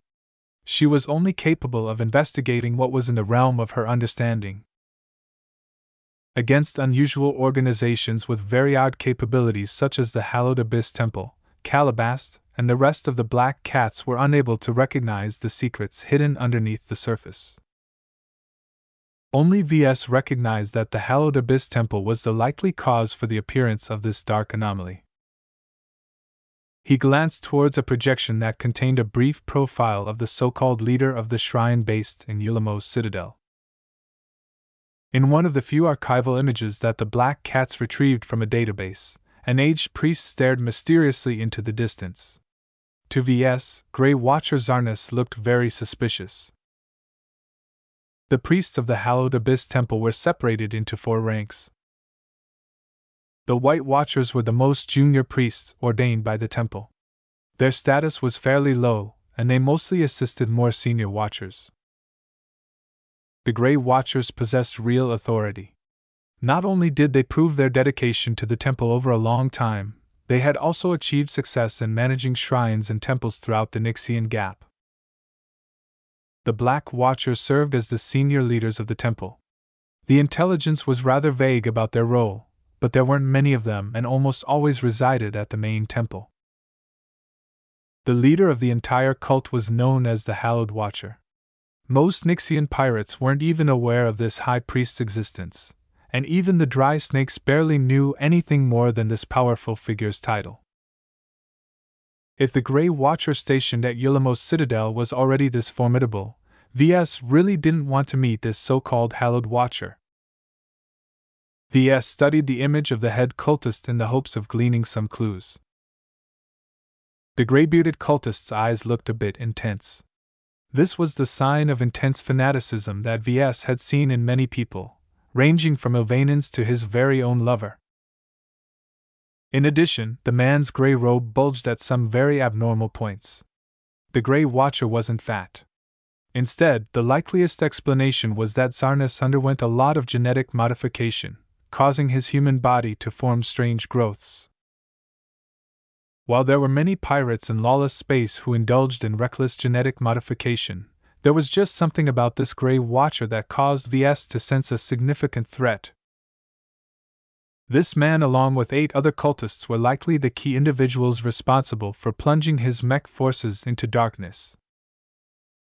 The Larkinsons left behind in the fleet were continually grasping at straws. To Ves, they were running around like headless chickens, mostly due to how little they understood what was actually taking place. To Ves, the situation was a bit more clear.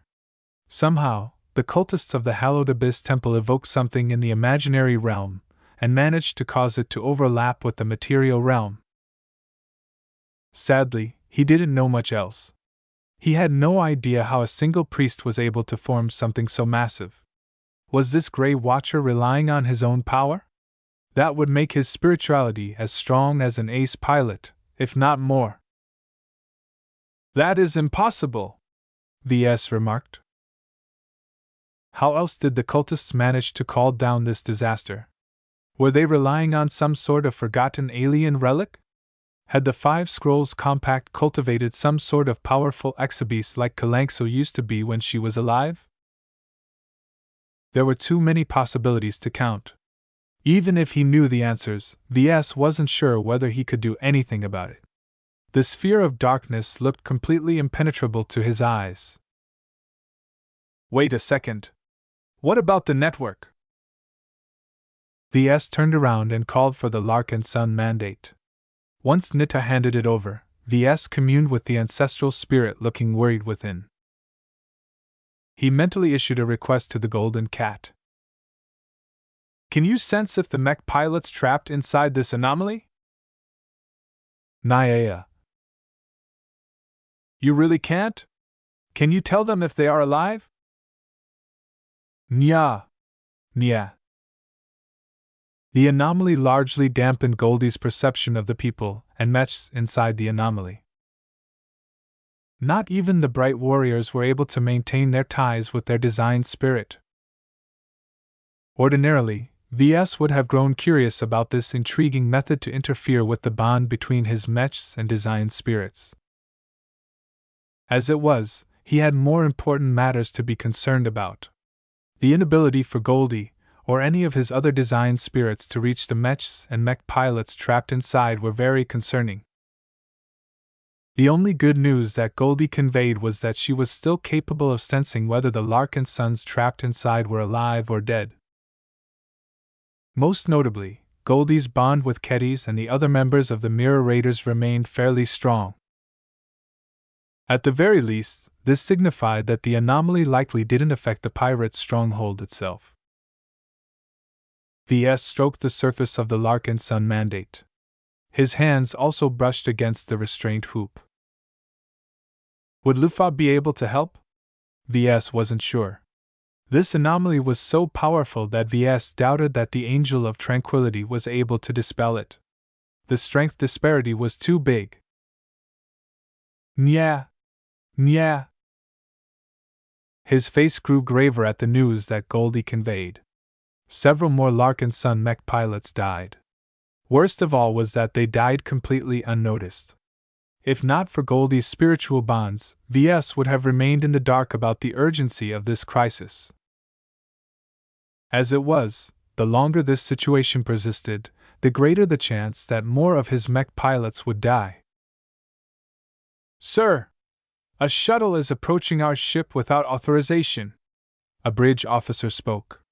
"Its passenger requests to visit and talk to you in person." "Who?" Ves frowned. "It's the living prophet, James Ylvain." "What?" Ves didn't recall bringing Ylvain's clone along. Why did he travel with the task force? Why did he wish to meet him in person rather than call him calm? A thought came to mind. Since the current crisis was spiritual in nature, ordinary solutions wouldn't cut it. All of the scientists and engineers in the clan weren't capable of wrapping their heads around this phenomenon. Only someone who possessed at least some familiarity with the spiritual side of reality might be able to solve this crisis.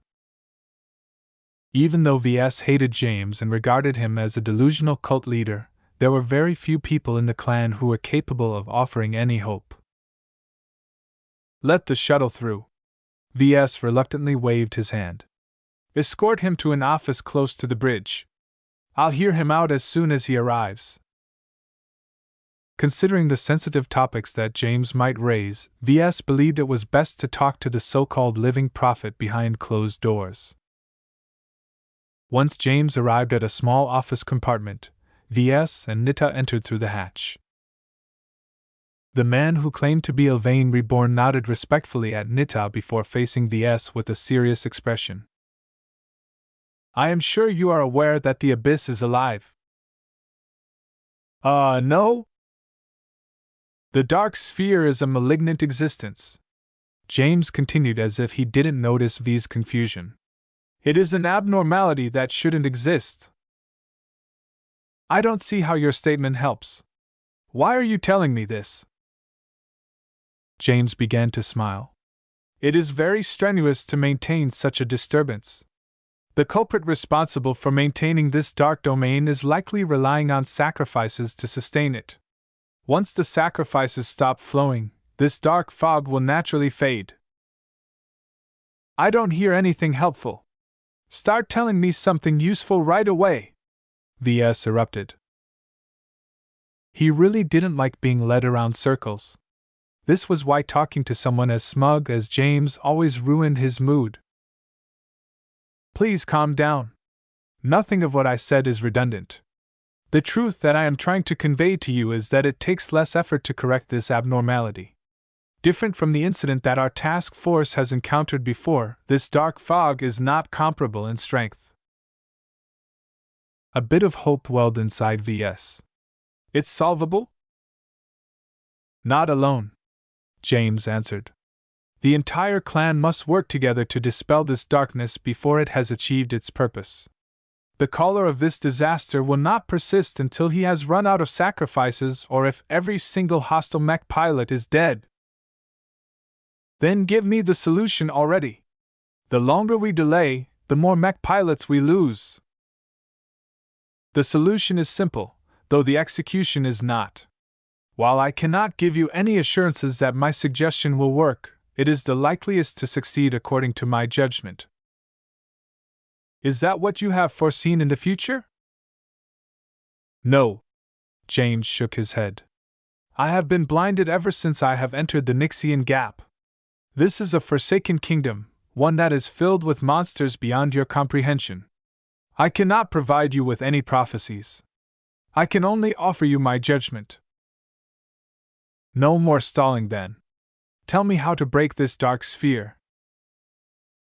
We must attack it from within and without. James spoke.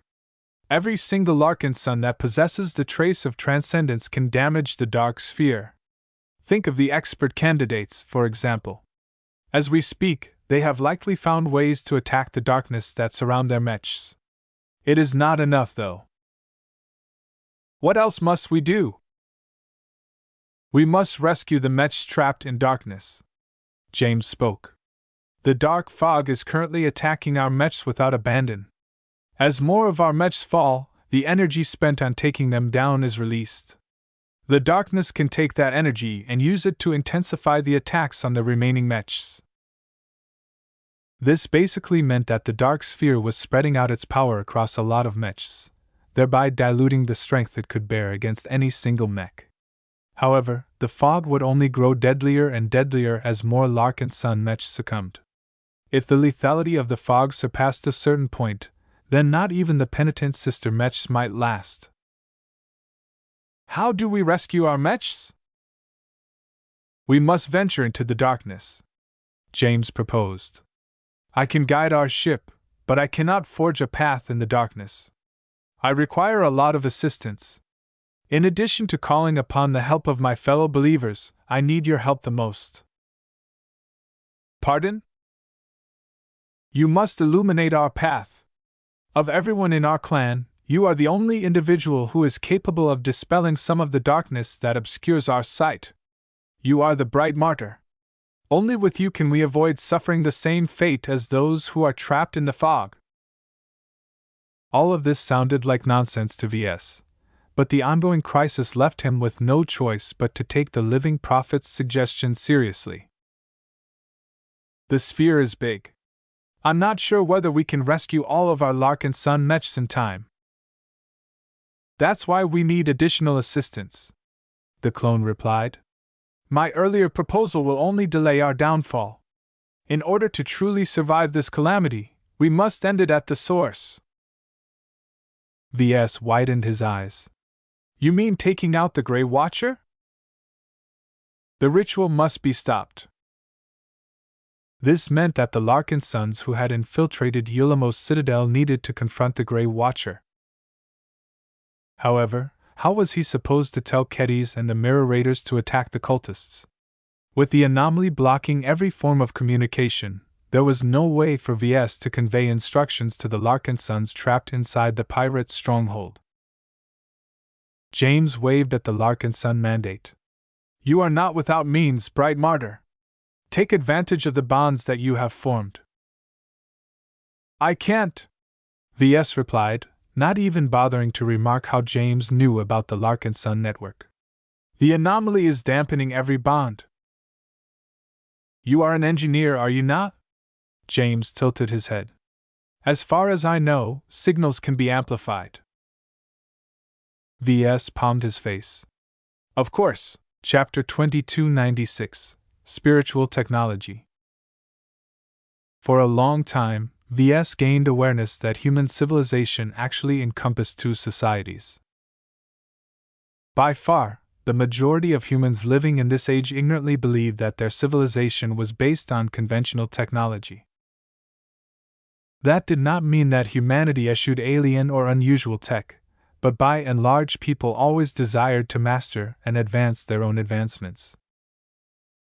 This was human civilization in the bright. Most humans believed the most powerful expressions of their civilizations came in the form of starships, mechs, space stations, massive cities, and other monuments of technological advancements. Few people were aware that another society existed in the shadows.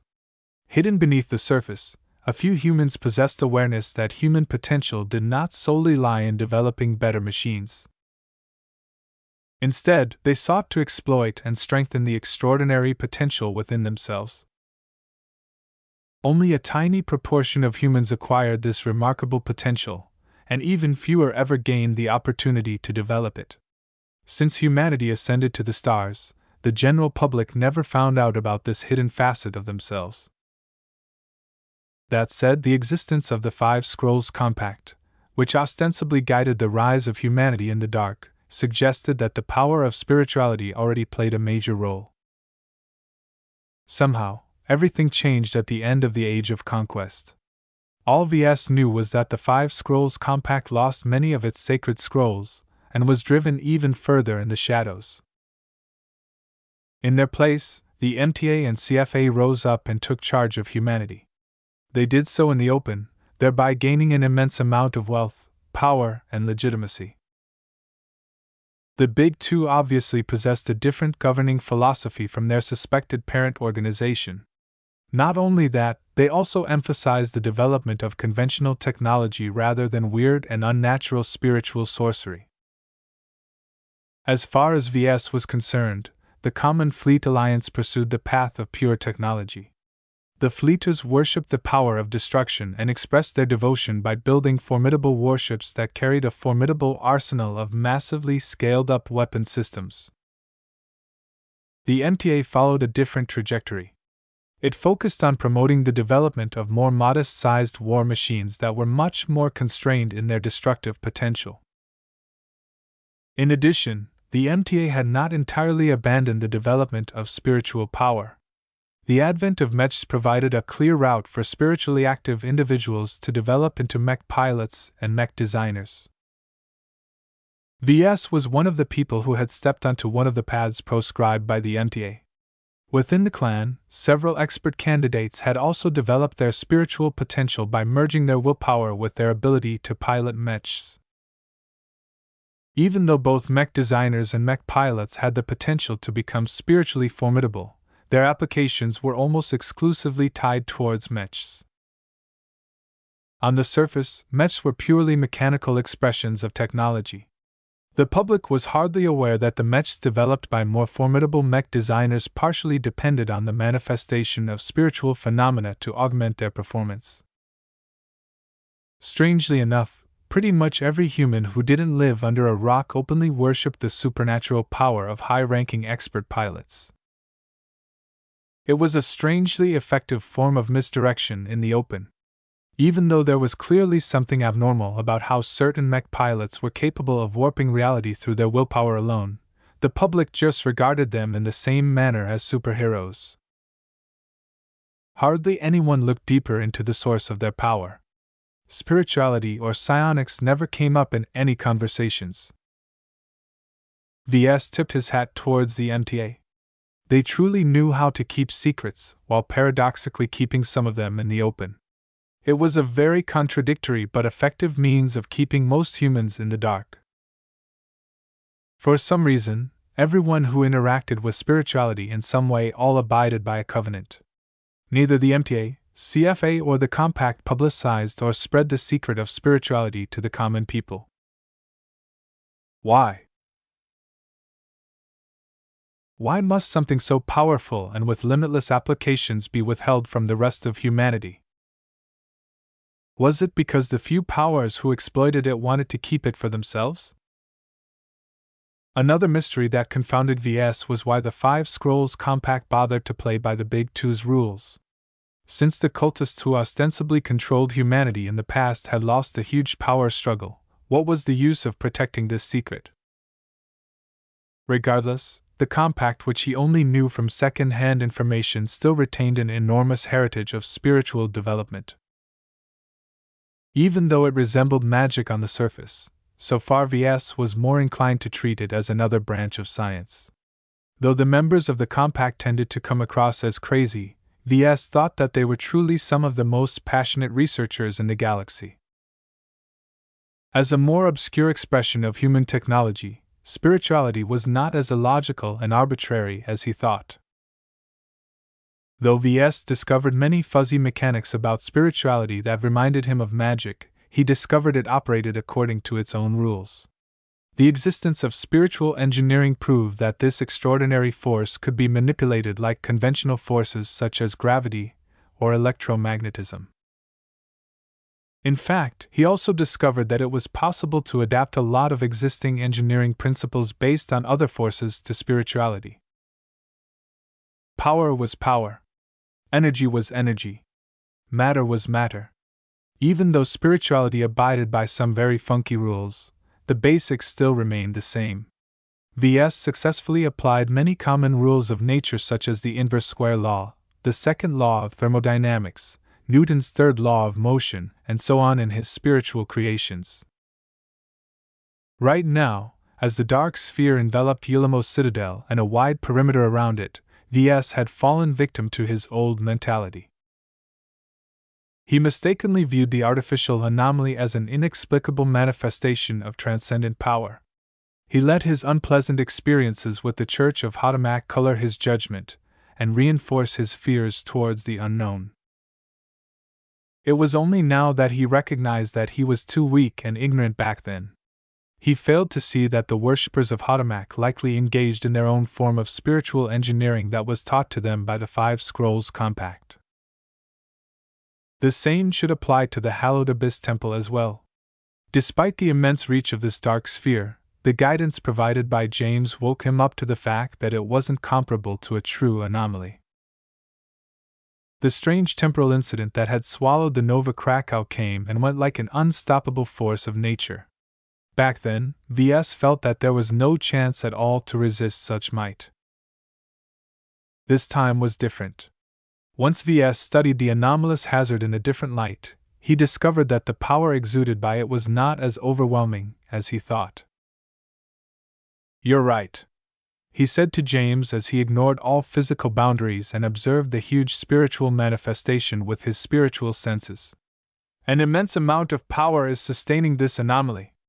Because the area of effect covers such a huge volume, the concentration of energy is actually not that big. We might be able to pierce or overpower a portion of the sphere." It was difficult for a mosquito to fight a human in open combat. The power disparity between the two life forms was too immense. However, if the mosquito wanted to achieve something more modest such as sucking the human's blood, it could sneakily employ its proboscis to drill through its unsuspecting victim's skin. There were many ways for the weak to surpass the strong.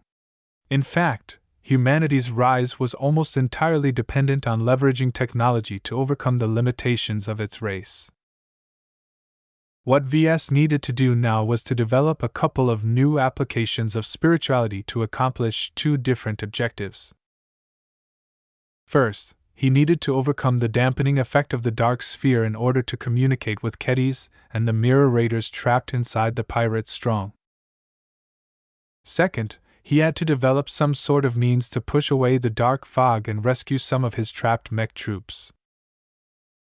James smiled as if he possessed absolute confidence that Ves was able to solve these problems. "You are capable of accomplishing more than you think, Ves. Power can be expressed in many ways. The possibilities are endless, but too many people are constrained by their limited imagination and the dogmas that their teachers have imparted to them. You are different from the rest. You possess the heart and mind of a creator." Though Ves still felt that James was annoying as hell, he had to admit that he wouldn't have known what to do without the clone's advice. His opinion of James had changed. Perhaps it wasn't so bad to keep this religious nut and his flock of fanatics in the Larkinson clan. While Ves would have liked to employ more rational spiritual engineers, he wasn't sure whether these types of people existed in the first place. It seemed that Ves had no choice but to settle upon the obnoxious Git as his only available advisor in spiritual matters. "Let's start with trying to communicate with Kedis," he said as he reminded himself of the urgency of the current situation.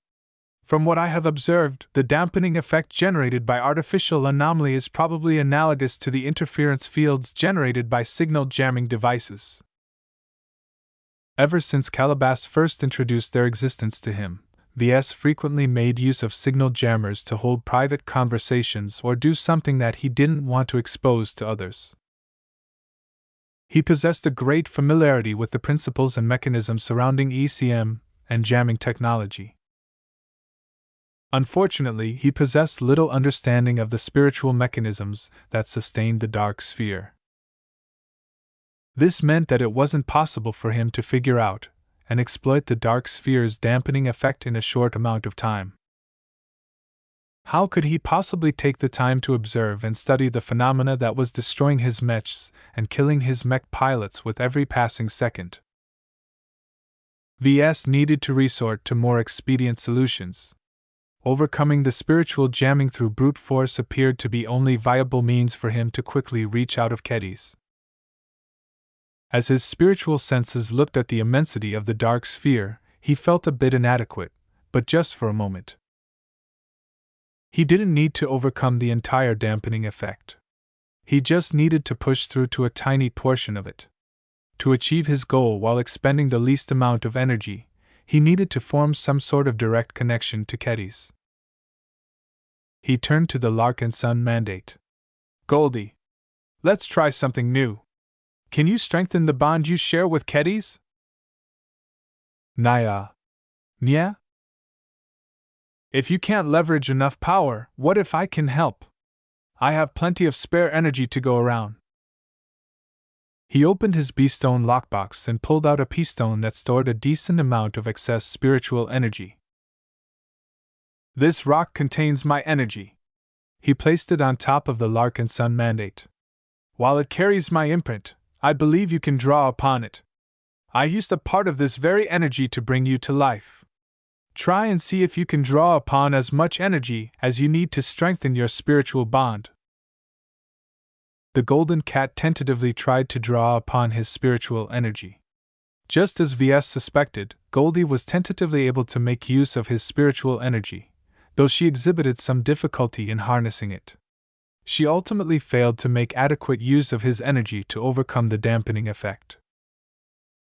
Nya. It's okay. He reassured the downcast ancestral spirit. Maybe you need my help. It's my energy, after all. There are many efficient ways to propagate signals. Let me try something to boost the signal. It was too much to hope that Goldie was able to adapt seamlessly to his spiritual energy. The spiritual entity was unlike his mother in this regard. Perhaps his mother had to exert effort or employ some technique to absorb his spiritual energy. In any case, this just meant that Ves had to employ some of his expertise to upgrade the Larkinson network. Chapter 2297 Struggle in the Dark. While Ves worked together with the Golden Cat to boost her signal propagation, the Larkinson mech pilots trapped inside the artificial anomaly were still fighting for their lives. Strange echoes rang in their minds even though their ears heard nothing. Strange flickers winked in their views. Whenever the mech pilots tried to look at them, they failed to notice any additional presences aside from the gray, transparent mechs that formed out of the dark fog on a constant basis. The gray mechs were growing stronger. In the beginning, their attacks only dented the armor of the weakest mechs. This gave every mech pilot who had become confused and distressed at the sudden turn of events some time to become accustomed to their new situation. Yet as time went on, the pressure increased, much to the detriment of weaker and less resilient mechs and mech pilots. Those who piloted the stronger mechs were usually clansmen who had earned the right to pilot them. Joshua and many other avatars did not experience as much pressure as many of the other trapped comrades because their bright warriors were incredibly resilient to damage. Their combat instincts and piloting skill also allowed them to remain on top of the situation. The penitent sisters fared even better. Not just the armor but also the offensive capabilities of their mechs were vastly superior to third-class mechs. Since the ghost mechs were derived from the pirate mechs that had fallen in the battle, their power level was very low. Even so, the way these gray mechs constantly returned stronger than before already started to worry many penitent sister mech pilots. Each of them began to employ measures to reduce the power consumption of their mechs. No longer did their second-class mechs inflict overpowering attacks that caused them to waste huge amounts of energy. Instead, they dialed down their power settings in order to stretch out their operating times. Other Larkinsons lacked these advantages. Their premium commercial mechs accumulated more and more damage as every mistake caused the gray mechs to land increasingly painful blows. The small number of Sword Maiden mechs fought just as cunningly and ferociously as Commander Dice. Though the regular mech pilots of the Sword Maidens weren't expert candidates, their veterancy, elite training, mental resilience, and mastery of swordsmanship caused each and every one of them to show strength in this time of adversity. Cut! A swordsman mech swept its briar alloy great sword through the torsos of 3 approaching ghost mechs. The mech subsequently boosted upwards in order to dodge a Lancer mech charging from behind. Just as the Grey Lancer mech missed its mark and flew onwards, the Sword Maiden mech quickly struck it from underneath. The broken ghost mech tumbled back into the darkness, providing the Sword Maiden mech pilot with a tiny reprieve before the next attackers arrived.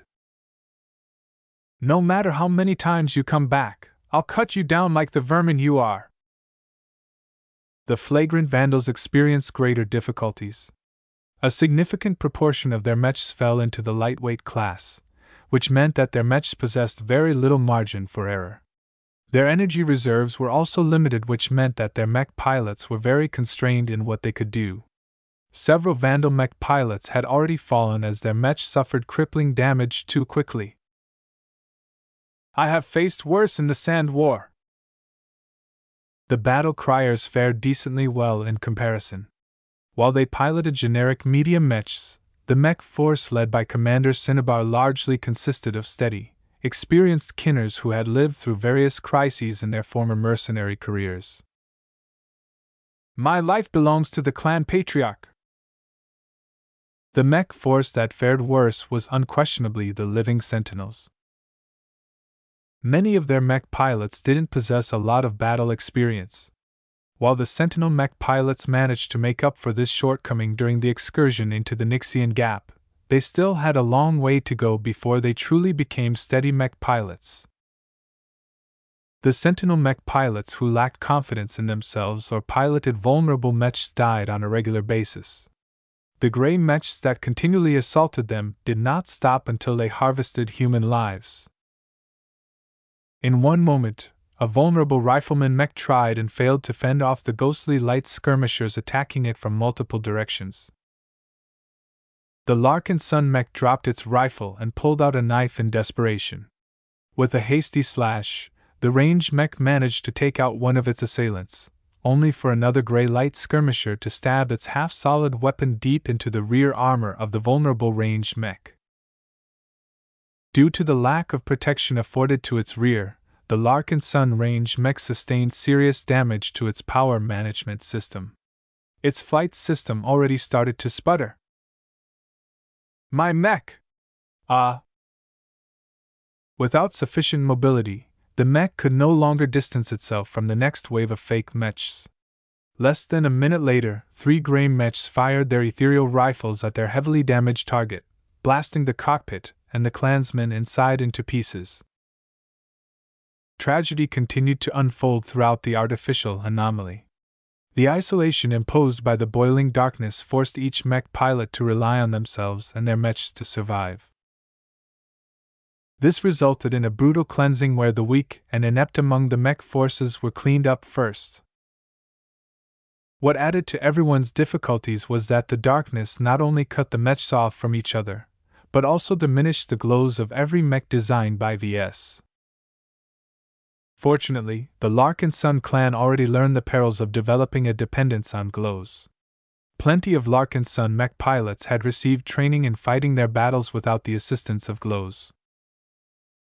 For the first time since he piloted the Quint, Joshua no longer experienced the familiar Larkinson warmth from his own mech. Its vitality had dimmed, causing him to feel considerably worried. "Shine for me, Quint!" he uttered as his mech accelerated and impaled a duo of ghostly ranged mechs with its lance. Ha! I knew it! There is still life left within you. You are more than your glow. Let us pierce this darkness and seek our way back to the source of your life. Joshua honed his willpower and began to immerse himself deeper into his masterwork mech. He wasn't satisfied with remaining trapped in this shadowy cage. His bright warrior soared ahead and attempted to pierce through the fog. Its charge seemed to have collided with something a bit more tangible, causing a small hole to form in space. Even though it closed immediately afterwards, Joshua's eyes lit up. He had stumbled upon the same phenomena as Commander Dice. Throughout the dark sphere, the other expert candidates found out that they were able to attack the dark fog in their own ways. Commander Orphan of the Flagrant Vandals scowled as she found that her strange mental connections to Commander Dice and some others were cut off. The absence disturbed her a bit, but not to the point of disturbing her combat rhythm. Her spearman mech impaled an attacking swordsman mech and slammed into a light skirmisher that approached a second later.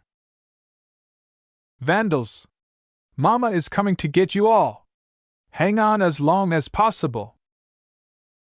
Just like Commander Dice, Rosa Orphan did not worry about her own safety. Instead, she wanted to break the isolation imposed onto her mech in order to relieve her fellow comrades. Empowered by her desire to rescue the other Vandals, her spear stabbed with greater force and momentum. Slowly but surely, her attacks against the void began to tear greater and greater holes in the mist. It's working! The greater the holes, the more encouraged she became, thereby causing her to inflict even larger holes in the isolating darkness. Her battle intent rose and became more and more honed as she single-mindedly struck down every gray mech that approached her mech as it slowly overcame the intangible barrier that separated it from the nearest friendly mech. Of all of the expert candidates engulfed in the artificial anomaly, Ves Larkinson was the only one who resisted the darkness in a different manner. Her large and sluggish shield of Samar steadily cut down each and every approaching gray mech with precise, strong blows. The ghostly ranged mechs posed the greatest to her mech.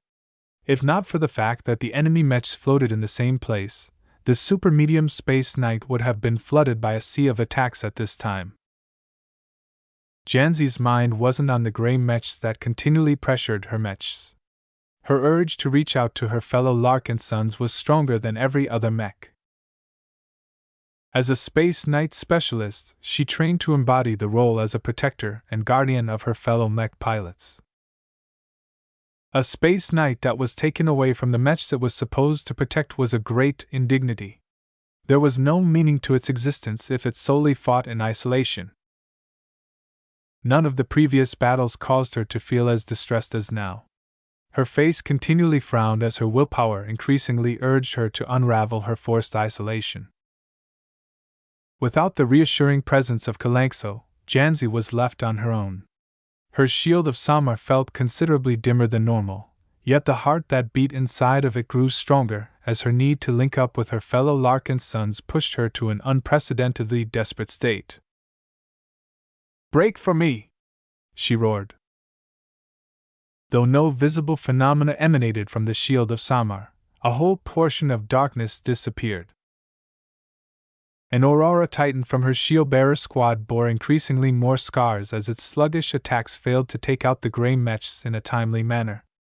Unlike the shield of Samar, the regular Aurora Titan's armor wasn't made of briar alloy, thereby making it considerably more vulnerable against the ghostly attackers. "Ma'am! You're here!" As soon as the shield of Samar arrived by the mech piloted by the shield-bearer, the pressure imposed on the latter decreased. Even though the ghost mechs that haunted Janzi's mech had followed their original target, Janzi and her squad mate were able to coordinate their defenses and fend off the flood of gray mech with greater efficiency. "We can't stay here. We need to link up with more of our clansmen," she stated. "Lead the way, ma'am. I will cover your back even if it costs my life." With some of the Larkinson mech beginning to break free from the shadowy cages that kept them separated, Ves finally achieved a breakthrough of his own back on the Scarlet Rose. He worked together with the Golden Cat to reconfigure the Larkinson network. The spiritual network she supported through her own existence was not comparable to a normal network. Much of its workings were shrouded in mystery, as Ves hadn't really thought of the details when he initially created the ancestral spirit. Though it took a lot of fumbling, Ves managed to teach Goldie how to accomplish more with the Larkinson network. One of the capabilities she gained was the ability to allow him to gain a direct means of mental communication towards any other member of the Larkinson network. He tested it out immediately with James. "Can you hear me?" He mentally communicated through the Larkinson network. The Ilvanan nodded. "You are heading into the right direction." Such a novel accomplishment should have been a cause for celebration to Ves. He invented a completely new means of communication with his fellow Larkinsons that couldn't be blocked or intercepted with conventional technology. Sadly, this was not the time to bask in his latest invention. Ves knew that the range of this spiritual communication method wasn't unlimited. For example, he tried to pass on a message to Gloriana, but evidently his signal decayed before it could travel very far through the network. However, Keddies and the Larkinsons trapped inside the Citadel were much closer. "Let's see if we can boost our signal to overcome the anomaly's dampening effect." "We can do it, Goldie!" Nya. Chapter 2298, Meow. Inside the center of the anomaly, the pirates and residents of Yulamos Citadel were largely spared from the threats that appeared in space. At least at first. As time went by, Keddies and her squad of Mirror Raider infantry began to sense more and more unusual phenomena from the darkness that surrounded them in every direction. Faint screams echoed in the distance, though the sound sensors of their combat armor failed to register any unusual voices. The temperature around them began to fluctuate. At certain points, a chill swept through their bones, causing the disguised Larkinsons to become even more worried. Their pirate supervisors stopped issuing orders to them as the local communication network no longer worked. One of the Mirror Raiders snapped his rifles in a specific direction. "Did you see that?" "What did you see?" Keddies asked as her heavily armored form faced the direction. "I don't know. It looked like one of the roid rats, but gray." "Gray? I swear it's someone I killed when we raided the roid rat base." More gray flickers flickered in and out of the dark void. The Larkinsons gripped their weapons carefully as they looked out of the shop they had huddled in. As the darkness slowly pressed forward, the gray shapes became more and more visible. One of them suddenly shot out from the darkness and charged at the shop while firing a badly constructed laser pistol. To everyone's surprise, the laser beam was gray instead of the typical red or other bright colors used to light it up. The gray beam impacted straight into the chest of one of the armored soldiers. Before the gray roid rat could fire again, several Mirror Raiders already fired back. The attacker instantly broke up into a gray mist that rapidly swirled back to the darkness that spawned it. Confusion spread among the Larkinsons. "Alert! There's more!" A short time later, several more gray ghosts emerged from the darkness. They looked different from the roid rats and came armed and armored with better gear. Now that the Mirror Raider squad was fully alert, these strange ghosts barely lasted a second before they broke up into mist. Yet this was not the end. A few minutes passed as more ghosts appeared in the form of pirates. Despite their strange nature and weak attacks, their threat was very real. "What the hell? Are the pirates turning against us or something?" "I don't think the dry snakes are responsible for this."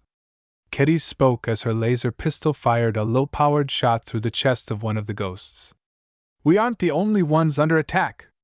Look at the shop to our left." The Mirror Raiders weren't the only ones under attack. More pirate ghosts appeared. They attacked the door that blocked their way until it succumbed under the attacks. Soon enough, the ghosts stormed inside and began to kill the local Nixians. Help! Guards, save me, please! The Mirror Raiders did not move to help. None of them cared about the lives of the local residents. They were also afraid that the ghosts were trying to lure them into a trap. Deploy a drone to scout the interior of the neighboring shop. One of the Mirror Raiders that carried various gadgets deployed a small flying drone that quickly peeked into the shop. While many forms of wired and wireless communication methods no longer worked across the pirate base, the problem wasn't serious at very short ranges. Kedis accessed its feed with her helmet view. Damn! Look at those bodies! They're all dried out! Every Mirror Raider who accessed the same view all saw the same macabre spectacle. The gray ghosts seemed to draw something out of the base residents they killed. With each passing second, the dead bodies lost both volume and volume. The ghosts were sapping some sort of energy essentially from the fresh corpses, causing all of them to transform into mummified remains. The inexplicable sight frightened the Mirror Raiders and caused them to develop an even greater fear towards the darkness that limited their sight. What are the pirates doing? Why are they killing their own people? Have they gone crazy? No one had any answers. Not even Kedis. With no clarification and no orders, the squad of Mirror Raiders decided to remain in the shop. Every few minutes, new ghosts began to emerge from the darkness. While their attacks posed a threat against the unarmed residents of Yulamo Base, the Mirror Raiders easily cleaned them up within seconds. However, all of them worried whether this was the extent of the strange phenomena. As time continued to pass, Kedis began to feel a strange pressure in her mind. Kedis? A familiar voice vaguely rang in her mind. VS? How are you talking to me? Our communications are blocked. That's not important. I'm wasting a lot of energy to boost this signal at the moment. I need you and as many people that you can bring to move to a shrine within Yulamo. Right now, the entire space around Yulamo's citadel is engulfed by a dangerous anomaly that is slowly killing our mech pilots as we speak. Huh! It's a long story. Anyway, do you have a map of the base or something? Look for a shrine that is placed in the center of the public section. It's occupied by a cult called the Hallowed Abyss Temple. While I'm not sure, I think you'll be able to find the source of this anomaly inside. Kill whoever is inside and destroy anything that looks important. Each of us is depending on you, Kedis. Understood, she replied while her battle intent rose. I'll try my best to smash the shrine. There are strange ghosts inside the base who are attacking and draining anyone they can defeat.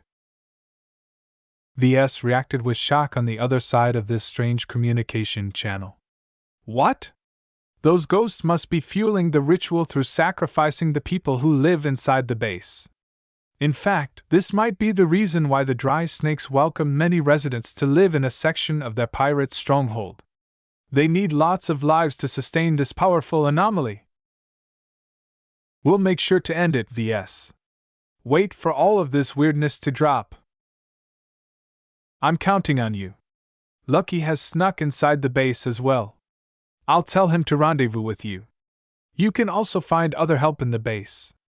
The shrine will definitely be heavily defended by the dry snakes, so don't attack it head on. The lives of our mech pilots is important, but your life is important as well.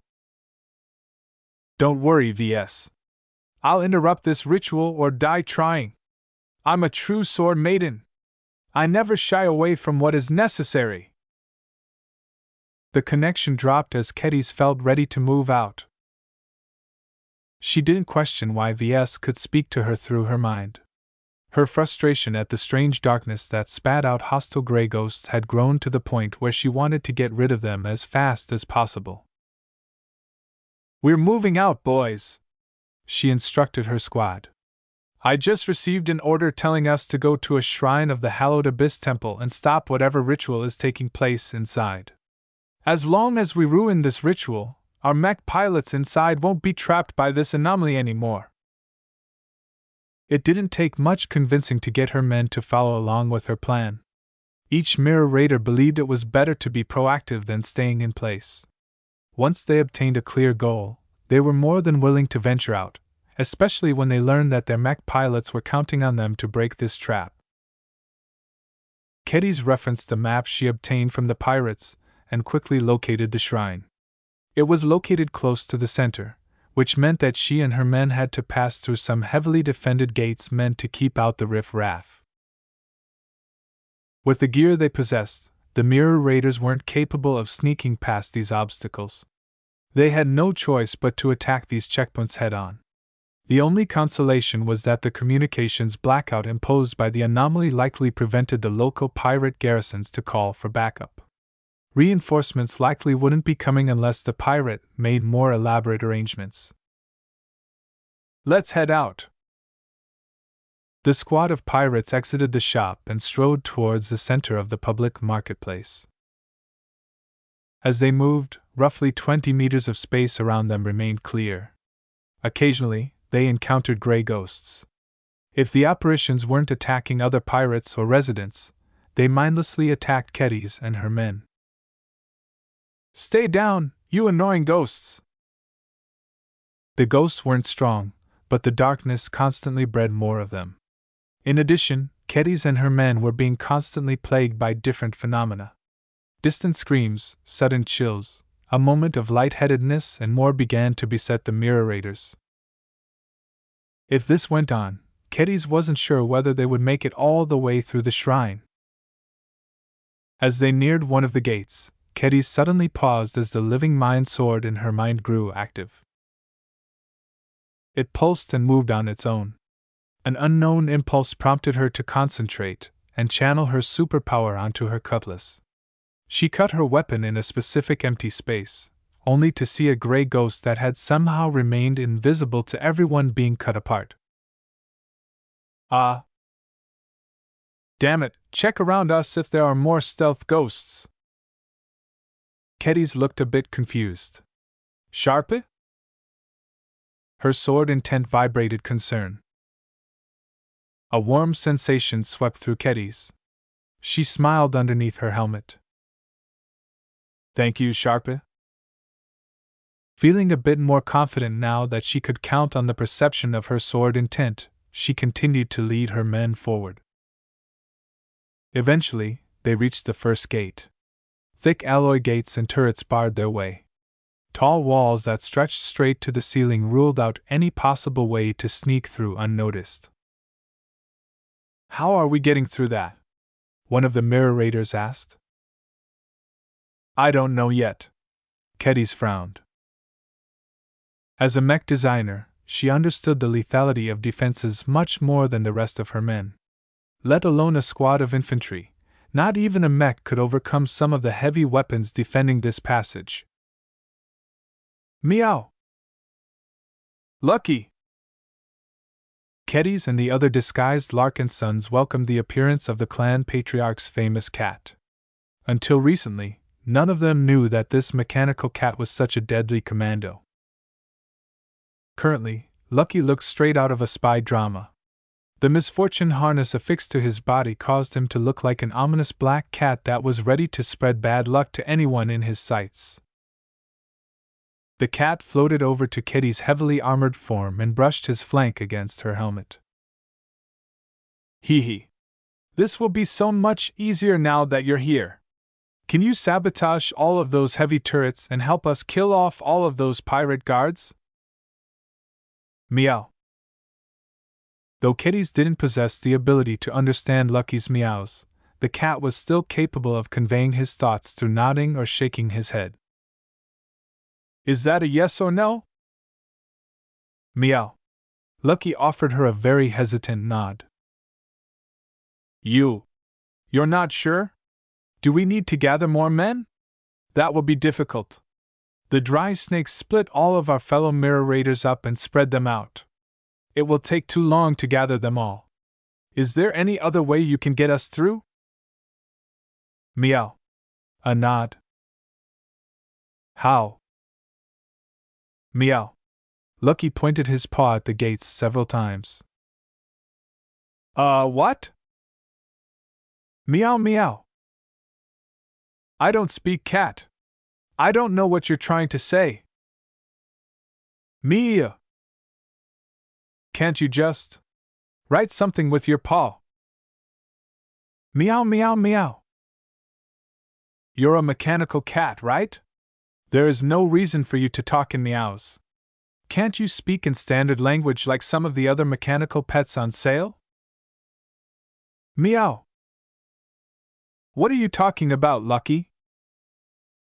Chapter 2299, Effective Persuasion. The dark sphere surrounding Yulamo's citadel boiled ominously. Engulfing every Larkinson mech that advanced towards the pirate stronghold, the fate of these machines and their pilots became bleaker and bleaker over time.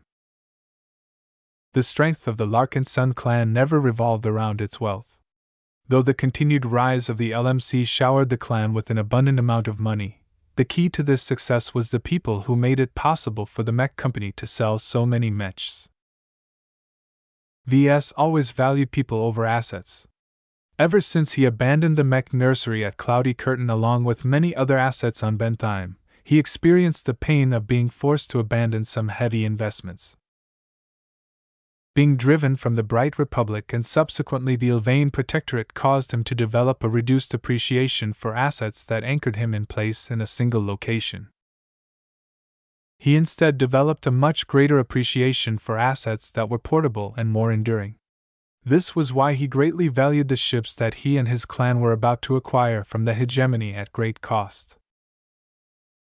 As the future homes, workplaces, fortresses and method of transportation of the Larkinson clan, ships were vital in keeping the clan free and unfettered.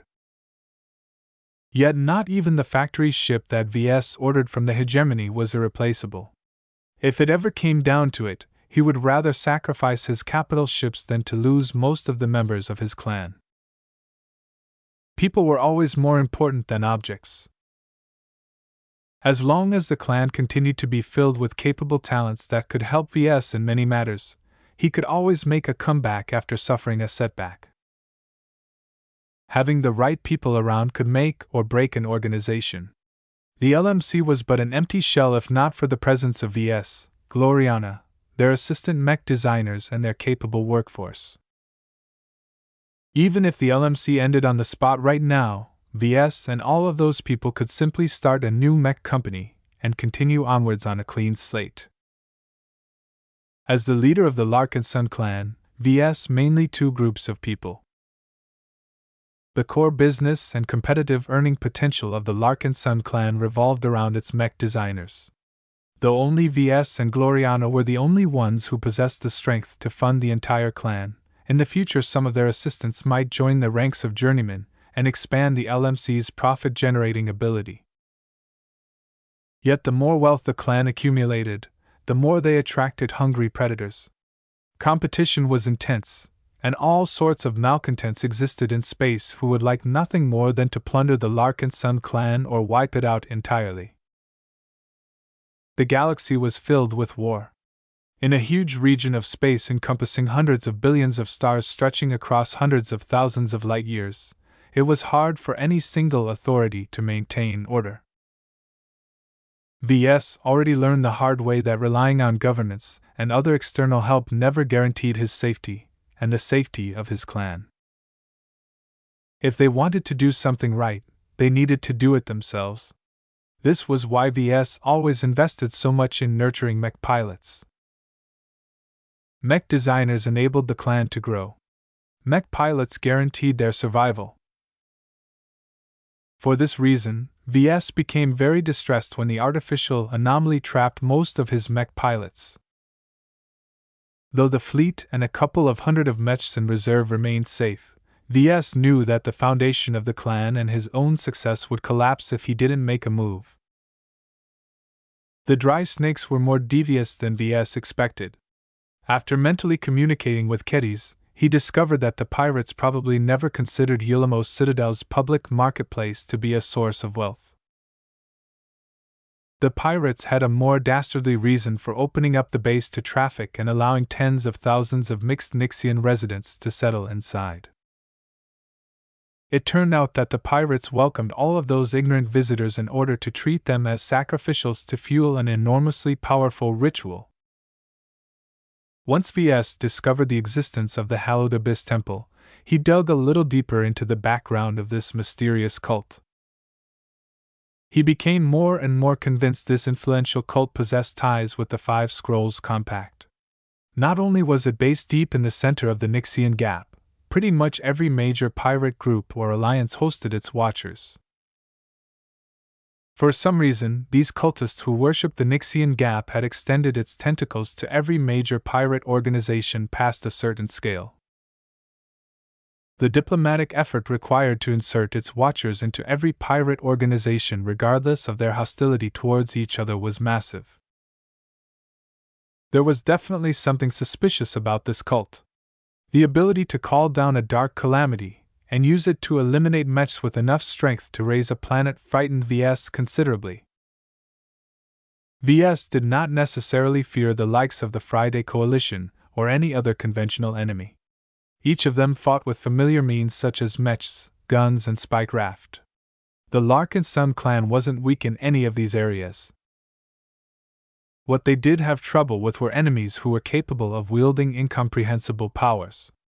Against opponents like the Grey Watcher, who was likely responsible for summoning this disaster, none of the mechs, guns, and spike raft of the Larkinson clan could do a thing to stop it from running its course. Fortunately, all hope was not lost. Perhaps this devastating trump card might have worked against the likes of more powerful mech troops. Ves even suspected that the pirates especially prepared this powerful measure to defeat an MTA or CFA war fleet. The Larkinson clan wasn't nearly as powerful as the Big Two. If this anomaly was powerful enough to devour the most powerful mechs and warships that humanity was able to field, then how could the Larkinsons ever measure up with its paltry third-class mechs? "There is still a chance," Ves boldly announced after he left the private office with James in tow. "This darkness will not devour us. Form up some mech companies around the Scarlet Rose.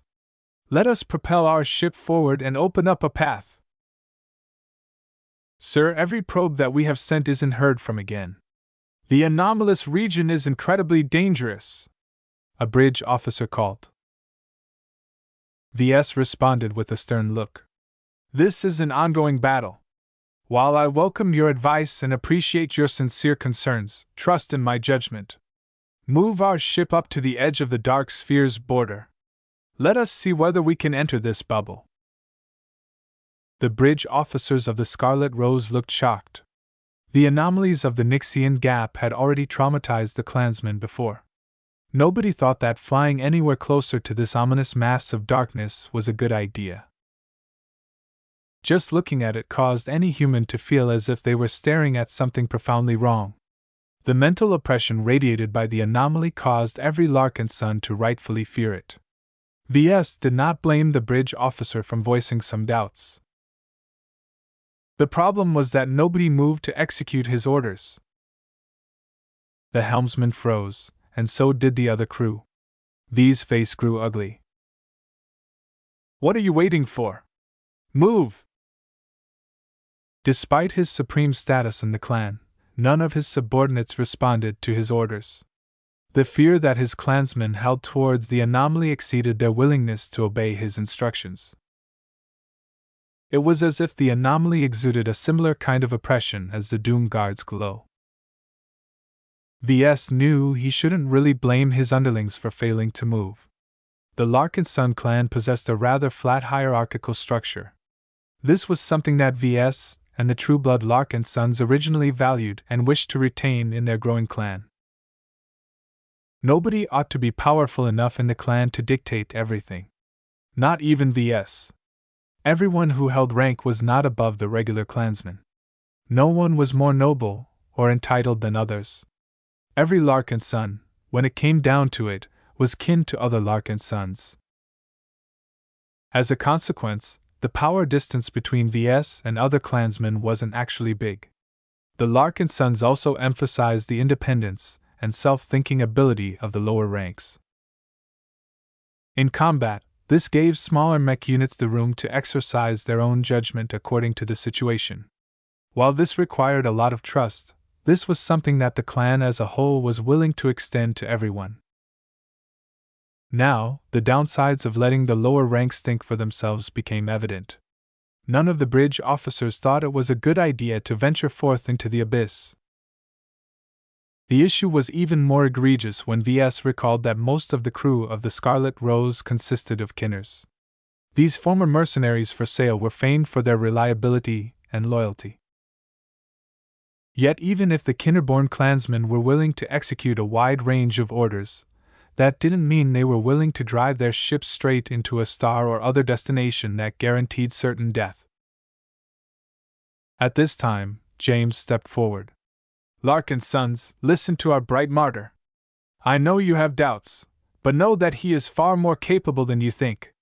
He is the star of the Larkinson clan. The glows he makes are rooted in the divine. The brilliance of his mind shines brightest in the darkest of times. Trust in him and obey his will. His light shall illuminate our path and drive back the shadows." Though Ves felt like vomiting, the bridge officers reluctantly changed their minds. The Scarlet Rose started to advance towards the anomaly. After transmitting some orders, a couple of mech companies of avatars and sentinels began to surround the mobile supply frigate. Ves became speechless. Why did a direct order from him fail to find purchase, but some religious-themed nonsense spoken by a crackpot succeed in persuading his men? There was something very wrong with this situation. The ongoing crisis did not leave him with any time to dig into this problem. Right now, Ves urgently needed to see if he could dispel some of the shadows like James suggested. Through his spiritual senses, he could sense the awesome might of the artificial anomaly better than others. Defeating it outright wasn't possible. Ves had to take many steps back and settle for trying to erect a safe zone around the Scarlet Rose's perimeter. As long as his ship could venture inside the dark sphere safely, he had hopes of rescuing some of his distressed mech pilots. Even if he would only be buying time according to James, Ves was willing to take this risk to rescue his stranded mech troops. A big reason why he felt confident was because he believed he possessed the means to repel the darkness. Once the Scarlet Rose's bow halted just 100 meters away from the edge of the dark sphere, Ves began to perform an experiment. He looked down at the book in his hand and brushed his fingers against the restraint hoop enveloping the medallion on the front cover. "Lufa, demonstrate your might," he spiritually communicated to his latest spiritual product. "Enter my mind and let me channel your powers." Though the newborn design spirit wasn't all that intelligent, it trusted Ves unquestionably and did as instructed. With Ves actively opening up his mind, a portion of Lufa moved inside. Ves then began to meld with Lufa. Despite their incompatible spiritual attributes, they possessed an intimate relationship with each other. Ves was literally Lufa's creator, so he encountered no hindrances when he donned the design spirit over his mind like a mask. Ves abruptly began to radiate a glow of his own. An unprecedented feeling of calm and peace radiated from his body. James, Nita, and every other clansman in the bridge felt some of their fear towards the dark sphere washing away. "Bright prophet," a bridge officer whispered in admiration. "The Avanan is right. Ves is the light that can drive back the darkness." Exaggerated claims aside, Ves wasn't entirely satisfied with the effect. Being able to exude the angel of tranquility's glow was progress, but its range left much to be desired. He needed to amplify Lufa's glow so that it encompassed a wide area around the Scarlet Rose. He looked towards Nita, who held the beastone lockbox that contained a partially charged peastone. Will this work? He wondered. Chapter 2300 Hopebringers. The dark sphere that enveloped the space around Helamo's citadel tried its best to snuff out all of the light inside its turbulent depths. Though the energy needed to sustain it was incredible, half an hour had passed without any signs the anomaly was receding. Through harvesting the lives of tens of thousands of Nixian residents and pirates, the dark ritual that sustained this deadly phenomenon would continue to kill off the trapped Larkinsons until there was no one left. With the Golden Cat constantly sensing the fall of another Larkinson mech pilot, her brightness dimmed. The Larkinson clan continually weakened with the ongoing loss of its valiant and courageous warriors. How could Ves ever let Goldie feel sad? It was easier than he thought to channel Lufa's glow. Though he found it rather absurd that the Sanctuary project hadn't even reached completion, that did not stop him from taking advantage of his latest spiritual product. Though their compatibility was high, the glow of exuding from his body only stretched so far. Instructing Lufa to pump more power in its outward expression, only modesty extended the range. How could he magnify the range?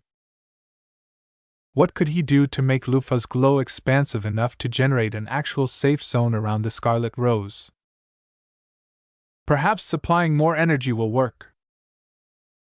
Normally, feeding an excess amount of his spiritual energy to his design spirits was problematic. The incompatibility between their respective spiritual attributes produced varying amounts of rejection. Earlier, Ves already experienced some difficulties in his attempt to amplify Goldie's spiritual transmissions. The circumstances were different this time. Ves brought Lufa into his mind. By donning the design spirit as a mask, if only a little bit, the two had partially melded together. This modest integration caused Ves to develop a bold theory. Would it be possible to feed his spiritual energy to Lufa in this state? He decided to try it out. He placed his hand on the peastone held by Nita and began to draw upon the energy reserves stored inside. Ves channeled the energy through his mind and into the spirit that had temporarily become a part of him. Though a bit of loss and inefficiency still remained, the problem was much less impactful than before. It's working! His eyes lit up. The potential of this technique extended far beyond this crisis.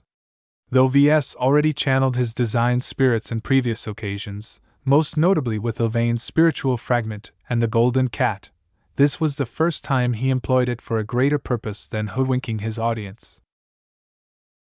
Perhaps it might be possible for Ves to perform every ability of his design spirits. If not for the fact that Kalanxo wasn't one of his creations, he might have tried to see if he could channel her powerful space barrier. Just the thought of accomplishing this feat significantly increased his sense of security. It would be as if he carried a shield generator that could never be removed from his person. He shook his head. This is not the time to get caught up in wild ideas. With his conscious effort and Lufa's invaluable assistance, the glow surrounding not only grew stronger, but extended far beyond the ship. Amazingly enough, the glow even managed to form a concave cavity from the edge of the dark sphere. Though Ves mentally winced at the rate of energy he was extending, this wasn't the time to hoard his reserves. Proceed forward. My glow will protect us. I can't keep this up forever, so don't take it slow. While a number of clansmen were reluctant to obey, they nevertheless executed his command. Soon enough, the ship flew forward together with its escort. The vessel continually accelerated, cautiously at first, but more confidently once everyone discovered that the darkness failed to approach further than a couple of hundreds of meters away. Strange gray flickers collided against the edge of the void, only to disappear right away. Where to, Patriarch? Fly to the last known coordinates of the living sentinels. Their distress is probably the most acute, VS answered with a strained expression. Goldie already conveyed to him that the bulk of the deaths came from the Sentinels. Though some avatars and other elite mech pilots began to fall as well, their casualty rates remained relatively low, which signified that they were able to hang on for the moment. Time passed until they stumbled upon the first sign of wreckage. VS recognized the remains of a commercial cannoneer mech. Only parts of it remained as weak, but numerous weapon impacts shattered the mech to pieces. The cockpit had been breached as well. Dead. Let us move on. We will bring the remains home after this crisis has passed. The rescuers encountered several other clouds of wreckage before they finally encountered their first intact mech. Patriarch! You're here! A relieved mech pilot called as his banged-up light skirmisher was just reaching the limits of its energy reserve. What is this glow? Those gray ghosts aren't haunting me anymore. It's a miracle! VS ignored the mech pilot's gratitude. Take the mech pilot from his mech and bring him back to the ship. His machine isn't important right now, so just leave it. We'll retrieve it later. It was too much of a burden to bring back the mechs trapped in the anomaly. As long as VS rescued the mech pilots themselves, he could always provide them with other mechs. The Scarlet Rose flew on, encountering much more wreckage than VS expected. It became clear that the living Sentinels suffered heavily as they encountered more broken than functional mechs. While VS and his ship steadily drove back some of the darkness and offered sanctuary to those who needed it most, other parts of the dark sphere began to make room for hope as well. Each of the expert candidates found their own way to overcome the darkness around them. Filled with the need to overcome their isolation and come to the aid of their comrades, their willpower shone brighter than ever. The most dramatic result came from Ves Larkinson. With her shield of Samar as the center, she infused her willpower in the mech that she had developed a partnership with. Though it took some time, her mech ultimately worked together with her to manifest some of her will in a radius around her mech. Certain limits within her mind had loosened as she tried her best to maintain this invisible, intangible protective field by herself. She clenched her teeth and propelled her slow mech forward.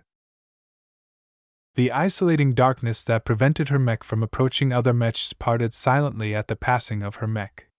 Before she knew it, she succeeded in crossing over to the shadowy cell of one of her subordinate shield bearers. Thank you. This isn't the time to talk. Fly close to me and help me drive back the ghost mechs. Yes, ma'am. Though the gray mechs weren't able to fly past the barrier that Janzi erected, they were still able to damage it with their attacks. Fortunately, as Janzi began to pick up more shield bearers and avatars, the mechs she offered protection paid back her efforts by killing the gray mechs on her behalf. As her army of rescued mechs grew, she failed to notice that she had entered an elevated state of mind. Her attention wasn't entirely focused on the present anymore. She piloted her mech forward on instinct and on autopilot as she began to contemplate the growing responsibility she held towards the mechs and mech pilots that sheltered in her field. She didn't notice how much energy she expended to keep up her barrier. Her willpower could only sustain such a large protective field for so long. It was impossible for her to last this long on her own merits. Not just the duration of her protective umbrella appeared suspect, but the scope of her field was also astounding.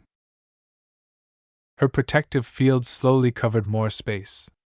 As the mechs she rescued rose in number, her field never ran out of space. Before she knew it, over 100 functional mechs crammed in her field.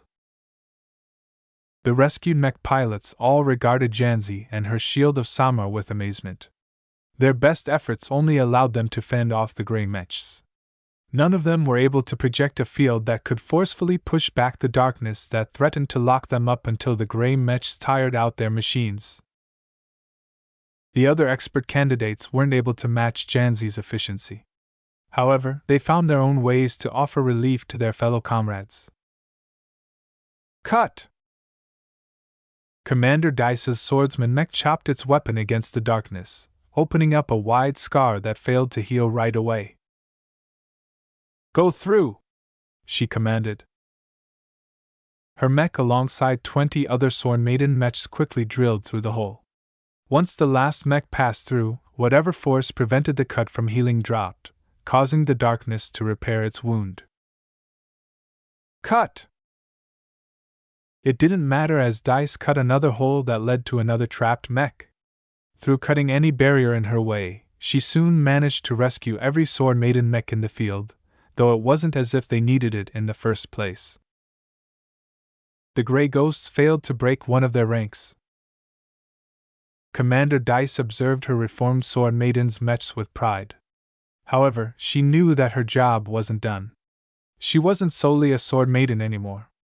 She was also a Larkin son. Let's cut through this void and rescue the other Larkin sons. Yes, Commander. In another part of the sphere, Commander Orphan pierced through the darkness in a similar manner. Though the holes she generated closed much faster than usual, she simply attacked repeatedly, sustaining the vulnerability long enough to let every rescued Vandal mech through. Come on, hurry up! Our light mechs are expending too much energy now.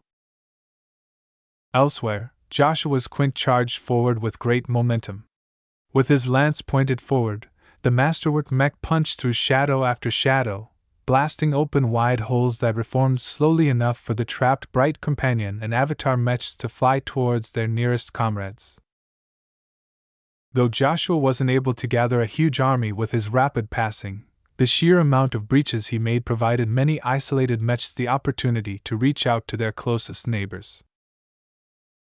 The Space Knights who were incapable of wiping out every range Ghost mech and the Rifleman mechs who incurred too much damage from melee Ghost mechs eagerly gathered together.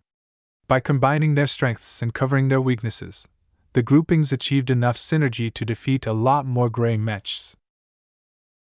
Tusa Billingsley Larkinson achieved even better results. His light skirmisher wasn't suited to fight in these conditions, and his mech still possessed limited energy reserves. The light mech specialist found his own way of breaching through the barriers that kept the Larkinson mechs apart. His light skirmisher boldly flew ahead with even greater speed than the Quint's momentous charge. The expert candidate concentrated his will to achieve the greatest speed possible. Nothing was allowed to stand in his way. No barrier or limit was allowed to hold his mech back as he accelerated his mech to greater velocities. My freedom is sacred. No cage shall ever lock me in place. Many trapped mechs only noticed a rapid mech passing through their cage before breaking through the shadows with its own frame. Dozens of holes opened in an instant, and Tusa's mech was already in the process of opening up additional cavities. No matter how these expert candidates worked to save their comrades, each of them succeeded in surpassing their previous limits. Though none managed to achieve apotheosis at this desperate hour, their wills became more honed than ever. Their lights expanded throughout the dark sphere, thereby illuminating some of the trapped mechs and slowing down their fall. Yet hindering the anomaly was not enough to stem this crisis. As time went on, the dark sphere grew stronger. Each expert candidate encountered increasingly stiffer resistance. This can't go on.